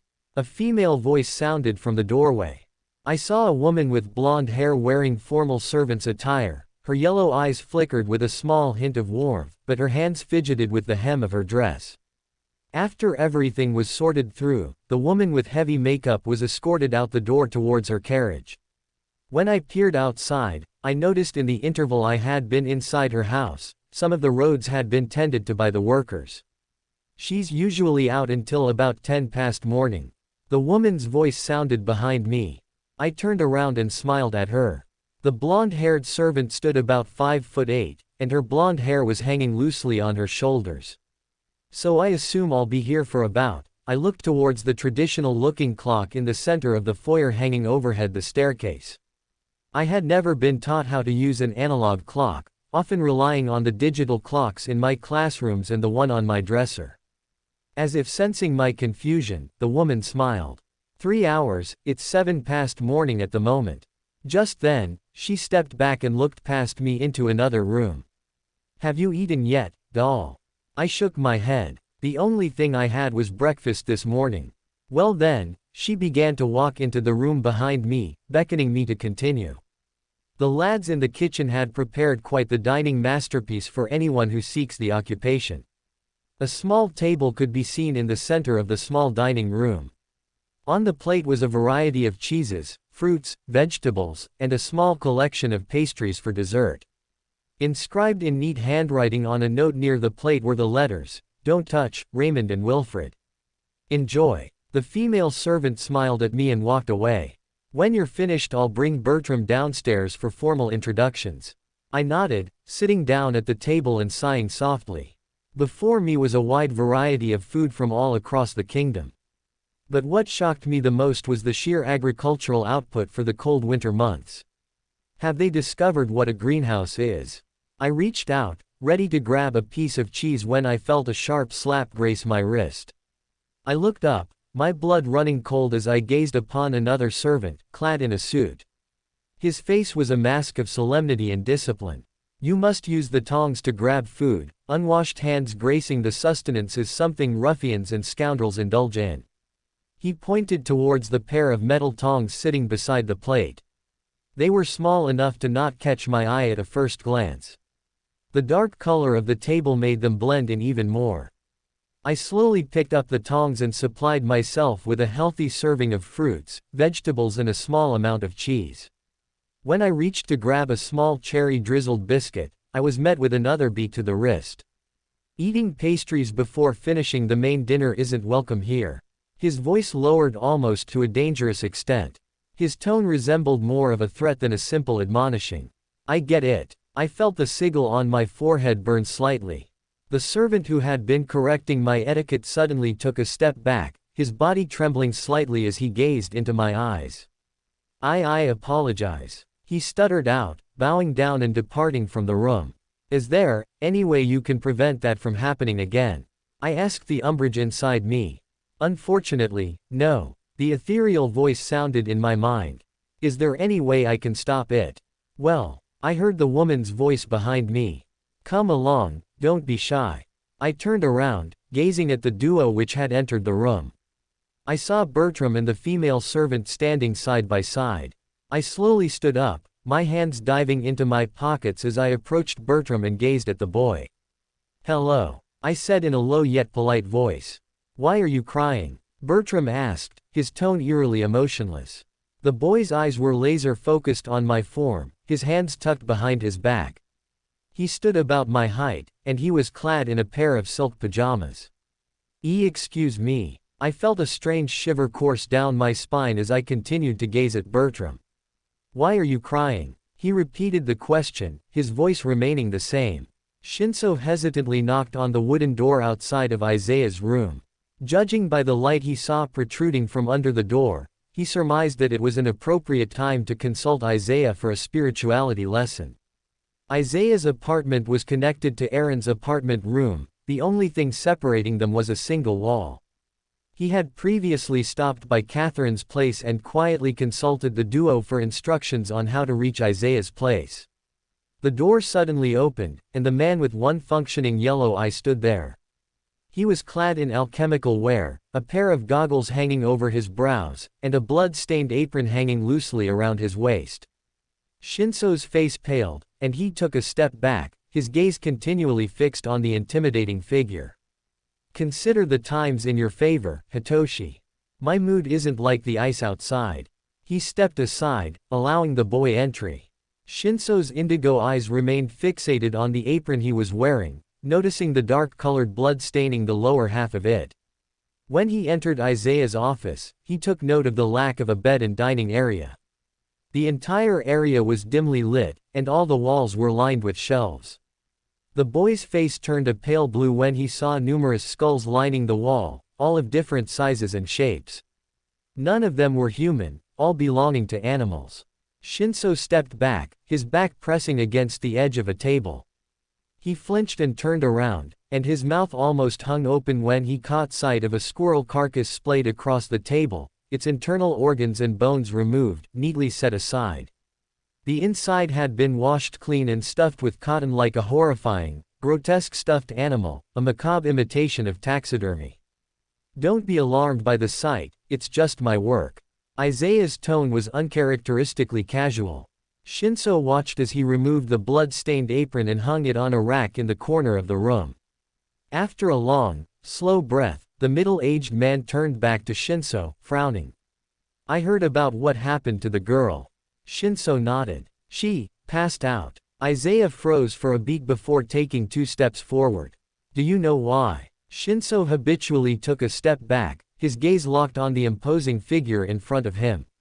His fists tucked into white-skinned knuckles as he attempted to collect himself. No, he answered. Hearing this, the half-blind man stopped moving, his lips twitching downwards only a millimeter. I heard you both consumed your potions.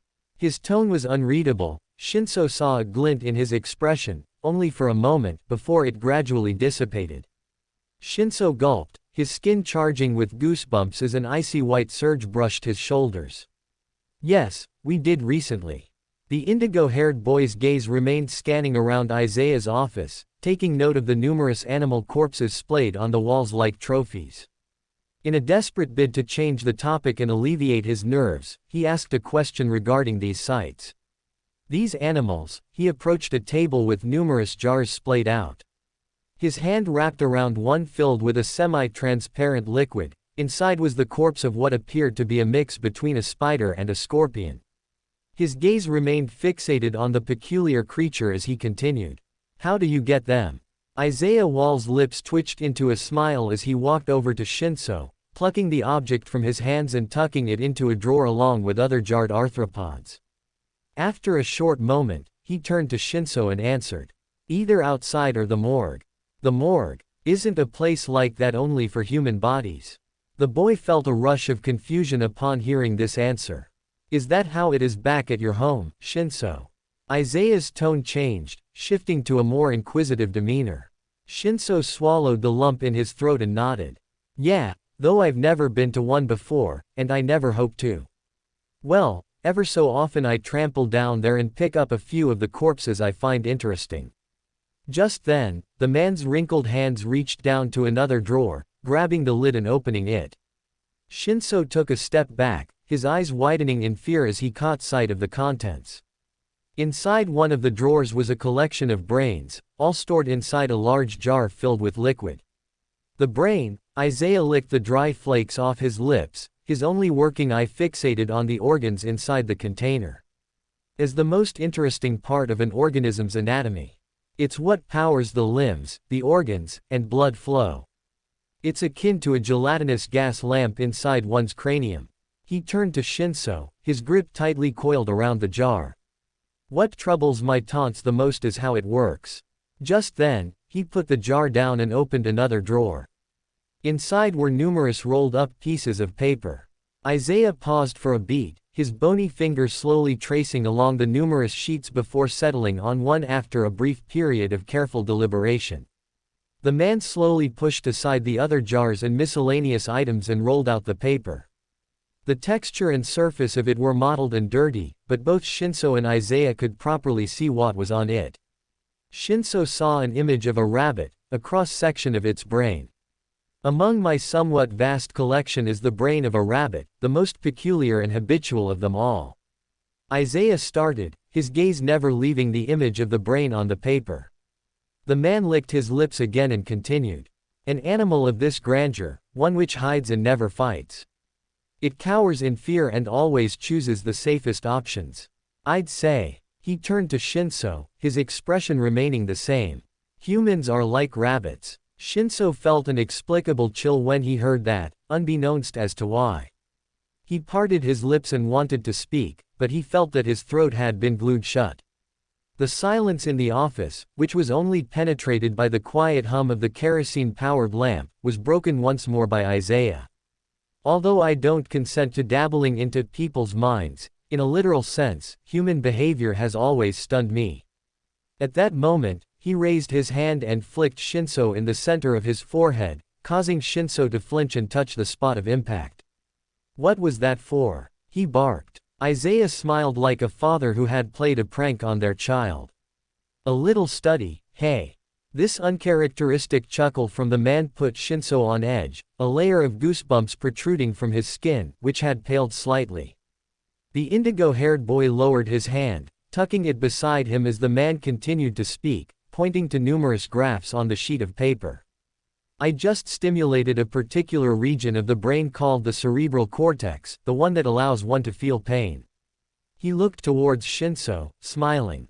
You can thank the scientists and researchers over the past decade for that. Shinso didn't know how to reply.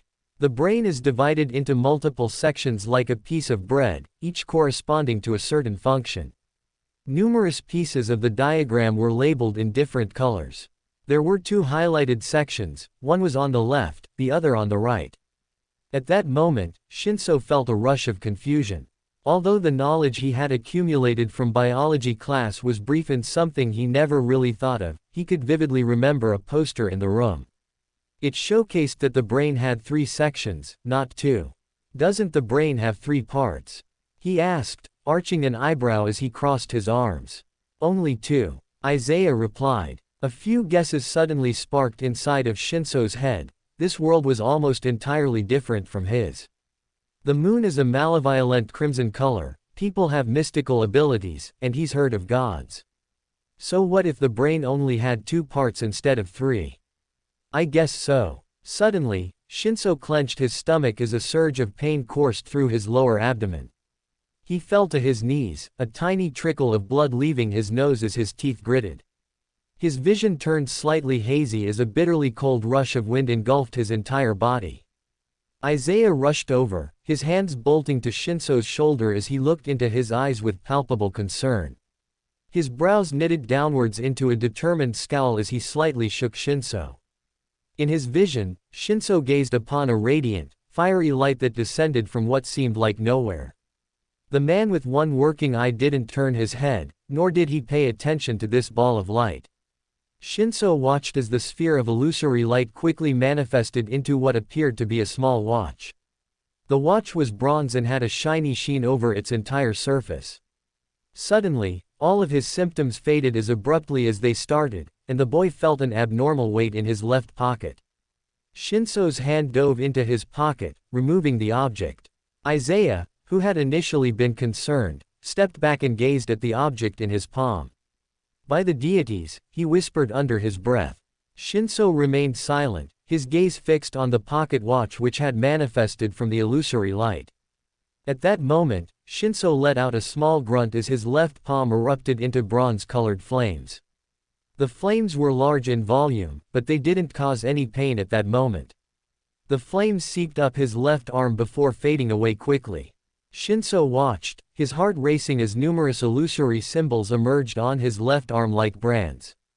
They seemed to resemble coils or snakes in a way, all moving downwards towards the center of his palm.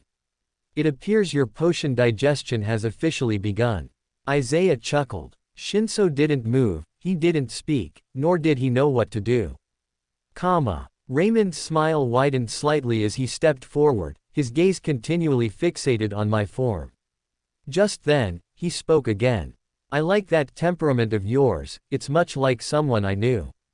The sound of footsteps sounded out in the hall, and the both of us watched as the blonde female servant entered the room, along with Bertram, who was clad in a bathrobe and pajamas. The boy's usual monotone gaze shifted to me, and he spoke up. I'm all clean, how should I proceed?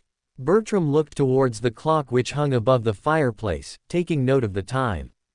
It's 8:14, meaning I have 16 minutes before my issued confinement to my room.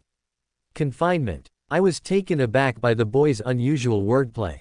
His vocabulary is one I fancy. Raymond smirked. The blonde servant smiled as she departed, leaving the 3 of us alone. May I ask about Wilfred? Raymond continued to smile, crossing his arms. Bertram gestured down the hall.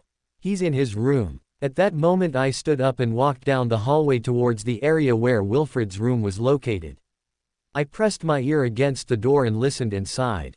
Behind the door, I heard nothing but the wind blowing in through an open window, along with the rustling of fabric as the boy seemed to be changing. I heard the grinding of gears and clockwork as metallic sounds emanated under the door. Then, I heard music playing softly from what seemed to be a music box.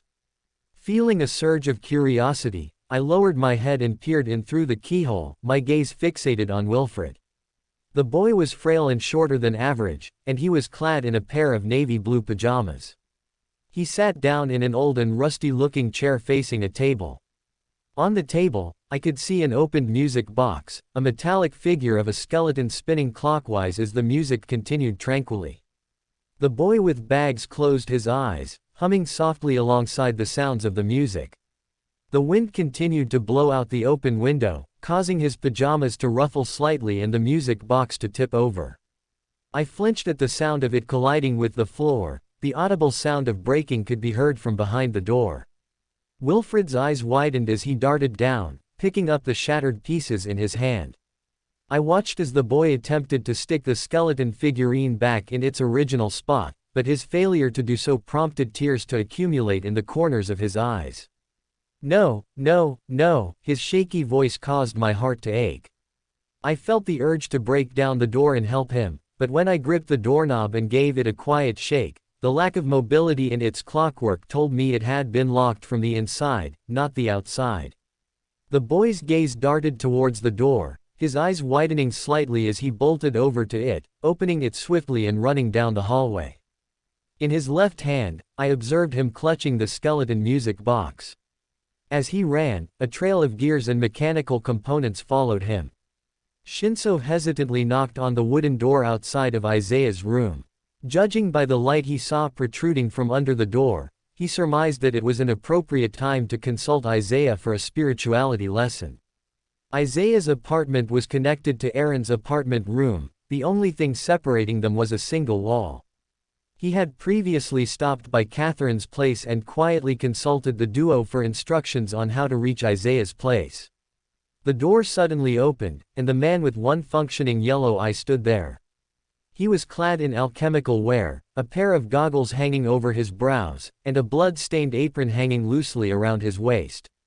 Shinso's face paled, and he took a step back, his gaze continually fixed on the intimidating figure. "Consider the times in your favor, Hitoshi. My mood isn't like the ice outside."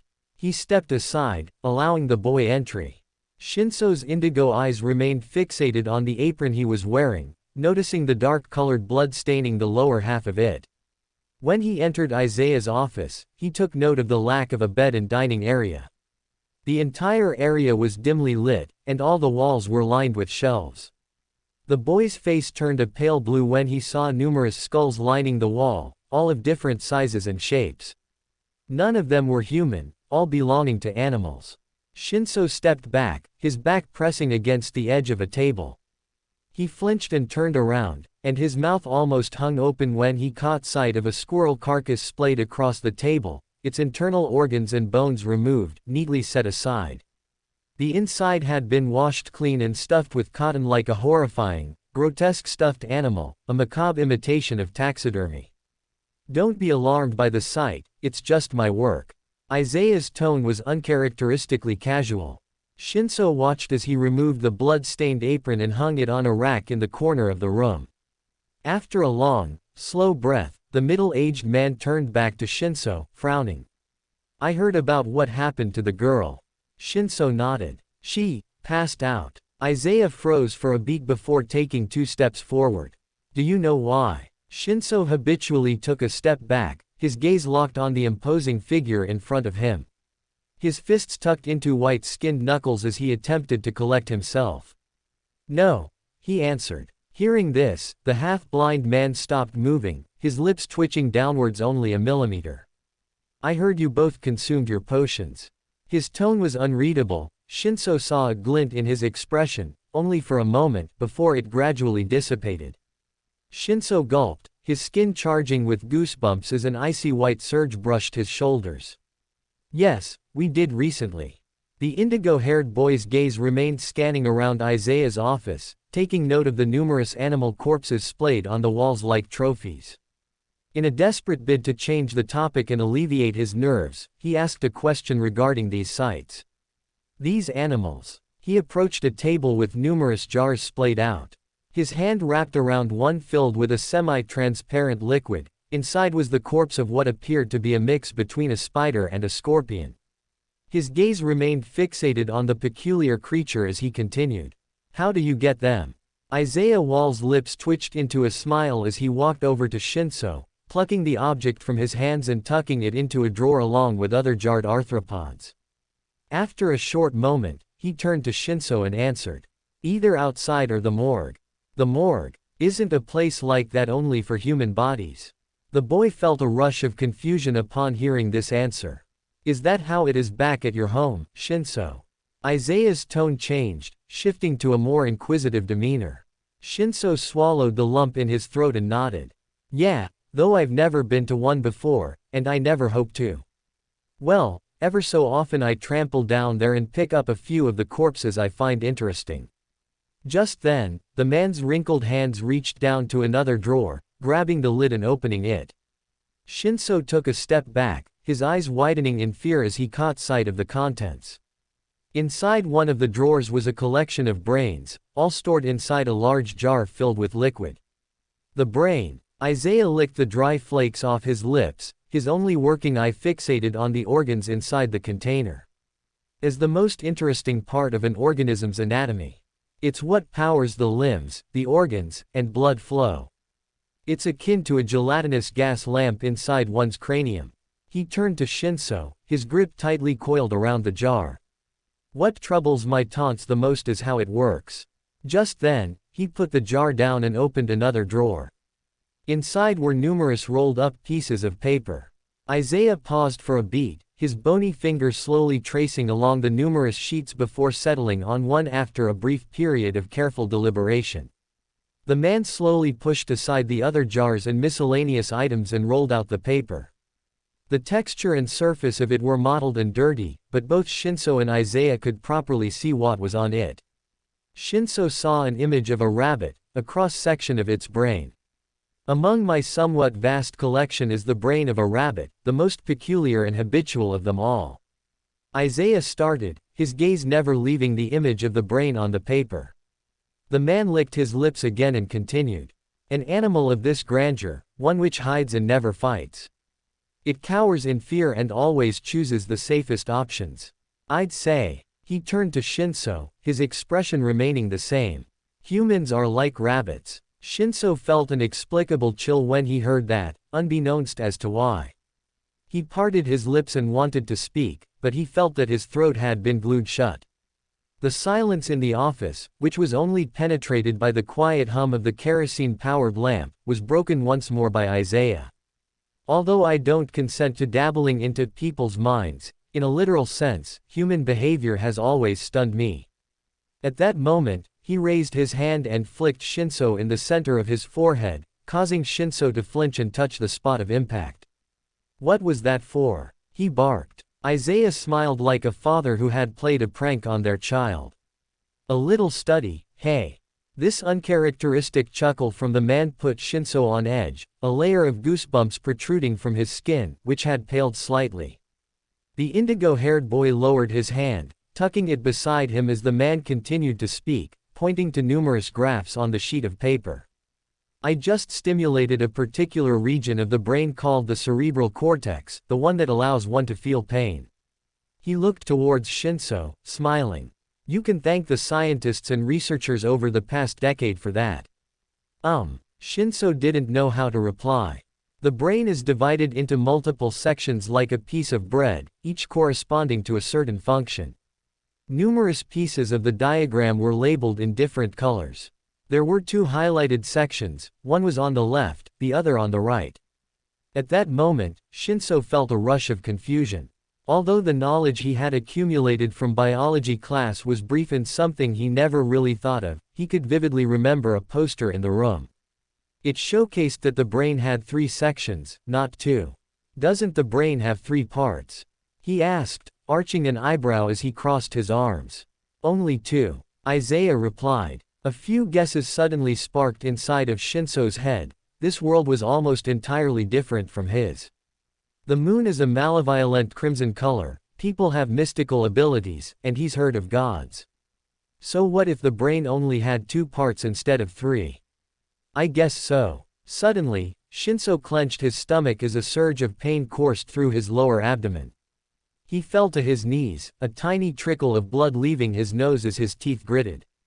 His vision turned slightly hazy as a bitterly cold rush of wind engulfed his entire body. Isaiah rushed over, his hands bolting to Shinso's shoulder as he looked into his eyes with palpable concern. His brows knitted downwards into a determined scowl as he slightly shook Shinso. In his vision, Shinso gazed upon a radiant, fiery light that descended from what seemed like nowhere. The man with one working eye didn't turn his head, nor did he pay attention to this ball of light. Shinso watched as the sphere of illusory light quickly manifested into what appeared to be a small watch. The watch was bronze and had a shiny sheen over its entire surface. Suddenly, all of his symptoms faded as abruptly as they started, and the boy felt an abnormal weight in his left pocket. Shinso's hand dove into his pocket, removing the object. Isaiah, who had initially been concerned, stepped back and gazed at the object in his palm. By the deities, he whispered under his breath. Shinso remained silent, his gaze fixed on the pocket watch which had manifested from the illusory light. At that moment, Shinso let out a small grunt as his left palm erupted into bronze-colored flames.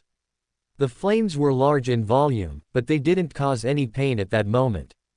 The flames seeped up his left arm before fading away quickly. Shinso watched, his heart racing as numerous illusory symbols emerged on his left arm like brands. They seemed to resemble coils or snakes in a way, all moving downwards towards the center of his palm. It appears your potion digestion has officially begun. Isaiah chuckled. Shinso didn't move, he didn't speak, nor did he know what to do. Raymond's smile widened slightly as he stepped forward, his gaze continually fixated on my form. Just then, he spoke again. I like that temperament of yours, it's much like someone I knew. The sound of footsteps sounded out in the hall, and the both of us watched as the blonde female servant entered the room, along with Bertram, who was clad in a bathrobe and pajamas. The boy's usual monotone gaze shifted to me, and he spoke up. I'm all clean, how should I proceed? Bertram looked towards the clock which hung above the fireplace, taking note of the time.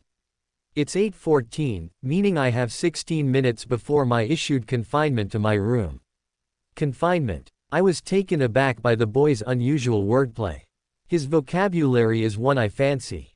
Raymond smirked. The blonde servant smiled as she departed, leaving the three of us alone.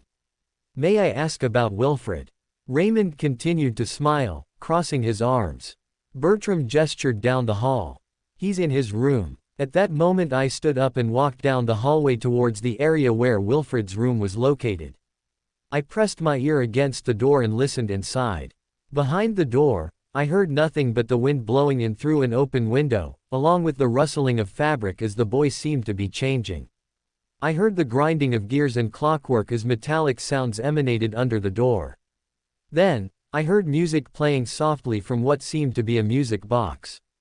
Feeling a surge of curiosity, I lowered my head and peered in through the keyhole, my gaze fixated on Wilfred. The boy was frail and shorter than average, and he was clad in a pair of navy blue pajamas. He sat down in an old and rusty-looking chair facing a table. On the table, I could see an opened music box, a metallic figure of a skeleton spinning clockwise as the music continued tranquilly. The boy with bags closed his eyes, humming softly alongside the sounds of the music. The wind continued to blow out the open window, causing his pajamas to ruffle slightly and the music box to tip over. I flinched at the sound of it colliding with the floor. The audible sound of breaking could be heard from behind the door. Wilfred's eyes widened as he darted down, picking up the shattered pieces in his hand. I watched as the boy attempted to stick the skeleton figurine back in its original spot, but his failure to do so prompted tears to accumulate in the corners of his eyes.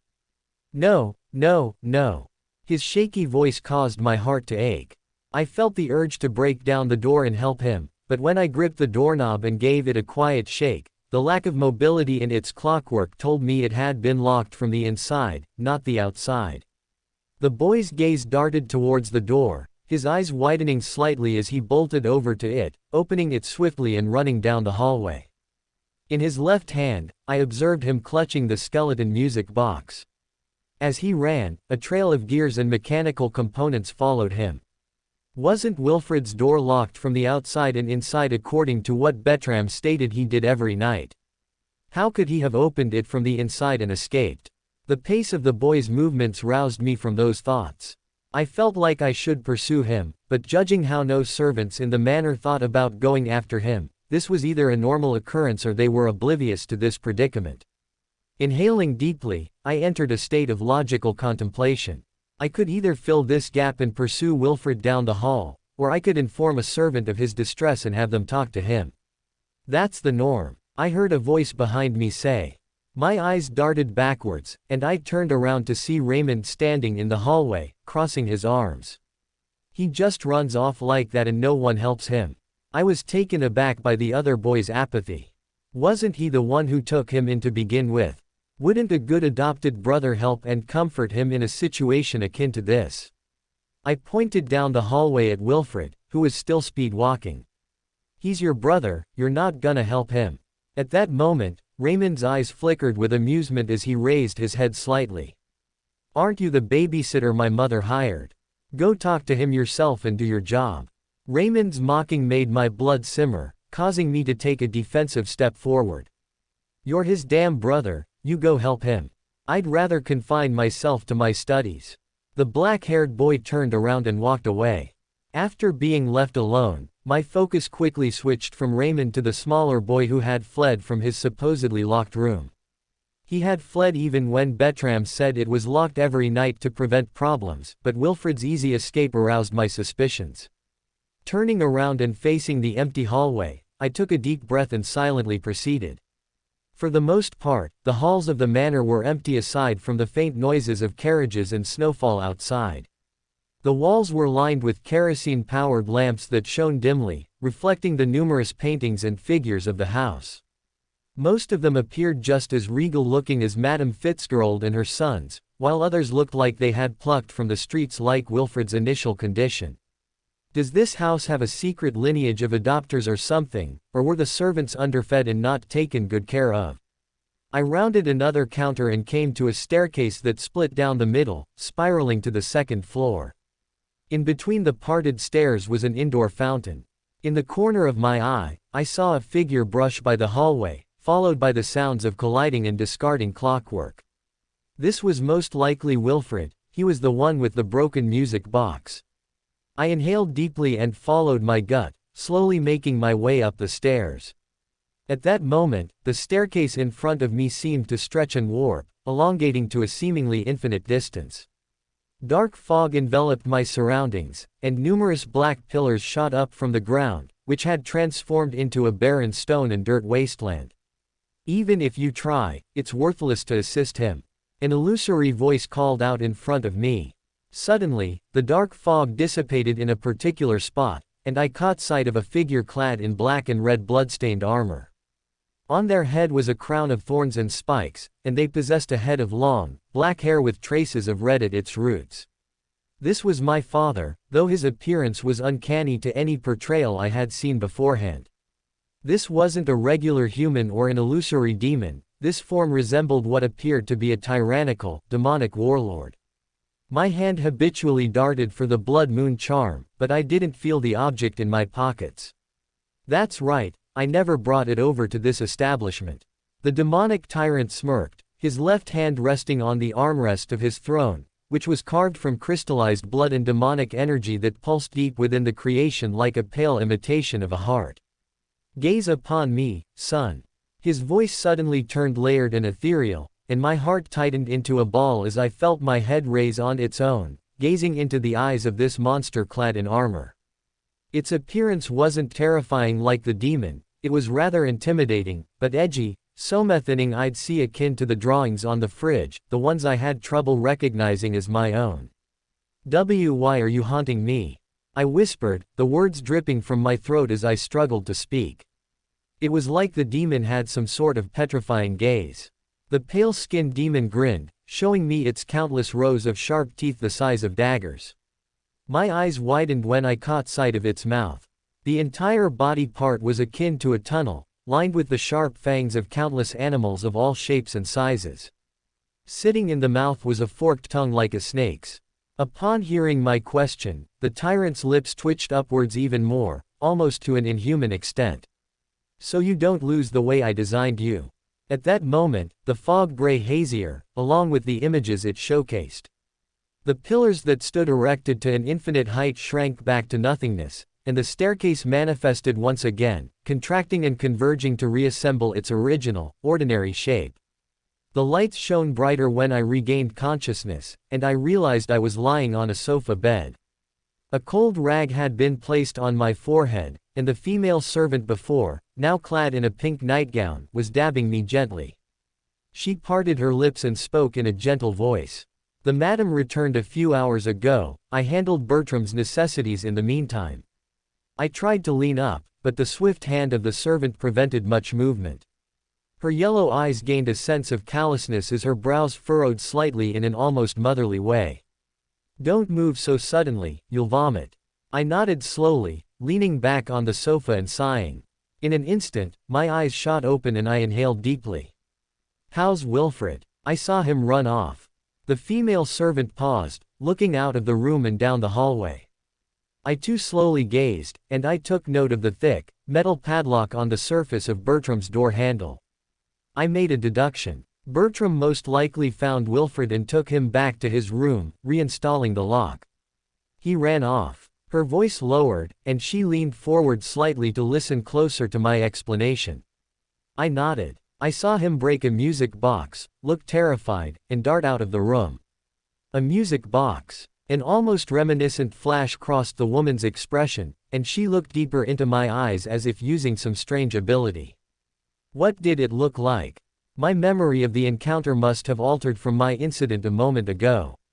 I knew it was a music box, I knew it played music, but I had trouble recalling it exactly aside from its dark-colored appearance and faint hints of gold on the edges. I don't, it's hazy. I replied, leaning back on the sofa and placing my head under the soft pillows. At that moment, the female servant stood up and bowed like a madam. I apologize. My face contorted into a mask of blatant confusion. Catching sight of my current state, she blushed and sat back down, exhaling. My name is Florence. I apologize for my lack of introduction as of earlier. This was either an honest mistake on the woman's part, or she was attempting to shift the topic and mood in a lighter sense. I committed the name to my memory and nodded my head slowly. I have a question, I announced. Yes. Florence gazed at me with a now curious expression. Has Wilfred's room always been locked like that? I lifted my arm and limply pointed down the hallway towards the door. Florence paused for a short while before sighing. Since Bertram's abnormal shift in behavior, he's locked his door shut every night, saying how the inability to hear his screams and shouts puts him at ease in a way. At that moment, I felt a rush of confusion. But locks can't stop sound from coming through, they simply make a door unable to be opened. That's logic I have considered to a degree.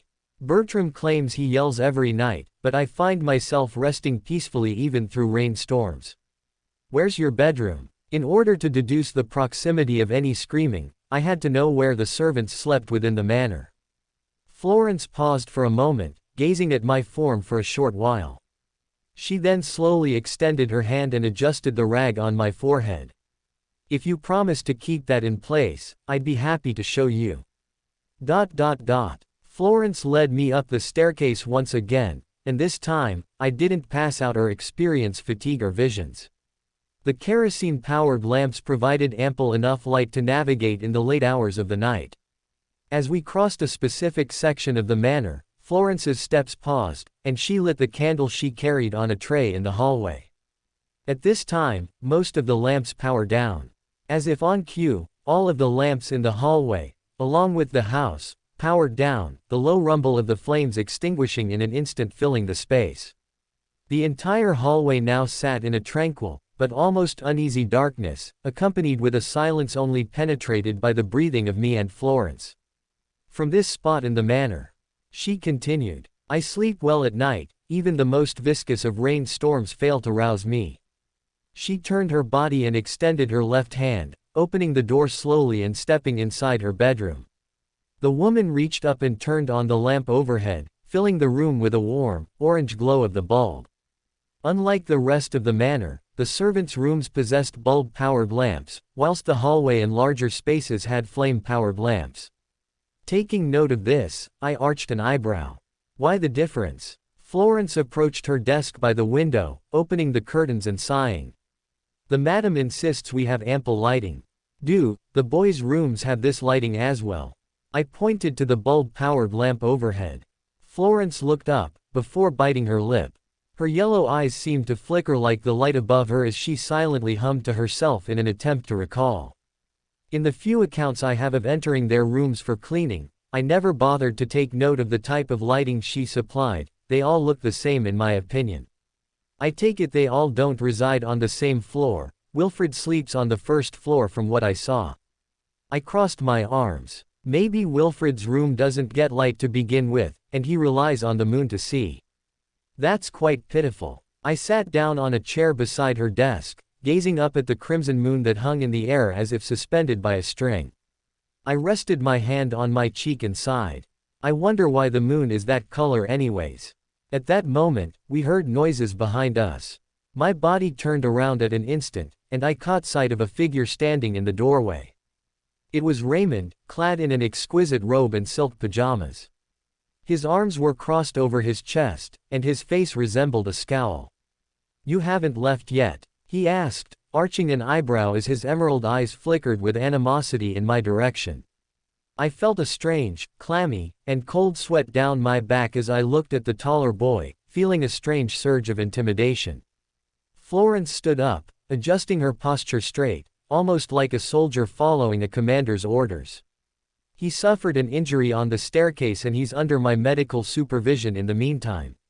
She spoke in a low, almost dangerous tone. Raymond's eyes narrowed. Without a word, stepped aside, walking down the hallway as he mumbled something incoherent under his breath. After Raymond departed, I turned back to Florence and cocked an eyebrow. "What's his issue? He's been such a prick since I've met him." Florence sighed softly, slipping a hairpin into her blonde locks. She remained silent for a brief moment before speaking in a low, hushed voice. "Raymond's the oldest sibling among the Fitzgeralds, the one who carries the biggest burden." She looked towards the now empty doorway, an unreadable pang crossing her expression.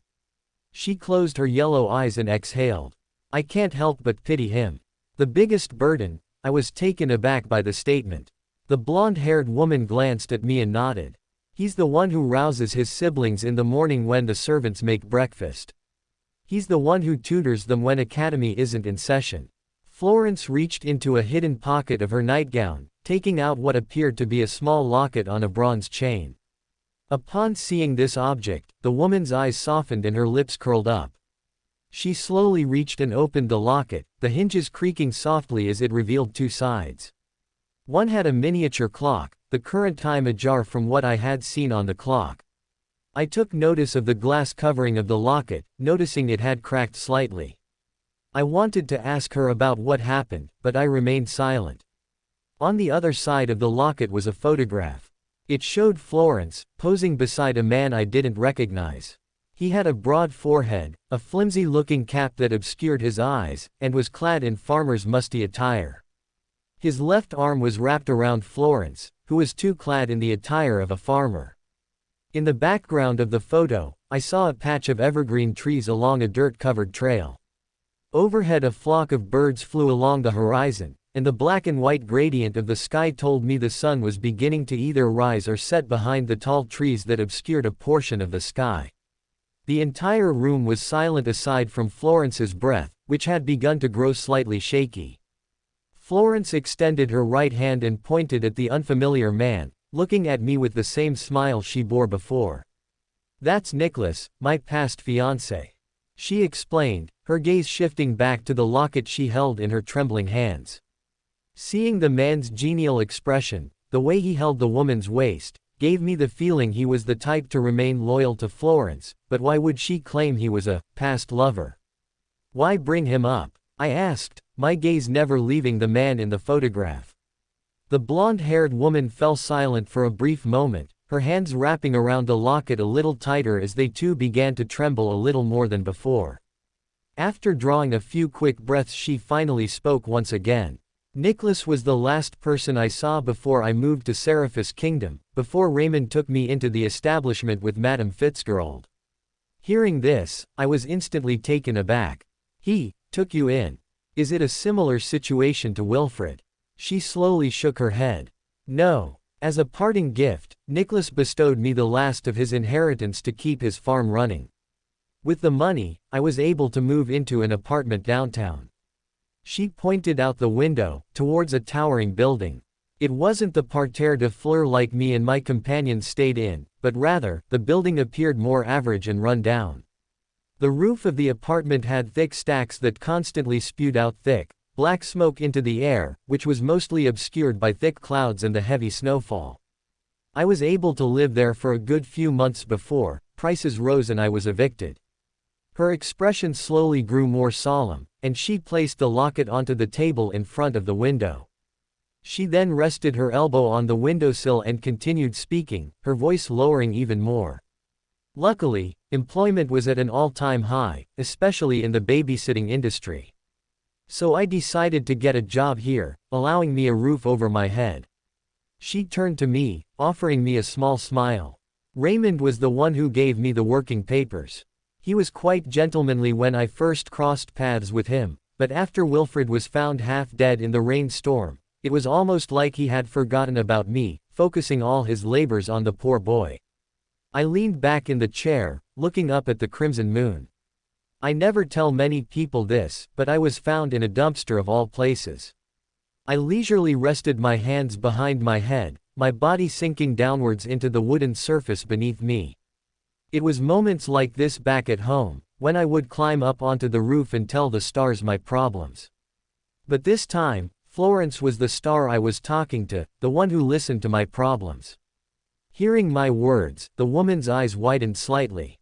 Heavens, in a dumpster. How'd you end up there of all places? I don't know, I've never known.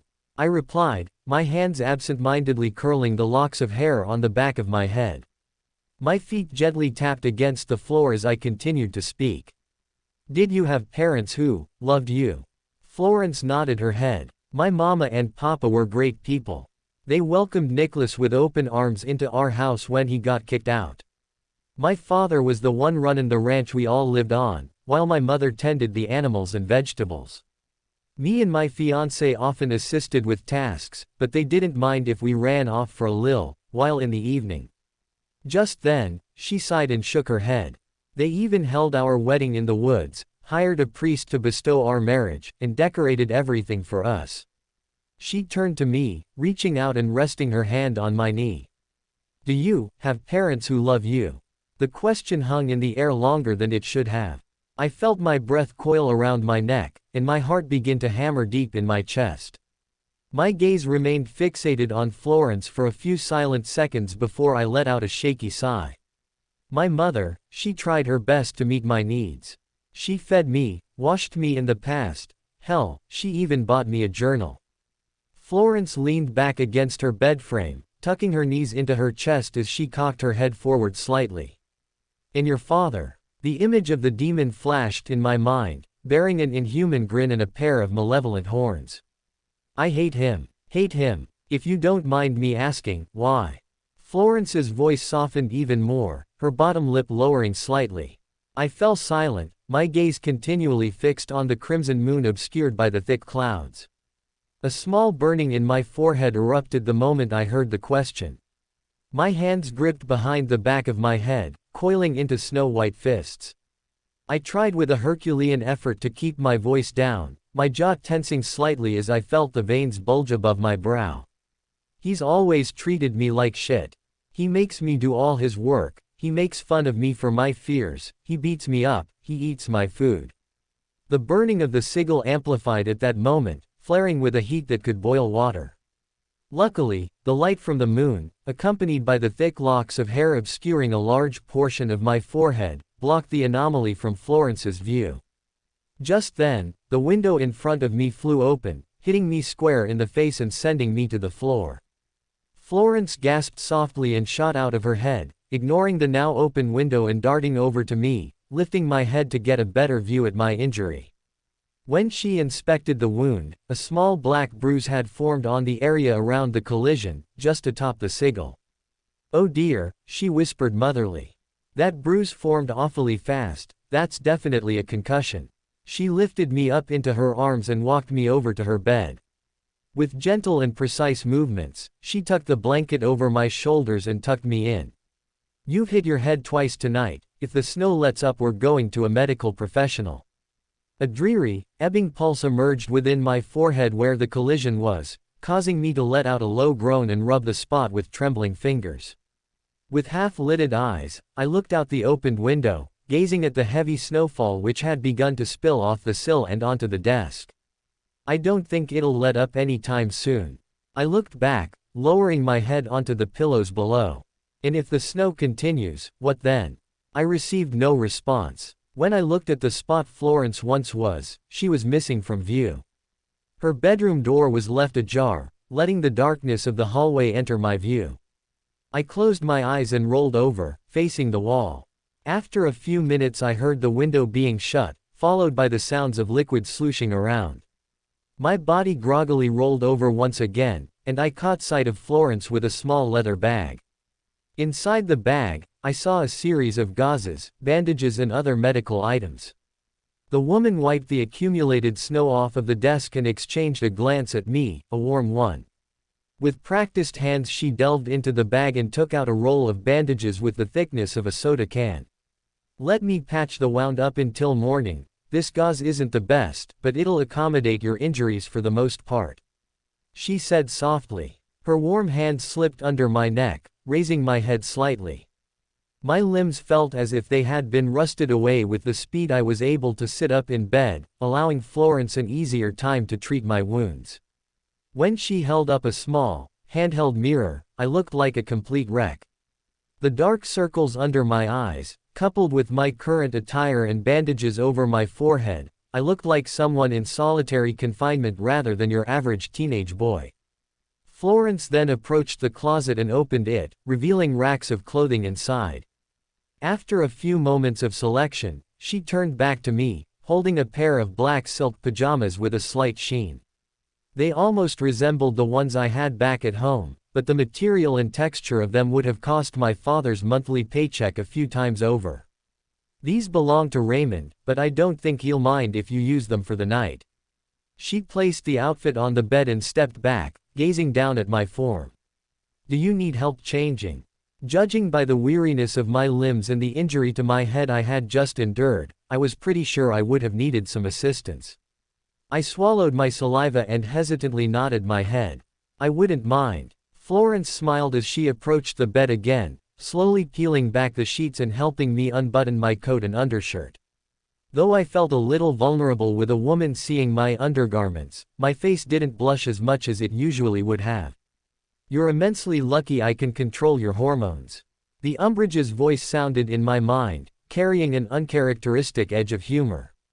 Whatever, I mumbled, looking away politely as she buttoned up the pajama top and slipped the bottoms up my leg, fitting them at the waist. After taking a moment to adjust the collar and cuffs, she stepped back and silently admired her handiwork. You look beautiful now. My face flushed slightly at the compliment, and I rubbed the back of my neck sheepishly. Thanks. Florence stepped towards the door and looked back at me. I'll sleep in the guest room across from here. Feel free to holler my name if anything arises. All right. I nodded. Florence gazed at me for a few more seconds, looking down at my appearance as if inspecting every meticulous detail of my new attire. Her lips then curled into a small smile as she opened the door and stepped out into the hallway, closing it behind her. I was now shrouded in the thick silence of Florence's bedroom. Outside, I could hear the howling of the wind, along with the thick powdery snow gathering on the windowsill, threatening to spill through. I have a feeling I'll be here longer than I should. I leaned back in my bed, resting my arms under my head as I gazed up at the ceiling. The Umbridge sighed softly and spoke in their usual ethereal voice. I don't trust Florence. I raised an eyebrow, taken aback. Pardon. In Oberon's comfortable yet small apartment, Shinso leaned back in his chair and glanced at Aaron and Oberon, who sat in chairs opposite of him. In his hand, Shinso held a mug of coffee Oberon had previously brewed for him, while the duo didn't possess any beverages. In his pocket was the bronze pocket watch that had manifested in Isaiah's office, and the boy had refrained from mentioning its existence until the time was appropriate. Shinso had taken the initiative and went to Oberon's apartment to escape the heavy snowfall since the mileage to the parterre de fleurs from Isaiah and Aaron's shared establishment was quite the distance. Shinso smiled faintly at Oberon and nodded. Thank you for allowing me in here. Oberon shook his head and smiled. No problem. Seeing that everyone was now silent, Shinso shifted the topic to the events that occurred earlier that night. He's very peculiar, that friend of yours. Shinso cocked one of his bushy eyebrows, sipping the coffee quietly as he gazed at Aaron. The older man chortled, leaning back in his chair, causing it to creak under his weight. He's not weird, he just has weird hobbies. Isn't knowing a lot about the brain weird, though? Shinso lowered his mug of coffee, placing it on the table beside the window. Isaiah's always wanted to pursue an occupation as a surgeon, that's why he studies and knows so much. Aaron explained. Why hasn't he applied though? Just then, Oboro chuckled. He said he would soon, but he's rather distasteful of the snow outside. The kettle on the stove behind them suddenly flared, letting out a high-pitched whistle as an indicator that their meal was finished. Dinner's a lil' later tonight. Aaron grumbled, standing up and approaching the stove. He put on some mittens as he gripped the handle of the kettle from the stove and approached the sink. Using a collider, he sifted the ingredients of the stew from the boiling water. Have any of you seen Isaac as of recently? Shinso asked, a small pressure forming in his chest. Aaron shook his head. Unfortunately, no. I'm sure he's safe though. He's a good kid, much like one I knew beforehand. The man then fell silent, finishing the preparation of the meal without any additional words. Oboro raised his head slightly, his light blue eyes fixated on the man. Aaron, are you all right? He asked. The older man removed the mittens and poured the soup into 3 bowls situated on the counter, sighing softly. I am, thank you for asking. Aaron's face heavily betrayed his statement. He sat down at the table whilst carrying the 3 bowls of stew. Without a word, he slowly distributed them among the men sitting at the table. Shinso's gaze remained fixated on the window, the heavy snowfall gathering atop the windowsill as the wind outside howled like a pack of ferocious wolves. The older man parted his lips as if wanting to speak, but he hesitated and brought the stew to his lips, sipping quietly. He felt an instinct to probe into what Aaron had mentioned, but his rational thinking and intuition made him drop the subject. The stomach pain has almost disappeared. Shinso mentioned, sipping the potato and meat stew. Maybe if Ayumi's condition is better, we can stop by and harness your abilities. Oboro said with a smile. Aaron extended his wrinkled right hand, inscrutably signaling Oboro to stop speaking. I don't think we should do that. His gaze then shifted to Shinso, his brows rising. Didn't Carter offer Isaiah to tutor you? Shinso recalled what he had said to Isaac and him the previous night. He had taken the opportunity to visit Isaiah, but the man's odd, almost inhuman behavior, hobbies, and tendency put him on edge. Why yes, but, I don't exactly like him. Shinso stated bluntly, his grip around his spoon tightening, anticipating Aaron to shout or lash out at him for saying something like that about his friend. Unexpectedly, Aaron smiled. That's fine. You don't have to like everybody I do. Opinions are what makes us humans. Shinso fell silent, his gaze drifting to Aaron, who had a little stew dripping from his lower lip. The older man looked back at Shinso, his smile widening. Don't get your clanker in a twist, your brain might spark out like a bulb. The atmosphere around Shinso seemed to cool at an inhuman rate, causing him to shiver. Before it got any worse, Oboro lightened the mood, pointing down at the stew. This grinds all the right gears, where'd you get the recipe? Aaron grinned, adjusting his shirt collar. A family recipe, passed down from my great-grandmother. Well, tell her I fancy it. Oboro smiled, sipping again. He then opened his mouth, which was still half filled with the stew. You're probably gonna see her very soon. Aaron scoffed, his brows knitting tightly above his eyes. Why, callin' me old, sir? Oboro laughed a little louder, swallowing his food and setting his spoon in the bowl. Perhaps I am, Ancient Aaron. Shinso grimaced at the cringe-inducing nickname. After they had all finished dinner, Oboro finished washing the dishes when he turned back to the duo, smiling.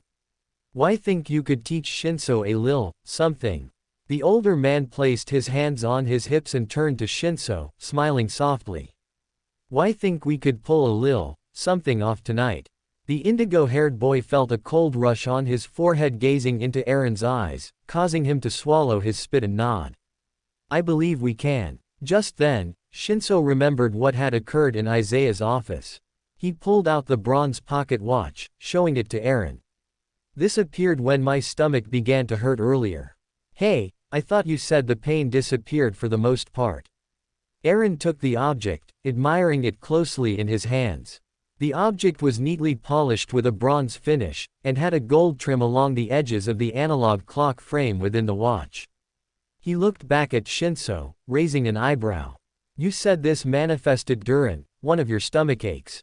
Shinso nodded. "Yes, sir." "Well." He placed the watch on the table, stepping back. The older man reached out both of his hands, cracking them. At that moment, all the candles nearby ignited with dark purple flames, flying off the shelves and gravitating towards Aaron, Shinso, and Oboro. Shinso stepped back, his eyes widening in astonishment as Aaron looked back at him, his lips curling into a Cheshire smile resembling Carter's. "Reedy." Shinso took a step forward, nodding. "I guess I am." "You guess." Aaron cocked an eyebrow. "I'm not risking divinity on indecision." The indigo-haired boy swallowed his saliva, raising his head as he adjusted his posture. After taking another deep breath he said with some finality, "I'm ready." Aaron smiled softly and turned around to face him. He then took a step aside and gestured towards the table, his left hand pointing at the bronze pocket watch. "Approach the watch," Aaron instructed, stepping aside a little more to allow Shinso entry. Shinso surveyed his surroundings for a brief moment and sighed softly. The floorboards creaked beneath him as he stepped forward. At that moment, a scent of coal, dust, metal, and an unfamiliar smell gushed into his nose. His pupils dilated as the candles in the room began to glow brighter.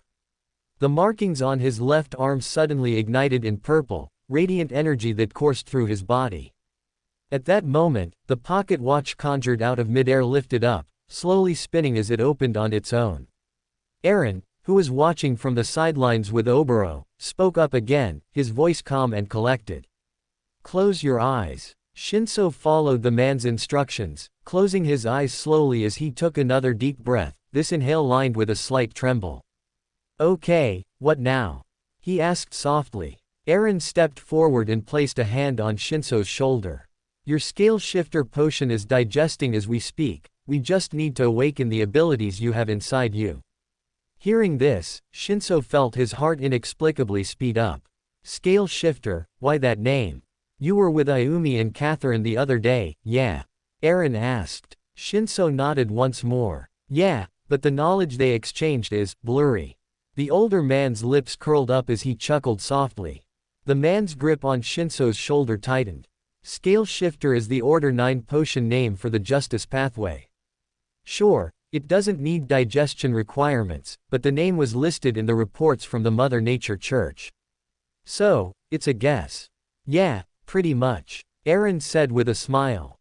Shinso felt his heart sink slightly in his chest as a cold sweat drowned his senses. "You're saying you don't know completely?" "Hey, I have other occupations." The older man shrugged, his grip loosening as he stepped back. Shinso fell silent for a few moments before asking, "Do you know what I'm doing? 'Cause I dunno what I'm doing myself." "Cogitation," Aaron replied casually, crossing his arms over his chest. "Before we dabble with your true abilities, we'll need to practice numerous techniques to keep that lil brain of yours in check." Cogitation. He seemed taken aback by the unfamiliar term. "It's the process of grounding one's mind and allowing a clear view into your abilities. The louder one's mind, the more chaos, it's the essence of failure." "Sounds like something Isaiah would say." Shinso scoffed. Aaron chuckled at that comment, shrugging his shoulders once more. "Me and that useful cog are closer than you imagine. After all, he taught me everything he knows, and I taught him almost all I know. Everything that you can remember." Oboro interjected, offering the middle-aged man a sly smile. Aaron scoffed, turning back to Shinso. A what?" I whispered, holding back the strange rush of bitter cold that coursed through my veins. When the umbrage initially mentioned such an existence, it bore effects similar to learning about hidden dangers and losing control. "A Trimbris," the umbrage repeated, their voice carrying some solemnity as they spoke. Hearing this, I felt a strange pull form in my gut. Why would this powerful entity make a guess? Shouldn't they have known everything regarding Florence's identity and warned me in the beginning? After a few moments of silence, I continued. "What makes you so sure?" Remember a few moments ago when I bore the toll of your arousal? The umbrage asked. I nodded my head. Yeah, the last thing I wanted was to make her seem like I liked her. Well, to be frank, I've been sealing it away the moment she laid eyes on you. My emotions? I asked, feeling a rush of puzzlement. In a way, yes. The umbrage replied. Tremorous are demonic creatures who feast off of arousal and lusts. She most likely targeted you because she sensed you had abilities. My gaze drifted to the bedroom door for a few moments. So she most likely didn't target the rest of the family. That's a likely guess. A Tremorous wouldn't benefit from absorbing the essence of a regular human. The umbrage replied. They let out a sigh and continued speaking. You'll be snowed in tomorrow, so I have a mission for you. Go on. I fell silent, listening carefully for the creature's instructions. Try to learn as much as you can from Florence, use deductive skills, and... I suddenly felt a buzzing in my pocket. Feeling my heart leap out of my chest, I grabbed the blood moon charm out of my pocket, the object swinging as if an invisible wind was blowing away at it. Then, sneak into Raymond's room and extract the necessary ingredients for the exorcism ritual. Hearing this, I felt a rush of confusion stir in my gut. But, what if Florence is normal? I would have no reason to go into his room. If Florence is normal, then ignore it. Though, I'd recommend trusting my instincts. After an unknown period of time, I closed my eyes and leaned back in bed, tucking the blanket up to my shoulders and rolling over towards the wall. The throbbing pain of the injury continued to resound behind the thick bandages, and the thought of the inability to treat the wounds due to the snow was a constant thought. The pain in my head will be a pain, I guess. Any way you can get rid of it temporarily. Maybe, but I'd resound later. Possibly when you least expect it. It can also accumulate while you're asleep. Hearing that, I scoffed and closed my eyes once more. I'll just get some rest. When I woke up, my eyes didn't adjust to the morning light, because there was no light filtering through the windows. When my gaze caught sight of the room, the kerosene-powered lamp above the bed was on, and the door suddenly swung open. I caught sight of Florence, standing in her nightgown. I tried to lean up to greet her, but I couldn't move. Suddenly, I felt a stinging pain in my wrists and ankles. The woman approached the bed, opening her mouth. A large, inhuman forked tongue slithered out of her mouth, tracing along the edges of her lips in a seductive trail of saliva. Her hands, which had turned a sickly gray color, trailed down her neck and shoulders, wrapping around the hem of her nightgown. Ever since we came here, you've acted weird around that Oboro man. Olivia sat on her bed as she stared at Aizawa. The man with long black hair was standing out on the balcony, ignoring the heavy snowfall that threatened to spill into the apartment room. The wind whispered as it blew through his black locks. I'd rather not talk about it. Aizawa grumbled, resting his arms over the edge of the balcony. His dry, crimson eyes were locked on the street below. In the dim illumination of the gas lamps, he spotted a street dog dart across the cobblestone road. The animal's ribs were prominent, and it possessed a slight limp. The small dog let out a low whimper as it fled into the arms of a little girl who picked it up, before turning around and walking into her house. Then I won't ask any more. Olivia sighed as she fell back onto the linen sheets, her body sinking slightly into the fabric. The apartment room was filled with silence, the calming smell of the candles Olivia had previously lit filled her nose. She inhaled softly before sighing. At that moment, Aizawa turned around to face her, his face an unreadable mask of emotion. He slowly took a step forward and closed the door behind him, shrouding the room in a newfound blanket of warmth. When I looked earlier, I couldn't find Isaac or Shinso. He approached his bed and sat down, his shoulders slouching a small amount as he sagged downwards. His hands lifted, sticking into his greasy black hair and fiddling with the locks in between his fingers. In their apartment room, Olivia sat up, her eyes widening slightly. Aizawa nodded his head. He suddenly grabbed a band from inside his pocket and tied his hair into a messy ponytail. You're not going to go out, are you? Olivia's voice trembled a tiny amount, turning her head to look at the snowfall outside the balcony door, taking note of the sheer quantity. The man fell silent as he grabbed a coat from the rack beside the door and slung it around his shoulders. Aizawa slowly drew a trembling breath as he exchanged one last glance with Olivia, who had instinctively stood up from her bed. If you're going, so am I. The ends of the man's lips twitched upwards only a millimeter, a slight burst of relief filling his body at the thought of assistance. He nodded his head in gratitude and opened the door before turning back to the blonde woman one last time. You better suit up, the weather kills out there.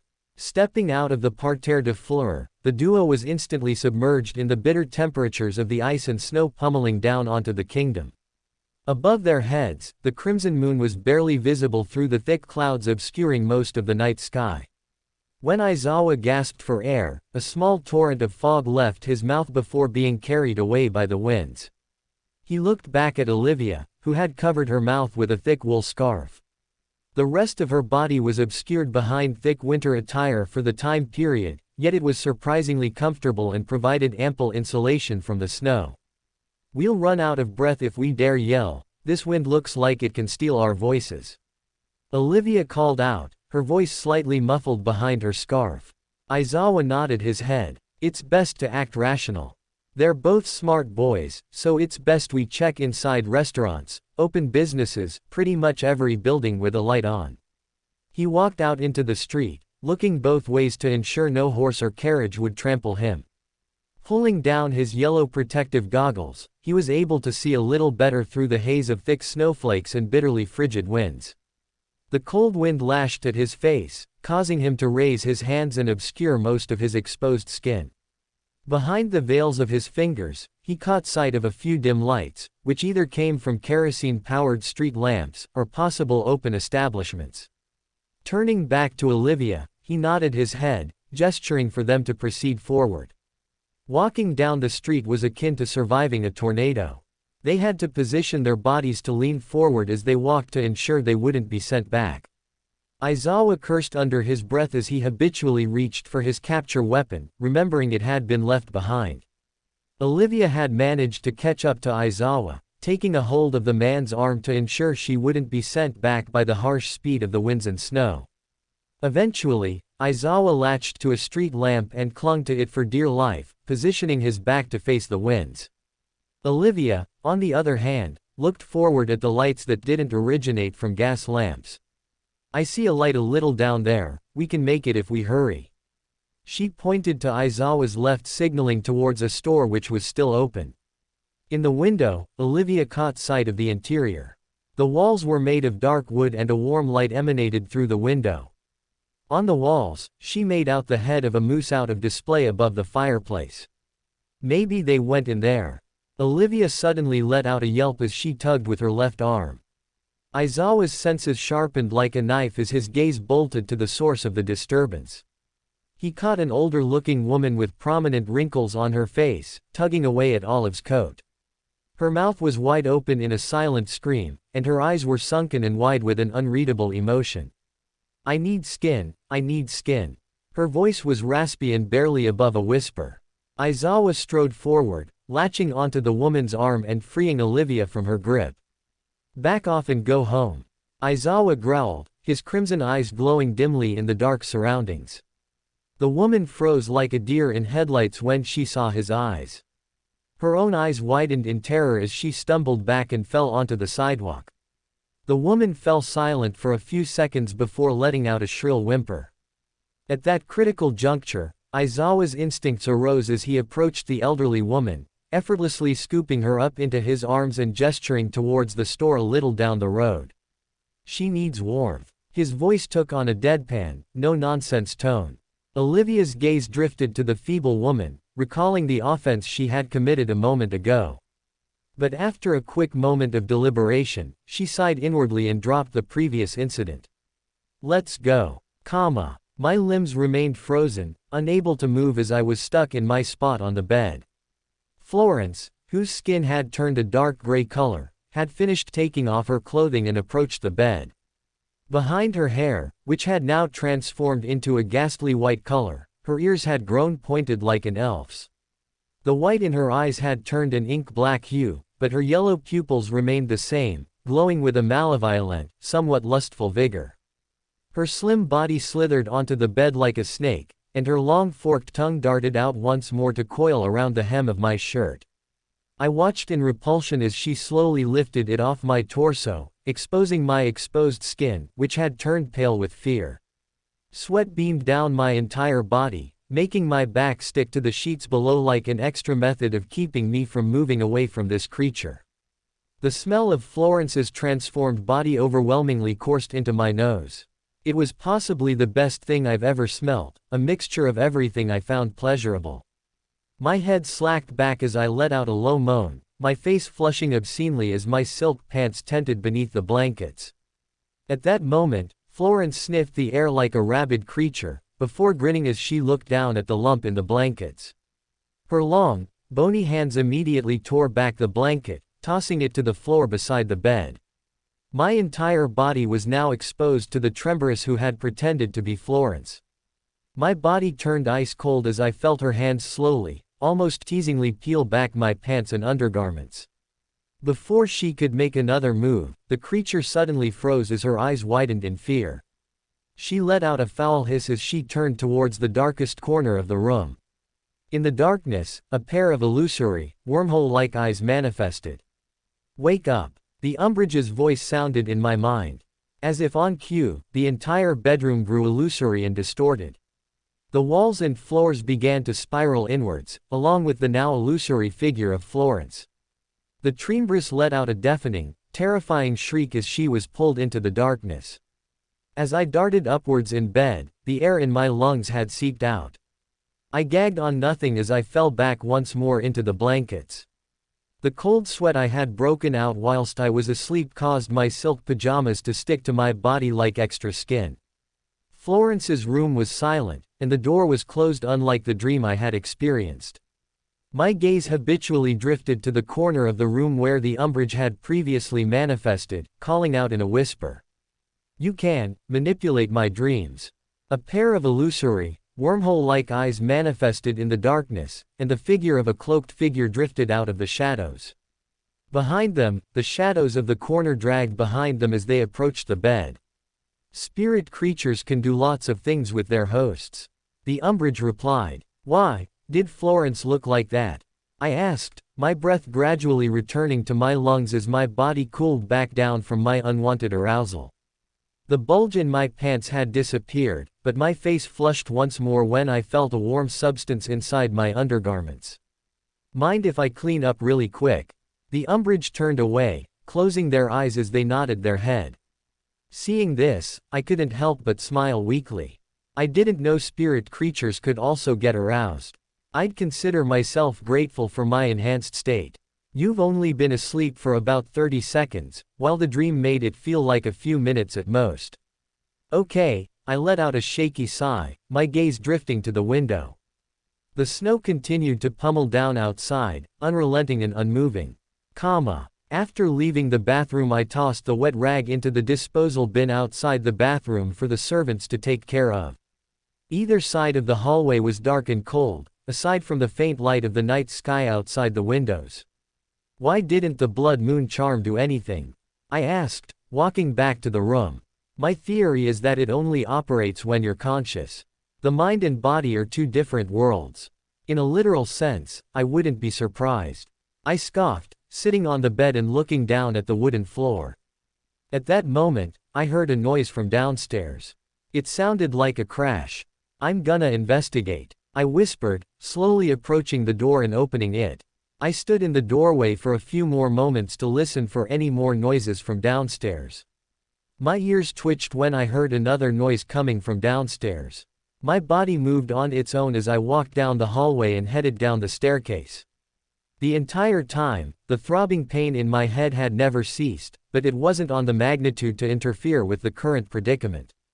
When I stumbled upon the common area, I darted to a corner when I saw two figures kneeling in the middle of the foyer.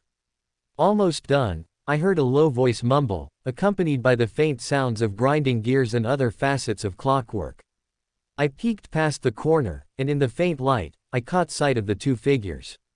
One of them was Wilfred, who was kneeling beside the broken components of the skeleton music box. The other was Raymond. His lips curled into a faint smile as he continued to work on the music box, gradually putting the scattered pieces back together one by one. The shorter boy's eyes were wide with astonishment, clutching his pillow to his chest as he bit into the fabric. Raymond adjusted his glasses up the bridge of his nose as he smiled a little wider, handing the newly constructed music box to Wilfred. The brown-haired boy let out a soft gasp as he admired the work of machinery in his trembling hands. Raymond extended his larger hand atop Wilfred's as he spoke in a low whisper. "Go to bed now." Wilfred nodded his head and followed suit. His slippers pattered quietly against the marble floors as he made his way to the tiny nook in the corner of the hallway. Raymond followed behind him and approached the door before the shorter boy, loosening the lock and removing it with the tug of his wrist. "I'll snatch Bertram's soul if he does this to you again," he snarled, tossing the lock aside. Wilfred turned back to Raymond as he placed the music box on the dresser. The boy with rounded glasses froze like a statue the moment he felt Wilfred's arms tightly clamp around his waist in a hug. The boy sheepishly adjusted his pajama collar and hugged Wilfred back awkwardly. "Go to bed now." Raymond pulled back the hug and softly nudged Wilfred into his room before closing the door. After verifying he was completely alone, Wilfred, clad in navy blue pajamas, approached his bed and sat down. He looked out the window, staring at the continuous snowfall and letting out a low sigh. He suddenly stood up and approached another table across from his bed, his slippers making little noise against the creaking wooden floor beneath him. On the table was a plate of food that was half eaten, the greens and vegetables having been left untouched by the fork and spoon.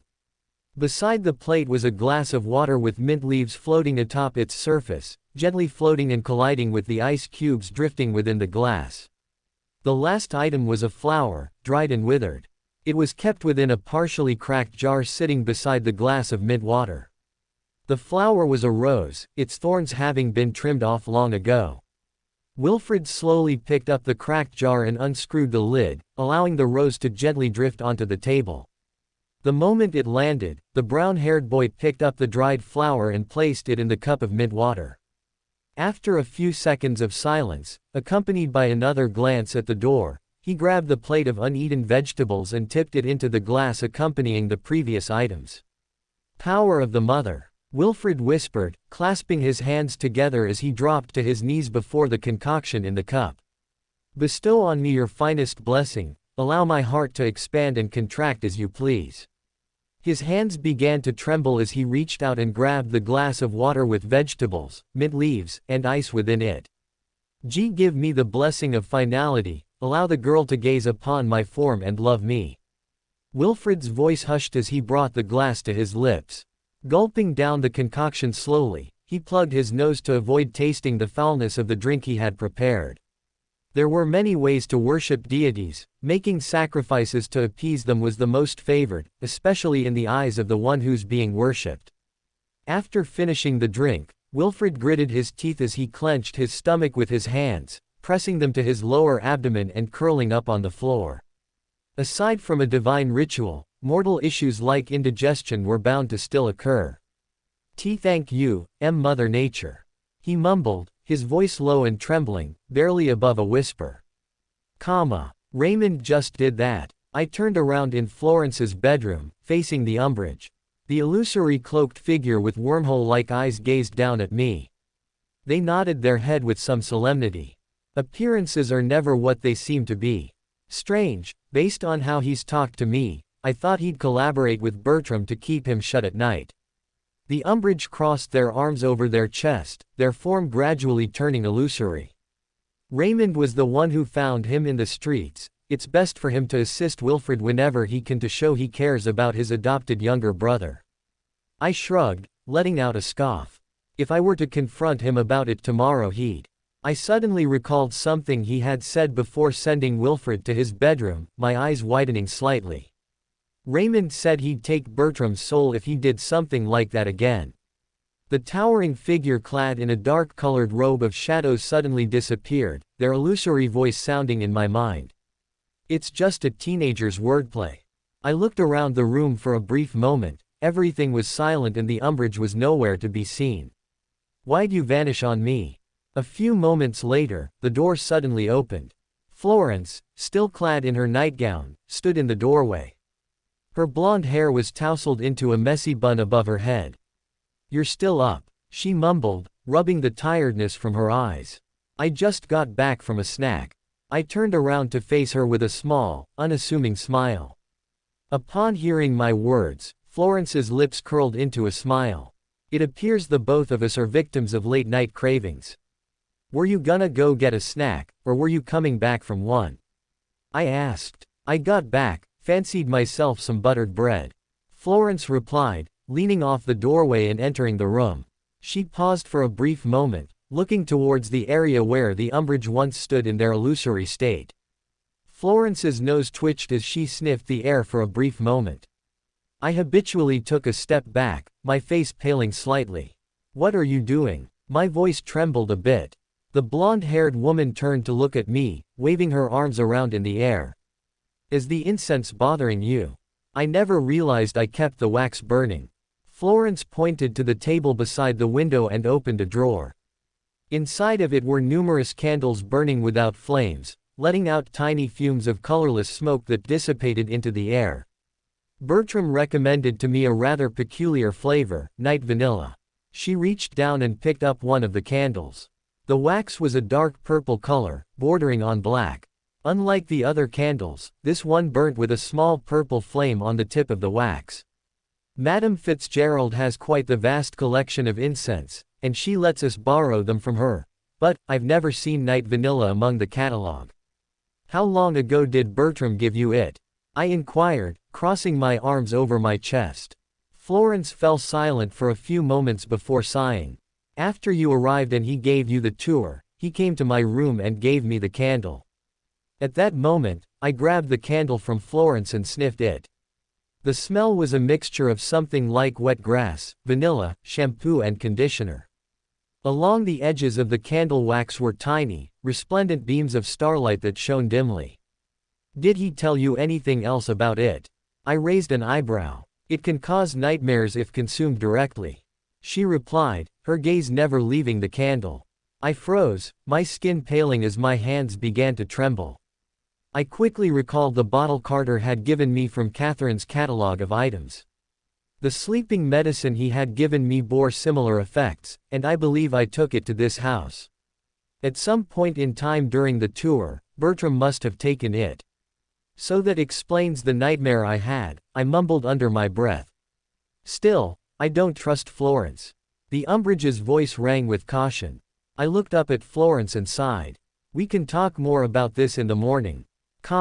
"You wanted skin?" Aizawa inquired, his body remaining tense as he gazed at the elderly woman sitting opposite of them. The place they had entered amidst the storm was a small pub, and they had gotten complimentary dishes out of pity from the staff. The elderly woman with sunken eyes and a shrill appearance remained silent, her bony hands picking away at the turkey like a rabid animal. Her hands trembled as she ripped the meat apart and stuffed it into her mouth. "She weirds me out," Olivia whispered, leaning to Aizawa's ear. Aizawa didn't comment, continuing to watch the woman without eating his own food.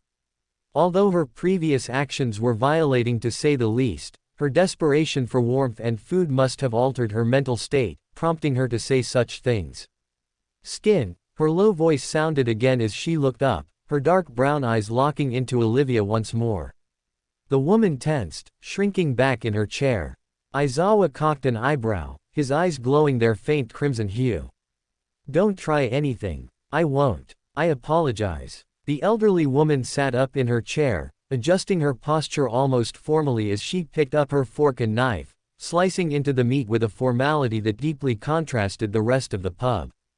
Around her, the rest of the guests were shouting and clamoring, betting on a game Aizawa and Olivia didn't recognize, much like many things in this new world. "She's eating politely now." Olivia's voice rang with curiosity and suspicion as she continued to observe the woman as if she were a test subject. Seeing this, Aizawa finally felt an alleviating sense of calm. Now that the woman had regressed to dining formally, he felt like he could eat without her attempting to claw his hands off. His hands still carried a subtle tremble as he grabbed his fork and began to eat his pork and peas. Olivia's demeanor also changed, she too was able to resort to eating comfortably to a certain extent. Suddenly, one of the guests at the pub, a brawny man with a shaved head and beard, lashed out at another male guest. He extended his muscular arm and landed a clear right hook to the other man's cheek, propelling him back behind the bar. Olivia flinched at the sudden noise, habitually shrinking back and pressing against Aizawa's side. The dark-haired man watched the scene silently, his grip on his fork tightening slightly, causing the edges of his knuckles to turn white. The elderly woman tensed at the commotion, raising her hands to cover her ears as she closed her eyes. She lowered her head onto the table and covered her face by pressing it against the wooden table. Seeing this, Olivia's eyes widened as she exchanged a worried glance with Aizawa. "Something's wrong with her," she said, her voice a worried whisper. Aizawa's gaze remained on the fight with a cautious edge. His crimson eyes were narrowed to a predatory extent as he gazed into the madness ensuing. Aside from the group of men, he, Olivia and the elderly woman were the only people in the pub. The bartender who had served the men their drinks had long disappeared, the cowardly man with a frail build darting out the back door and into the snow. Suddenly, Olivia ducked under the table with surprising speed as one of the muscular men was sent flying from his seat and into the booth where the trio sat. The elderly woman had now fallen silent, her body still trembling. The man who had landed surveyed his surroundings with half-lidded eyes and a froth of beer running down his cheek. When his almost predatory gaze fixated onto the woman, he let out a low growl and leapt at her. He extended his left arm, ready to land a hit, only to be met by a clean hook to his cheek. Below his skin, Aizawa, along with the other men in the pub, heard the audible sound of bones snapping. "That's enough, gentlemen." Aizawa stepped out of his booth and rolled down his sleeve. The drunken men stared at their unconscious friend on the floor for a few moments before gazing back up at Aizawa. One of them gritted their teeth as they hurled their empty glass at him with surprising speed. Aizawa weaved his head to the left, effortlessly dodging the attack. Behind him, he heard the glass collide with the wooden wall, shattering on impact. The drunken man then leapt out of his chair and lunged towards Aizawa with tightly clenched fists. He swung his left arm towards his chest, but Aizawa effortlessly stepped aside and landed a knee to the man's lower gut, before swinging again and hitting him in his lower regions. The drunken man let out a howl of pain as he collapsed to the ground, clutching his privates with his fists while curling up into a ball on the ground. Seeing this, Aizawa turned back to the other patrons and scoffed. "Anyone else wanna brawl?" he asked, an edge of sarcasm dripping from his voice. The men sitting at the bar were silent, their gazes fixed on Aizawa as if he were an otherworldly demon. Seeing that everyone was silent, Aizawa walked over to their booth and sat back down. Olivia's eyes were wide, her mouth half opened with astonishment.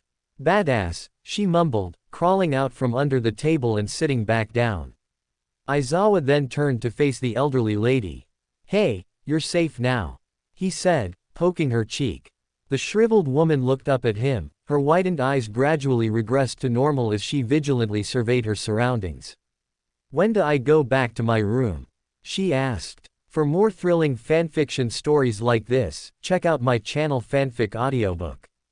Dive into epic adventures, mysterious realms, and legendary journeys brought to life through immersive storytelling. Don't forget to like, share, and subscribe for more amazing audiobooks.